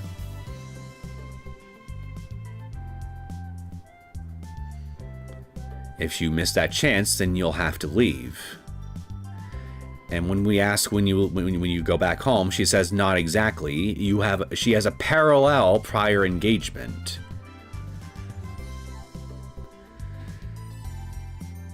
So she's not exactly going back home, but instead has a parallel prior engagement. I mean, I'm already been speculating that she might be John Titor, and because remember the nature of the conversations that we had with John Titor regarding world lines, and how John Titor explained how the mechanics of world lines work, and our possible role in the whole thing as an observer. And then referred to all the language that John Titor used with the language that she's speaking here in regards to herself and what she's trying to do. For me personally, she sounds like a character that She sounds like a character that fits the arc of a time traveler that's trying to remain incognito, okay? Now, granted, it is possible I might be looking too deeply into this, and I could be very off base here. But I've seen enough of my fair share of media over the years that involves time traveling characters, and I know, generally speaking, how a lot of this stuff tends to play out. So she's definitely coming off across to me as that kind of character. The more that we talk, the more that we discuss both anything relating to time travel, and in the case of this conversation, well, the reason why she's here in town, and the way in which she ended up divulging the information. It's hard for me to explain. I'm not really good at explaining this kind of stuff. I'm just hoping that I'm at least getting something across here, even if I'm not doing the best of jobs at it.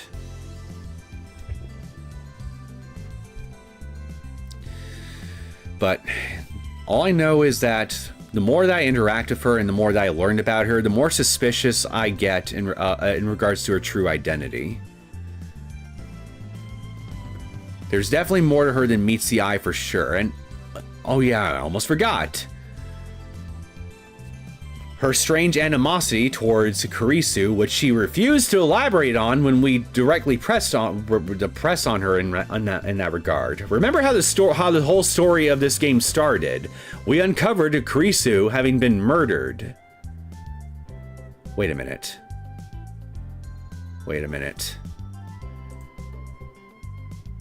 You know what? Let me do something here. I want to check something. I'm going to save my game.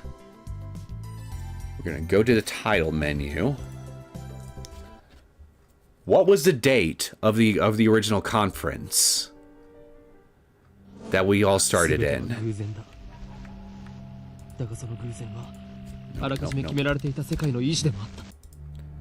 I want to see the date. Nope. I'm trying to skip. Here we go.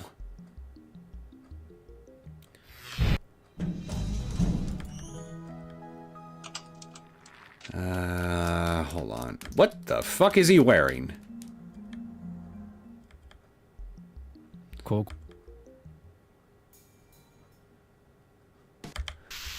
Okay, so it's on July 28th. So okay, never mind. I thought that maybe there might have been something here in regards to the date on which the original conference took place in the first world line, and the date August 9th, but no, I was totally way off base here. So never mind. Again, I thought I had something here when it came to this, but I guess I didn't. But even so, despite that, I still think the fact here that Kurisu's murder at the very beginning of the story,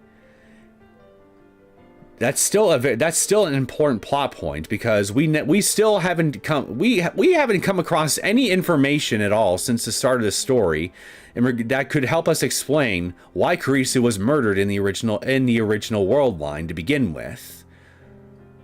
Who wanted her dead and why? And right now, the only character we have to work with in regards to any character having any particular animosity towards Kurisu herself is Suzuha. But I would imagine that if Suzuha wanted Kurisu dead and didn't like her and wanted Kurisu dead because she didn't like her or something, she's already had multiple opportunities over the course of the story, even past the beginning portion, to where she could have done so. And yet she hasn't. So I'm not willing to go with the idea that Suzuha had anything to do with Kurisu's death yet. But Kurisu is still an important factor in whatever is going on here for sure. Especially because somebody wanted her dead for some reason at that conference in that original world line. Until we ended up interfering in a way that ended up saving her life. There's something here with Kurisu, and I think Suzuha might have an idea on what it is. But unless time travel is involved, then there's nothing about her, logically speaking, that could help me form any kind of solid, reliable idea as to why she would have any particular animosity towards Kurisu. Because by all appearances, based on how Suzuha presents herself, she's just a random girl that just happens to have moved into town recently and is looking for her father. Now, granted, I don't believe that there's nothing more to her than that. I think that there is a lot more to her than she's presenting herself to be for us. But going by on how she's presenting herself, it doesn't make sense to me why she would have animosity towards someone who, by all accounts, she shouldn't really know. So that naturally begs the question, how exactly does Suzuha know Kurisu so much to the point to where she not only holds animosity towards her, but has specifically told me at this point to not let Kurisu get and be involved with the time travel experiments? I don't know about you guys, but based on on my previous interactions with John Titor, the little nuances in the conversations I've been having with Suzuha recently, especially in this recent one we just had, I'm willing to bet that, number one, she might be the John Titor we've been talking to via email, and number two, because she's John Titor, she's also, therefore, a time traveler. But past that, well, actually wait. John Titor's goal is allegedly to prevent a dystopian future involving CERN and a committee of 300 from happening. So if we could take that, take John Titor's assertions as to who he or she is at face value, then apparently John Titor, or maybe Suzuha in this case, if we go with the theory that they're one and the same person, is trying to prevent that dark future from happening. But that of course begs questions in my mind. Number one, what does Suzuha's father from this timeline what does that have to do with preventing that dark future? And number two, how does Kurisu fit into the whole picture?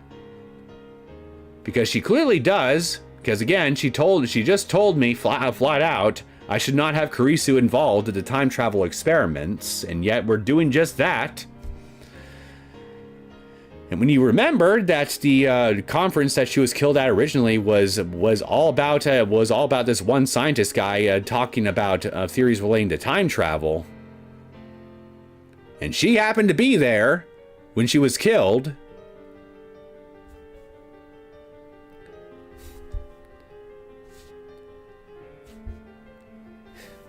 There's just too many odd things about Suzuha and John Titor, especially when you take the context of Kurisu and everything into account, and her animosity towards her. There's no way it's a coincidence. There's absolutely no way it's a coincidence.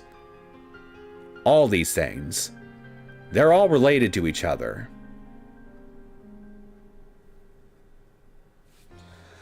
Anyway, I think that's enough for now. I'm ready to call it quits for tonight. Okay, so, Silent Hill Townfall thoughts? You mean the trailer? Give me just a second. I'm gonna check the other comments too real quick. Yeah, I guess. I would probably go soon on the drunk autopilot to bed, only to not remember how to fall asleep. Okay, I go to sleep. Bye. Well, good night, Liz. Sorry for keeping you up so late. Hopefully you don't have too bad a hangover when you wake up. So, Silent Hill Townfall. Yeah, I saw the trailer for it about a week ago. And the game looks cheap to me in some ways. You know what? Since we're on the topic, I guess we can go ahead and just bring it. I can just go ahead and bring the trailer up here, so that way I can have something to better illustrate my point, whatever points I want to make, rather. Silent Hill Townfall trailer. Yeah, it's this one right here, I think. So, I'm not going to sit through the whole trailer thing because, I mean, I've already seen it. So, I'm just going to stop. I'm just going to just pause and play for certain things and just bring attention to them. So, the radio speaking to the main character, Simon, saying, "You can't stay in this room forever. I can't stay in this room forever. I can't stay in this room forever. I know this is going to be hard. No, this is going to be hard. But you have to come back to me. You have to come back to me." So, I'm not sure what to make. Well, I'm not quite sure what to make of this little bit of the whole thing here, other than there is some kind of central conflict involving the main character here, Simon here, and whoever is speaking to him through the television radio thing here. Now, this room, I'm not sure if they mean the room in the literal sense, as in this location he's in right now, or if it's something more metaphorical. I'm not 100% sure what to make of this here, but all I can really make out here is that there is some kind of personal conflict involving the main character here, Simon, and whoever is speaking to him on the radio. And that's pretty much it. And also, next, I don't know about Simon's character model here, because I'm not seeing last I checked, this game is in Unreal Engine 5, and yet I'm not seeing any skin pores on him or anything like that. His skin looks really, really clean. At least in this lighting. I'm like, maybe it's just a fault of the lighting, and maybe I just gotta get a clear look at him from a different setting, but his skin looks unnaturally clean despite being in Unreal Engine 5, where, you know, character skin details and things like that should be very high fidelity by default. So, as a result, the sheer cleanness and lack of pores on his character model kind of gives him a bit of a cheap look to me. Like, I'm trying to think what to compare it to. Okay, I think it kind of reminds me a little bit of some of the character models I saw from random clips of Silent Hill Ascension in regards to how cheap those kind of looked. It's because a lot of them kind of had that weird little bit of smoothness to a lot of their skins. It kind of looks they kind of almost looked plastic looking at times. It kind of looks the same way here, and from what I'm seeing of the character Simon. His clothes, I mean, I think I can see the fabrics of his jacket, his clothes and everything. Those look fine, but his actual body, I mean, save for the hair follicles on his face, I mean, I don't know. It just seems a bit too clean, and it's kind of a jarring contrast to the rest of his character model. So, I don't know. So because he's our main character here, I kind of can't help but wonder what the rest of the potential characters in the story are going to end up looking like. If they're going to end up having a similar weird little issue relating to their skin or anything like that when it comes to when the rest of this thing is released. And usually whenever I notice little details like these with a lot of games, where they kind of look plastic looking or cheap, for lack of a better word. More often than not, I end up finding out that a lot of the games that have characters that kind of have this weird little look to them end up being mediocre at best. But I don't know. Maybe it's just a weird quirk of Unreal Engine 5. And it's also just bad timing because there's also just a lot of AAA duds that have been coming out lately. But I don't know. Something about the quality of the character model in some regards here just has a bit of a cheap look to me. So I'm kind of concerned about that on that front alone. But when it comes to everything else, though, that I can see throughout the trailer, such as, you know, the look of the environments. Okay, here we go. Yeah, I can see the fabrics of his jacket, his shirt, his overshirt and everything. This looks fine. But again, I'm seeing a lot of the same issue here where there's a noticeable lack of detail on his actual skin around his body compared to his facial hair or his clothes. It kind of looks unnaturally smooth compared to the rest of his actual character model when you look at his clothes and even his facial hair. Again, I hope I'm making sense here. I mean, you guys can see this too, can't you? Like, well, let me see if I can up the quality on this a bit and see if this helps. I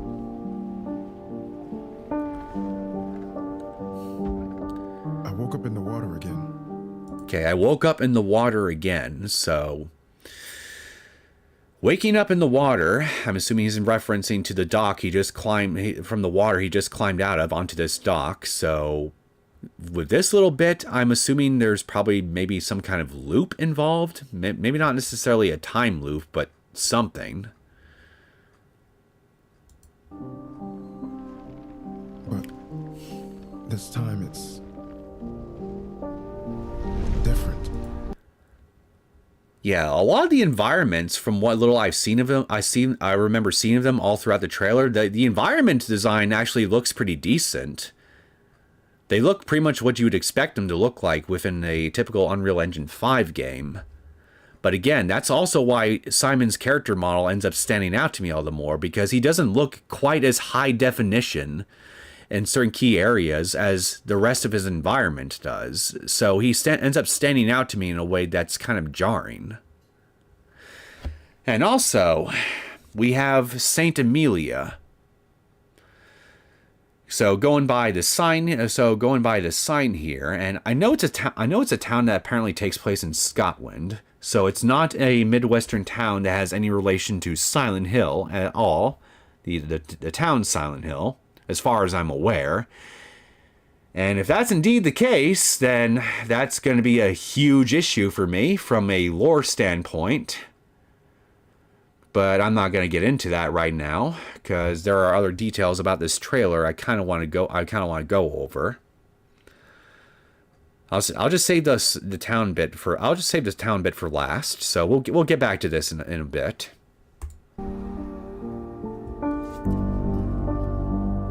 The fog looks fine. I mean, I'm assuming this is actually all being rendered in engine. It's not like a pre-rendered cutscene bit. We'll see, and this is stuff we'll all see throughout the game in engine. The environments look fine. The fog looks decently thick and detailed. Nothing we can do until help arrives. Please stay safe. So this little sign right here tells me that there's something going on within this town that involves more than probably just Simon himself, but probably the whole town, this whole town as a whole, and it's confining them. Because assuming this isn't okay, so I'm not too familiar with Scotland's general landscape, so to speak. I know it's right next to England.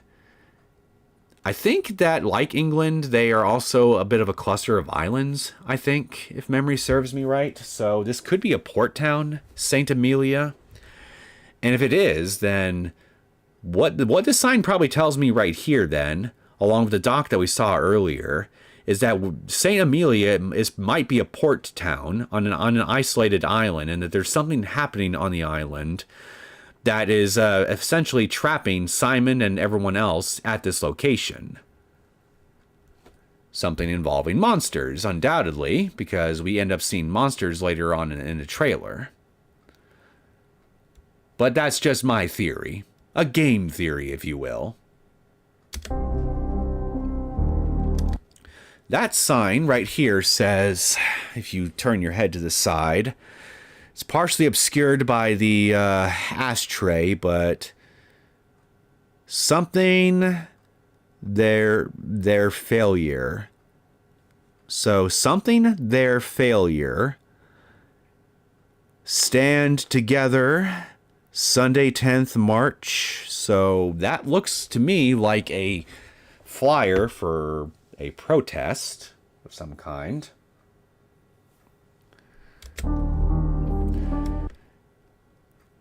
We end up seeing similar picket signs later on in the trailer that end up conveying similar little bits of messages, and I'm also willing to bet that whatever it is that people in this town have been protesting against might also be connected to what is currently keeping them isolated there.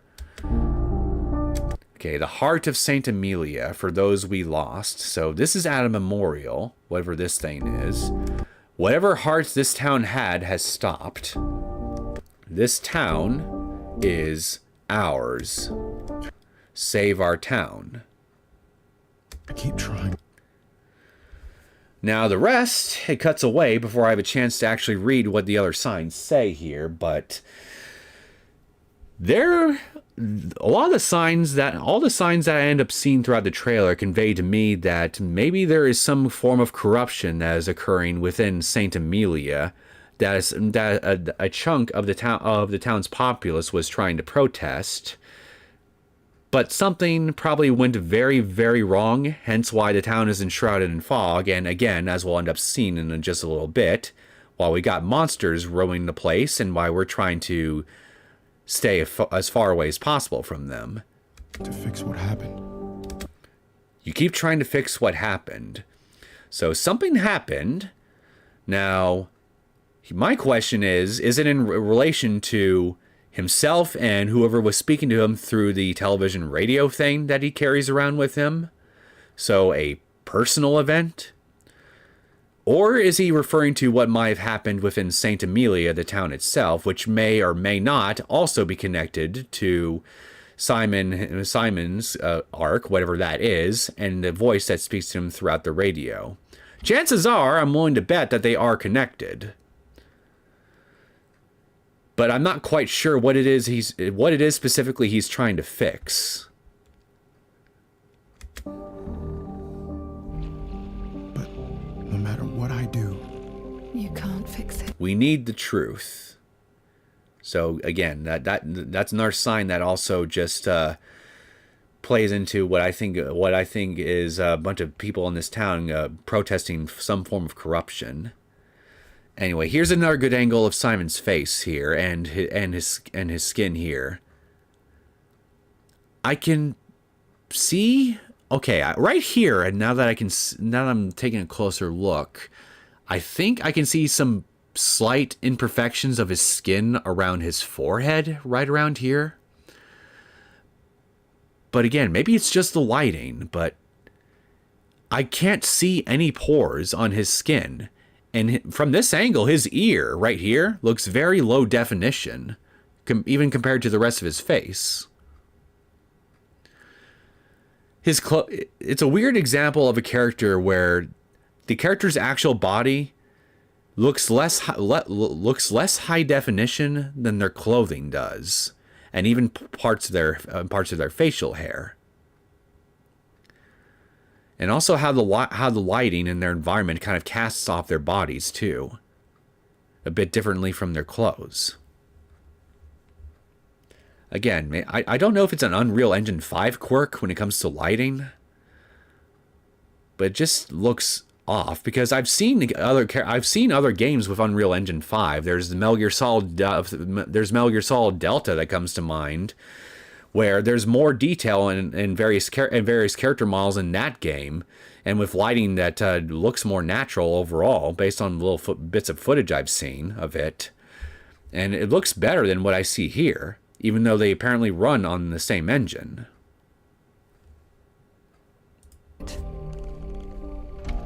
But no matter what I do, you can't fix it. Doesn't let us change things.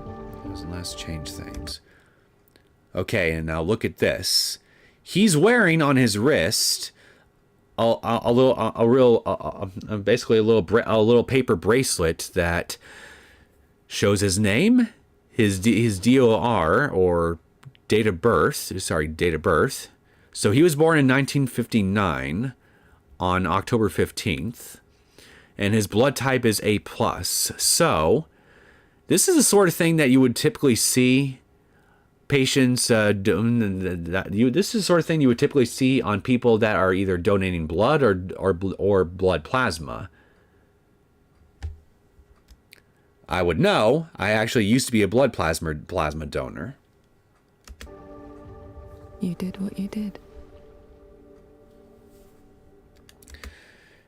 And then there's, of course, also that bit as well, which, you know, obviously is connected to the wristband.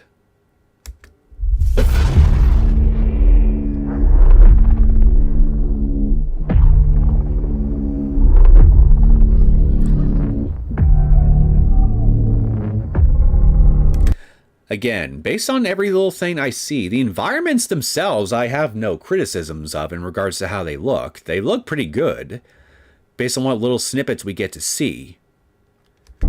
So, yeah, no criticisms there.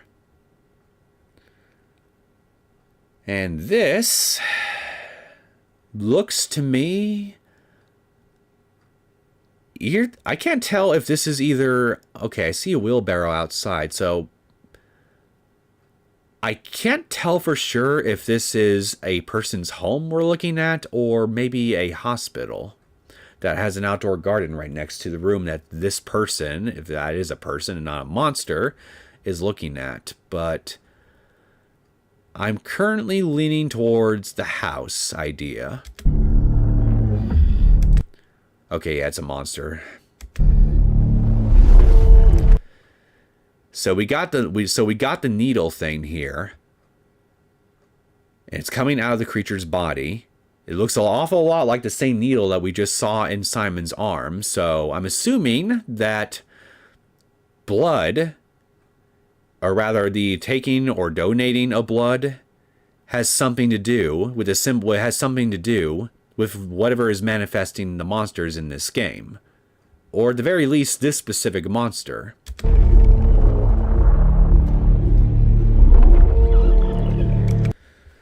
So, taking all that together, we have a town that was protesting. That is protesting probably some form of corruption, based on some of the flyers and signs we were able to make out in the trailer.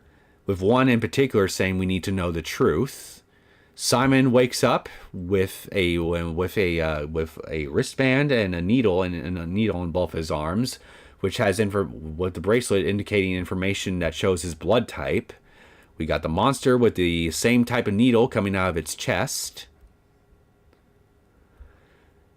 So, if I had to make a random guess as to how all these random things might be connected, maybe there is something. I would say maybe there might be something going on with the town's medical, with the town's medical. What's the word I'm looking for? No, it's not. Yeah, the medical institute. Well, I'll just call them medical institutions.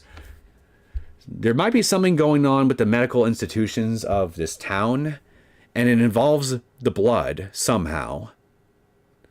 And whatever it is, it was enough to get the whole town, either the whole town or a significant portion of it, up in an uproar. And somehow Simon is connected to this thing. So maybe an underground blood trafficking ring or something.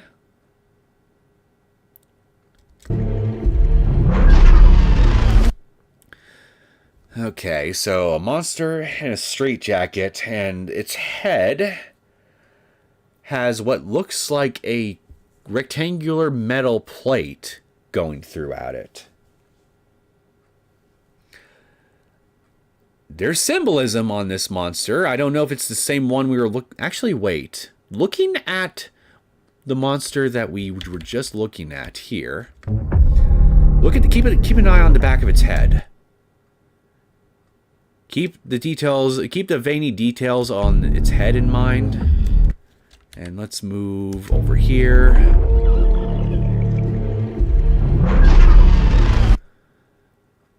It kind of looks to me like the head of this creature and the one we were looking at earlier has very similar features on the back portion, or at least what we can see of it, that you know, isn't being mangled with by the rectangular thing in its head, whatever that thing is. But otherwise, the skin also looks pretty similar to the other creature too. But the first one that we saw didn't have anything restricting its arm movements. And it also didn't have this thing in there either. So there's symbolism here. I just not quite sure what it is.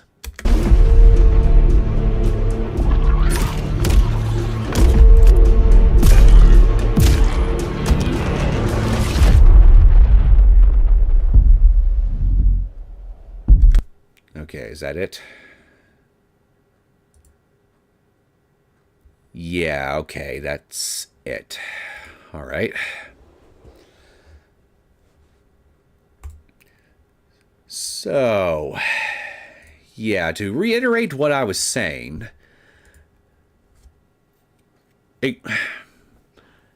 based on what I can gather from this, based on what my personal theory on what's going on here, based on what little tiny details I'm able to scrounge up from this trailer, I'm suspecting that whatever's going on within this town of Saint Amelia, there's probably something involving maybe an illegal blood trafficking ring or something like that involves the whole town. A portion of the town found out about it, is rightfully upset at whatever this thing is, whatever the exact nature of this thing is. I mean, I don't know for sure. All I know is that it involves blood of some kind. Maybe it's something more nefarious than just a bunch of doctors just, I don't know, stealing people's blood while they're unconscious or something like that. I assume it's something more nefarious than that, whatever it is. But just something that involves the blood. The town probably found out about it. People decide to try to up and protest, and then something happens that I guess seems to trap Simon and the townspeople within Saint Amelia itself, because there's signs on the door saying that saying that we gotta just hold out until, okay, what did it sign say again? Exactly. Let me find it. Nothing we can do until help arrives. Okay, so something ends up happening that I guess traps the townspeople within the location, and involves probably a supernatural fog and monsters roaming the place. Are they related to whatever is going on with the blood and all the needles? I would say yes, but the exact nature, I'm not, as to how it all ties together, I'm not sure. But I think it's a safe bet that they are definitely connected, for sure. The biggest underlying question, of course, is just how Simon himself, in particular, seems to tie into all this. And the only thing we have to really go on here is that he seems to have some kind of personal conflict with whoever was speaking to him throughout the walkie-talkie radio thingy. And he may very well have ended up being involved in whatever dark nefarious activity is going on in this town itself, going by what we saw on both of his wrists. Whatever it is that's involving the blood.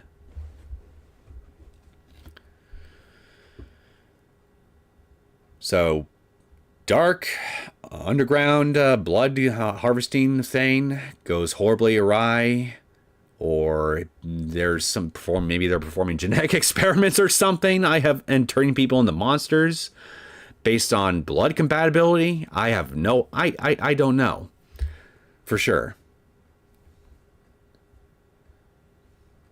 Can't really say, but it's just all I know is it just involves the blood. That's got to be the key to whatever the story of this thing is the blood.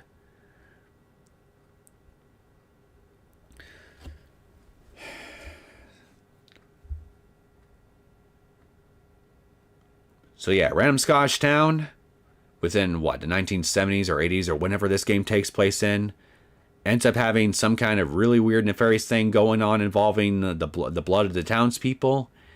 And then probably shortly after people found out about that, the monsters arrive and everything literally goes to hell. That's basically in a nutshell my theory as to what's going on here based on the little scant bit of information we have. And of course, Simon and the voice on the radio are all connected to it somehow. Now, for the big metaphorical as Silent Hill-sized elephant in the room. The fact that this game, by all appearances, is taking place in a town all the way across the world away from Silent Hill. Which naturally makes me beg the question, what does this game have to do with Silent Hill? Because Silent Hill, historically speaking, has been a series that has, where its town, its namesake, the town of Silent Hill, has acted as a key cornerstone to every single story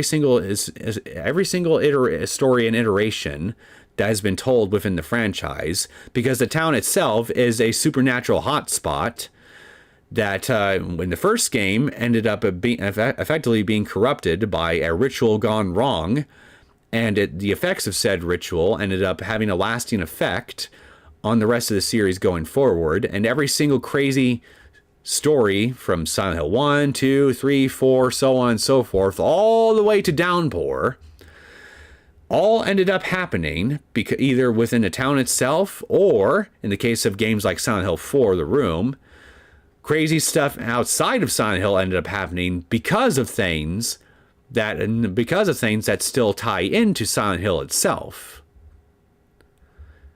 Ended up basically taking root in a seemingly unrelated town, because something from that town ended up taking roots there. I won't say any more than that because of spoiler reasons for those who may not have not played or are not familiar with Silent Hill 4. But the point is, even in games like Silent Hill 4, where you primarily aren't even in the town itself, the town of Silent Hill still plays a central role in even the stories of games like those that it could not function without.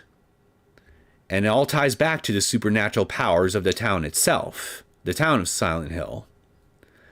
Everything that basically, you cannot have a Silent Hill game without Silent Hill Maine, the town, because of its dark and storied history and how its powers ends up playing a key cornerstone in every single major entry, from the very first game all the way up until Downpour. But based on some interviews I've read regarding the series' current producer that's currently running the show, it looks to me like they are trying to essentially move the series away from the town and are just basically using the name Silent Hill as a sort of artifact title. And I would just basically say they're just using it for marketing, really. Let's be real here, what they're doing. And they're instead just having a bunch of random games that have Silent Hill slapped on the logo that don't even have to have any actual ties to the actual original town of Silent Hill or its supernatural powers at all, and is just telling random spooky stories anywhere around the world that they feel like they want to tell, regardless of whether it makes sense with what the stories had historically been portrayed up until recently. So you get games like Silent Hill: The Short Message, which, if memory serves me, I think that game takes place in a German town or something. And Silent Hill, to the town, and the town itself is only referenced in like a note or something like that. And it was used to basically push a theory called the Silent Hill phenomena theory, where, in a nutshell, it's this weird little psychological phenomenon where people can just start imagining basically personal demons manifesting in the world around them. They start seeing fog, etc., etc., and it all basically plays into a series of complex PTSD-related traumas that tie into whoever is experiencing that psychological phenomena. So the short message basically exists to push the idea of a Silent Hill phenomena theory on the rest of the series going forward, from the short message onto everything else that comes after it. Which is also probably why we have a town I have a town set in, apparently, in 1960s Japan, in the case of Silent Hill F. And I'm assuming, based on this information and what the producer himself has said in interviews, that the town in Silent Hill F and whatever story is going on there has nothing to do with the rest of the series either, which would be a big problem for me if that's the case. And going by what we see here in this trailer for Townfall, it also seems like it's also going with that same theme as well, where we got not one, not two, but apparently now 3 games that are taking place in completely unrelated locations away from Silent Hill, and there's nothing within there's apparently nothing within the stories at all, based on what little I know, that actually ties any of these entries to the town of Silent Hill itself and the magical powers it has. So, for all intents and purposes, there's just a bunch now. This is a game where there's just something completely unrelated to the actual town of Silent Hill happening within another town all the way in Scotland, and the rest of the series beforehand has absolutely no bearing whatsoever on the events of this game. Now, granted, the information we have on this game is very limited. It's limited only to this trailer and a developer's commentary thing, which is a discussion of itself, I would say. It's kind of weird to me that they would have a developer's commentary on a game that hasn't even released yet, and where they just basically go into the real-life inspirations for the town of St. Amelia. But that's not really... I'm not going to get into that right now. Otherwise, we'd be here a while longer.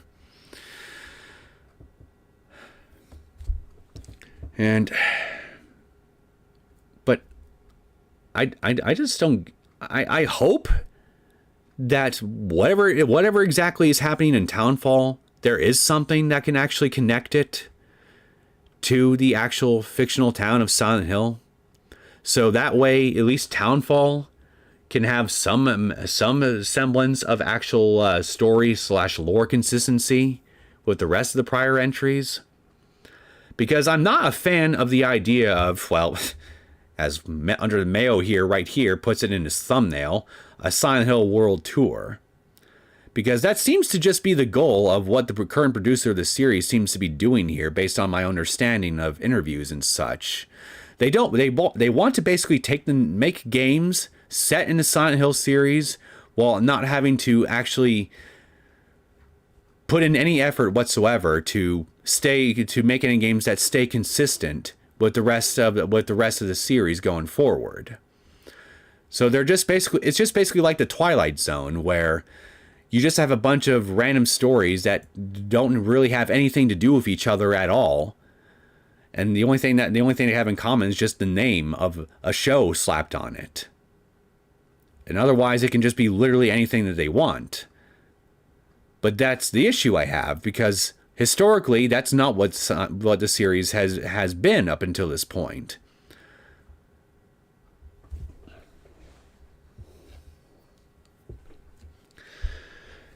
So this brings me to the crux of my opinion on Silent Hill World Tour as things currently stand, based on what I know about it so far. I am going to have very huge problems with this game if I end up finding out later on that this game definitely has no ties whatsoever to the older entries in any way, shape, or form. I'm going to have very serious problems with that from a story and lore standpoint. So much so to where I would probably end up calling this game Silent Hill in name only. That's how strongly I feel about the idea. But I am willing to at least give this thing a chance to at least be a decent horror game on its own merits. Now, whether or not Townfall ends up succeeding in on that front, of course, ends up depending on how good the game actually ends up being when we finally get our hands on it. I might give this thing a chance, even if it turns out that it has nothing to do with the actual rest of the series. On that front alone, if nothing else, just to see if it's at the very least a decent horror game on its own merits. If it can do at least that much, then good for it. But I'm not going to just let it slide if I end up finding out that this is another game that, by all appearances, has nothing to do with the rest of the older entries.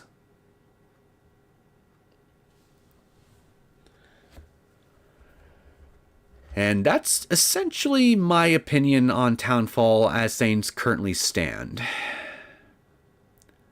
I hope for its sake it's at least a good horror game, but right now, everything else about it, I'm worried about on the story front.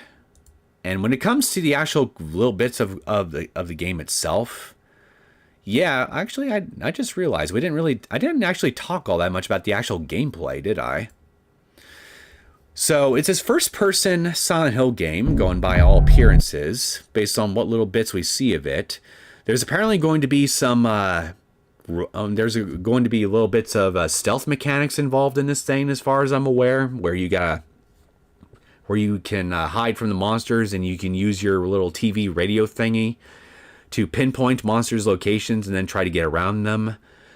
But of course, you also still have the option to fight the monsters up close, and it's all done in first person. In which case, well, on that front, I will admit, I do find that interesting, because at least before it ended up getting canceled, before PT ended up getting canceled, we never really ended up having a we never had a full-blown first-person Silent Hill game before.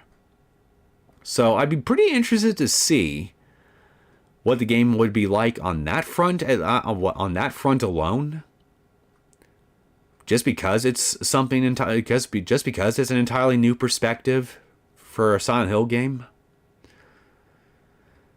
But stealth mechanics and everything too. I mean, those have been done to death, I think, in a lot of modern horror games recently. I mean, I don't have anything against stealth, but it's not going to win any points for me on that front as far as originality goes. I mean, I'm not going to consider it a negative, but I'm not going to necessarily consider it a positive either. It's just one of those little things where I'm kind of neutral on the idea of there apparently going to be some reliance on stealth mechanics in this thing as well.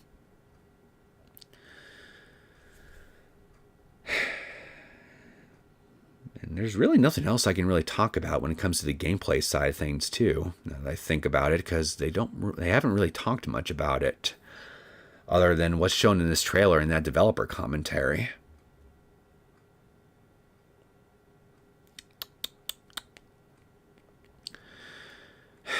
Yeah, so I'm concerned. Because I'm concerned because Townfall seems like it's just another game that's emblematic of a problem, of a new direction for the whole series that I'm not a fan of.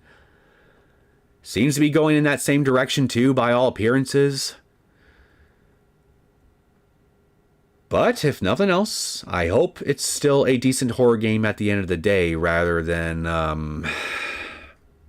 putting a freaking devil trigger rage mechanic thing like what I saw in F. Yeah, sadly, I've been spoiled about that little surprise in Silent Hill F, unfortunately. But yeah, who the hell thought it was a good idea to put a fucking devil trigger rage mechanic in a Silent Hill game? Is beyond me. But that's a whole nother discussion in of itself right there. Especially if I ever get around to playing Silent Hill F on the channel. And that's a big if at this point.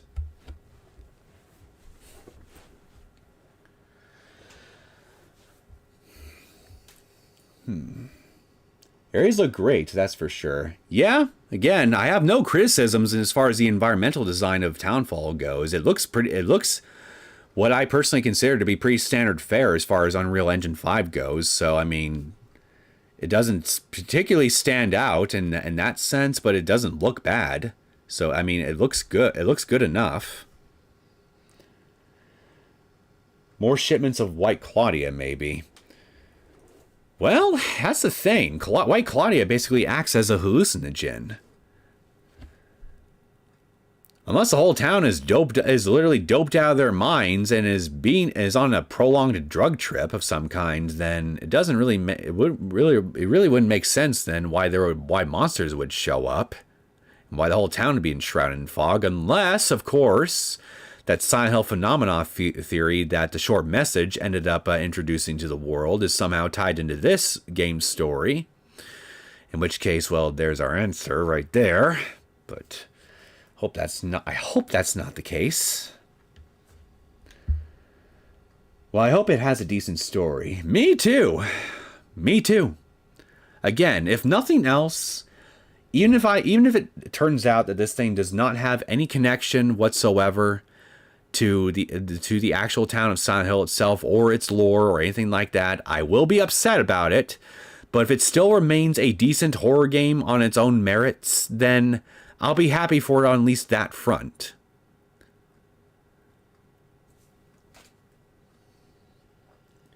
It's pretty loose. I'm assuming it's pretty loose. I'm assuming it referring to whatever possible connection it may have with the rest of the series. If that's the case, then that seems to be the name of the game, going by what the current producer wants to do with the series. And again, I'm not a fan of that idea at all, to put it mildly. Super interesting what they can do with first person. Fatal Frame Souls. Yeah, that's another thing I actually heard a lot of people say about Silent Hill F, is that it kind of reminded them of Fatal Frame a bit. And I can't really comment on that too much because I haven't really played very many of those games before. I played a little bit of 2, didn't really get very far outside the opening segment, and that's about it. So I can't really vouch how accurate that comparison is, and at least in regards to Silent Hill F. Now for Townfall, though, I don't think I see the resemblance in Townfall, though, based on what little I remember of Fatal Frame 2.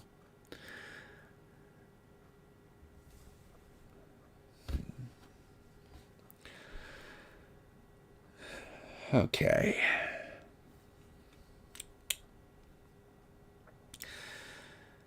And I think that's pretty much all I can really say on Townfall, and, well, my general thoughts on both it and my feelings on its possible relation to the rest of the series. Yeah, it's not a glowing endorsement or nothing but pure giddy excitement from me by any stretch of the imagination, but I mean, I've been with this series since the very beginning, since the very first Silent Hill game, so I have certain expectations for what this series is because of that. And what they seem to be doing with a lot of these current games is not jiving with me at all. But again, I can give these things a fair shake on their own merits in spite of my apprehensions and criticism on what criticisms I do have of them based on what I know. If they're decent horror games, then good for then again, I can at least congratulate them on that much, if nothing else. But the problem with Townfall is we really don't know much of anything right now to really to really come to any conclusions one way or the other.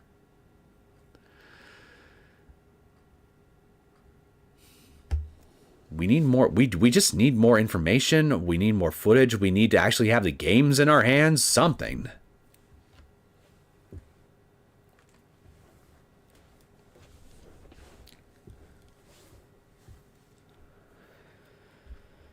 All right. When's this thing coming out again?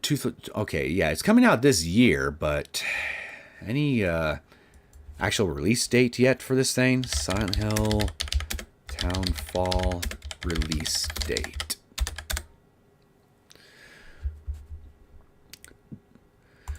Okay, Silent Hill Townfall set to release in 2026, with multiple sources pointing to a potential launch on March 26, 2026. What? Okay. So DL compare Reddit. You want to freaking take Reddit as a source on this, really? Times of India / India.times.com. Never heard of them. Polygon. PlayStation Life. It's mostly just Reddit. Yeah, okay. I guess I definitely can't take this at face value. This date was first leaked via a briefly listed retailer page on Liverpool, Mexico's eShop, which has since been removed, but the listing was captured and corroborated by several gaming news outlets and community discussions.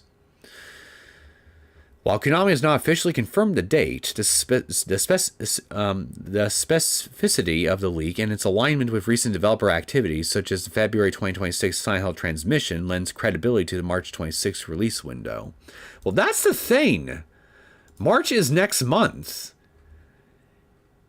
Less than 30 days away, and we still don't have a solid release date on this thing. Because usually with these kind of games, especially from AAA releases, we usually have a solid release date at least a couple months in advance. We did that with Silent Hill. What was not Silent Hill? With Resident Evil 9 Requiem, even last I checked, where we had an actual bona fide confirmed release date a couple of months before it actually came out the other day. It's a bit, the fact that we don't have a confirmed release date at all here, I mean, that kind of tells me either the information is inaccurate or maybe they're going to delay it or something. I don't know.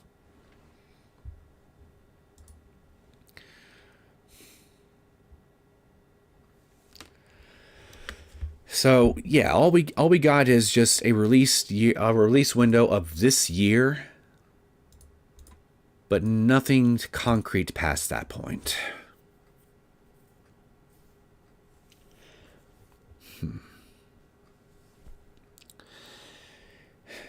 Yeah, again, looks to me, I can't really, I don't, there's nothing more I can really work with here. So this is just one of those things where it's just gonna have to be a wait and see thing.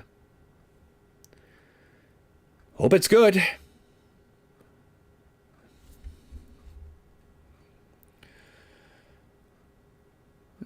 Okay. Well,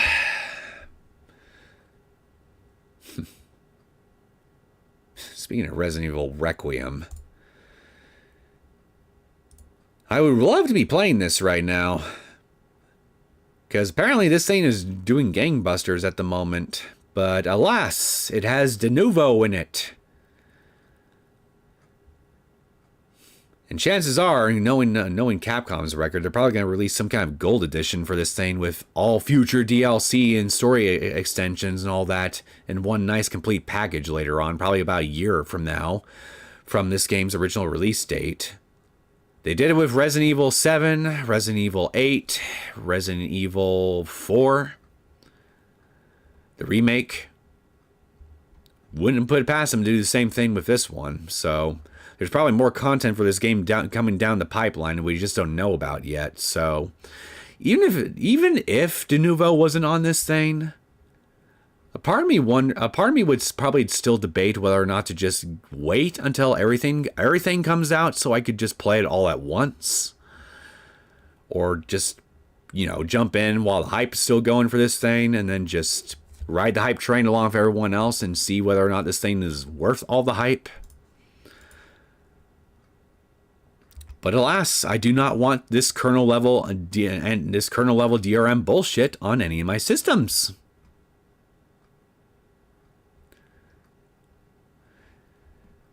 Speaking of Resident Evil 4, the remake, I found out that the Resident Evil 4 PC port no longer has De Nouveau in it,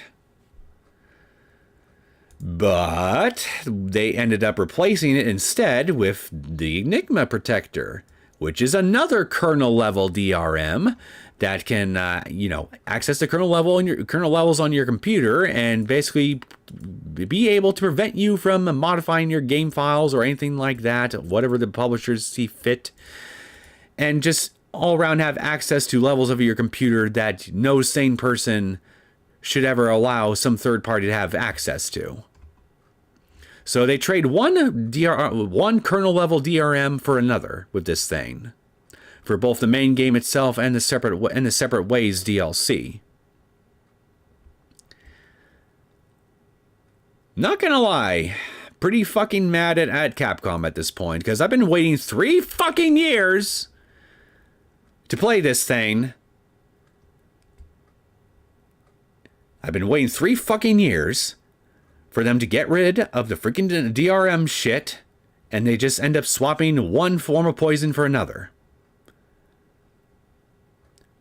So at this point, I'm just honestly thinking, I'll just buy this. I'll just go ahead and buy this thing when it goes on a steep sale. But rather than install it after I do, I will go out of my way to get my hands on a version of this game that does not have any of the DRM in it at all, and play that on the channel instead. Because at that point, they'll have already got my money. I will have already purchased a legal copy of the freaking thing. Morally speaking, I would have a clear conscience at that point.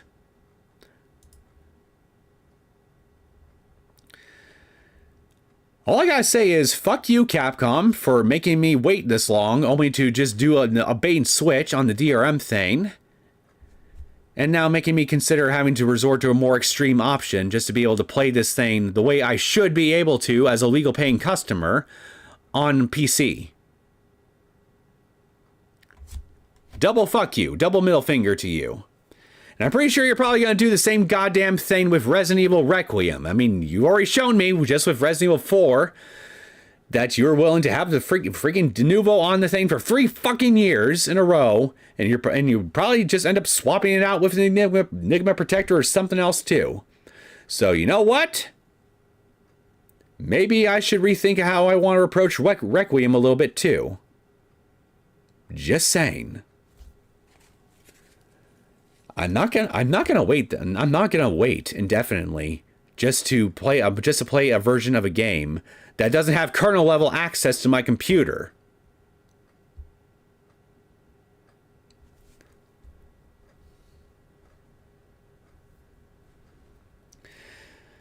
I'm sorry for the rant, but this kind of shit just really pisses me the fuck off.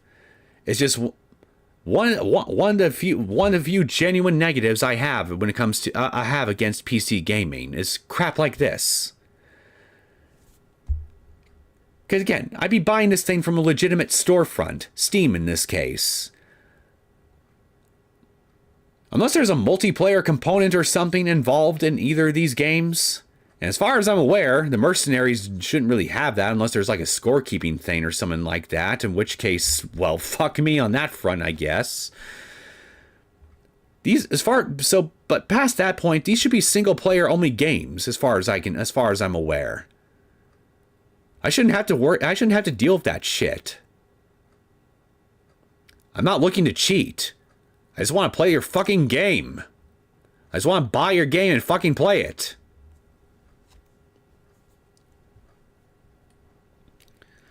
But no, you gotta treat me, the would-be paying customer, like a freaking criminal for years on end, and introduce a security risk on my computer that I don't want to deal with, that I shouldn't have to deal with.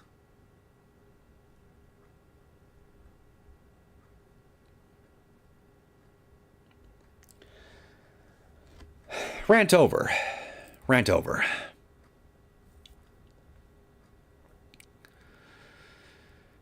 So yeah, I guess you can kind of take this whole rant of mine as an unofficial announcement, if you want to call it that. I don't know what you want to call it. That probably sometime in the not too distant future, you guys will see me playing Resident Evil 4 Remake on the channel for the very first time, sometime hopefully not too far out. I can't say when exactly for sure, but I'm tired of waiting. I've been wanting to play that game for a long time, and I'm tired of fucking waiting. And one way or the other, I'm going to get the experience with that game that I should be allowed to have. So, I'll wait for it to go on sale, buy it at the steepest discount that I can get it at, because fuck you, Capcom. I'm not paying full price after all this. No way in hell I'm doing that. And then once you get my money, once I have my legal copy all nice and shiny on my account, I'm going to take matters into my own hands after that point.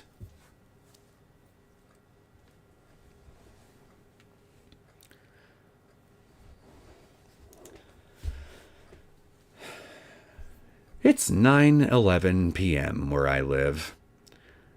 I need to get my ass to bed soon. So, for those of you who decided to tune in to today's stream, I hope you all enjoyed it. It was nice to get back into Steins Gate again, even though I'm still pretty frustrated that I had to make all these freaking delays.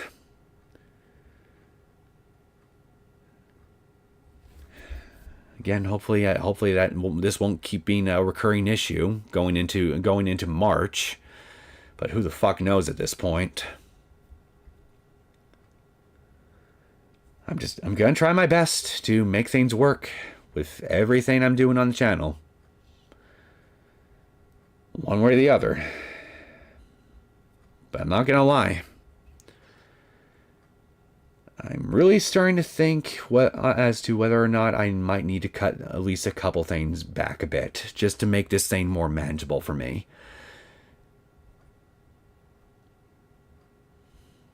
I just got too much shit on my plate. When I'm live, and when I find my groove, when I get into the swing of things, I have a good time. The issue is just making the freaking time to actually do this stuff.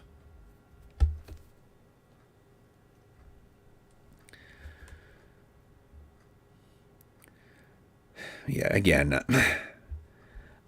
I hope you guys had a good time tonight. My last minute tangents and rants aside, I did have a good time myself. And I guess next time we come back, we're going to do the next season of Noelle the Mortal Fate. Which one am I on again? Hold on, I got my channel up here. Let me take a look-see. I need to refresh my memory on where I'm at exactly. Okay, so 10. So I finished 10. So season 11. So we got 11, 12, and all 2 parts of 13. So technically 4 parts left. Getting close to the end of this one. Now I'll have to start wondering about what I'll have to end up. Well, now I'll have to start worrying about what I'm going to be streaming after this soon. Well, with all that being said, I want to wish you all a pleasant day or a pleasant evening or whatever time of the day in your part of the world that it happens to be in. Thank you all very much for giving me some attention for today. I was very glad to have you. And I will see you all next time. Have a good night and take care.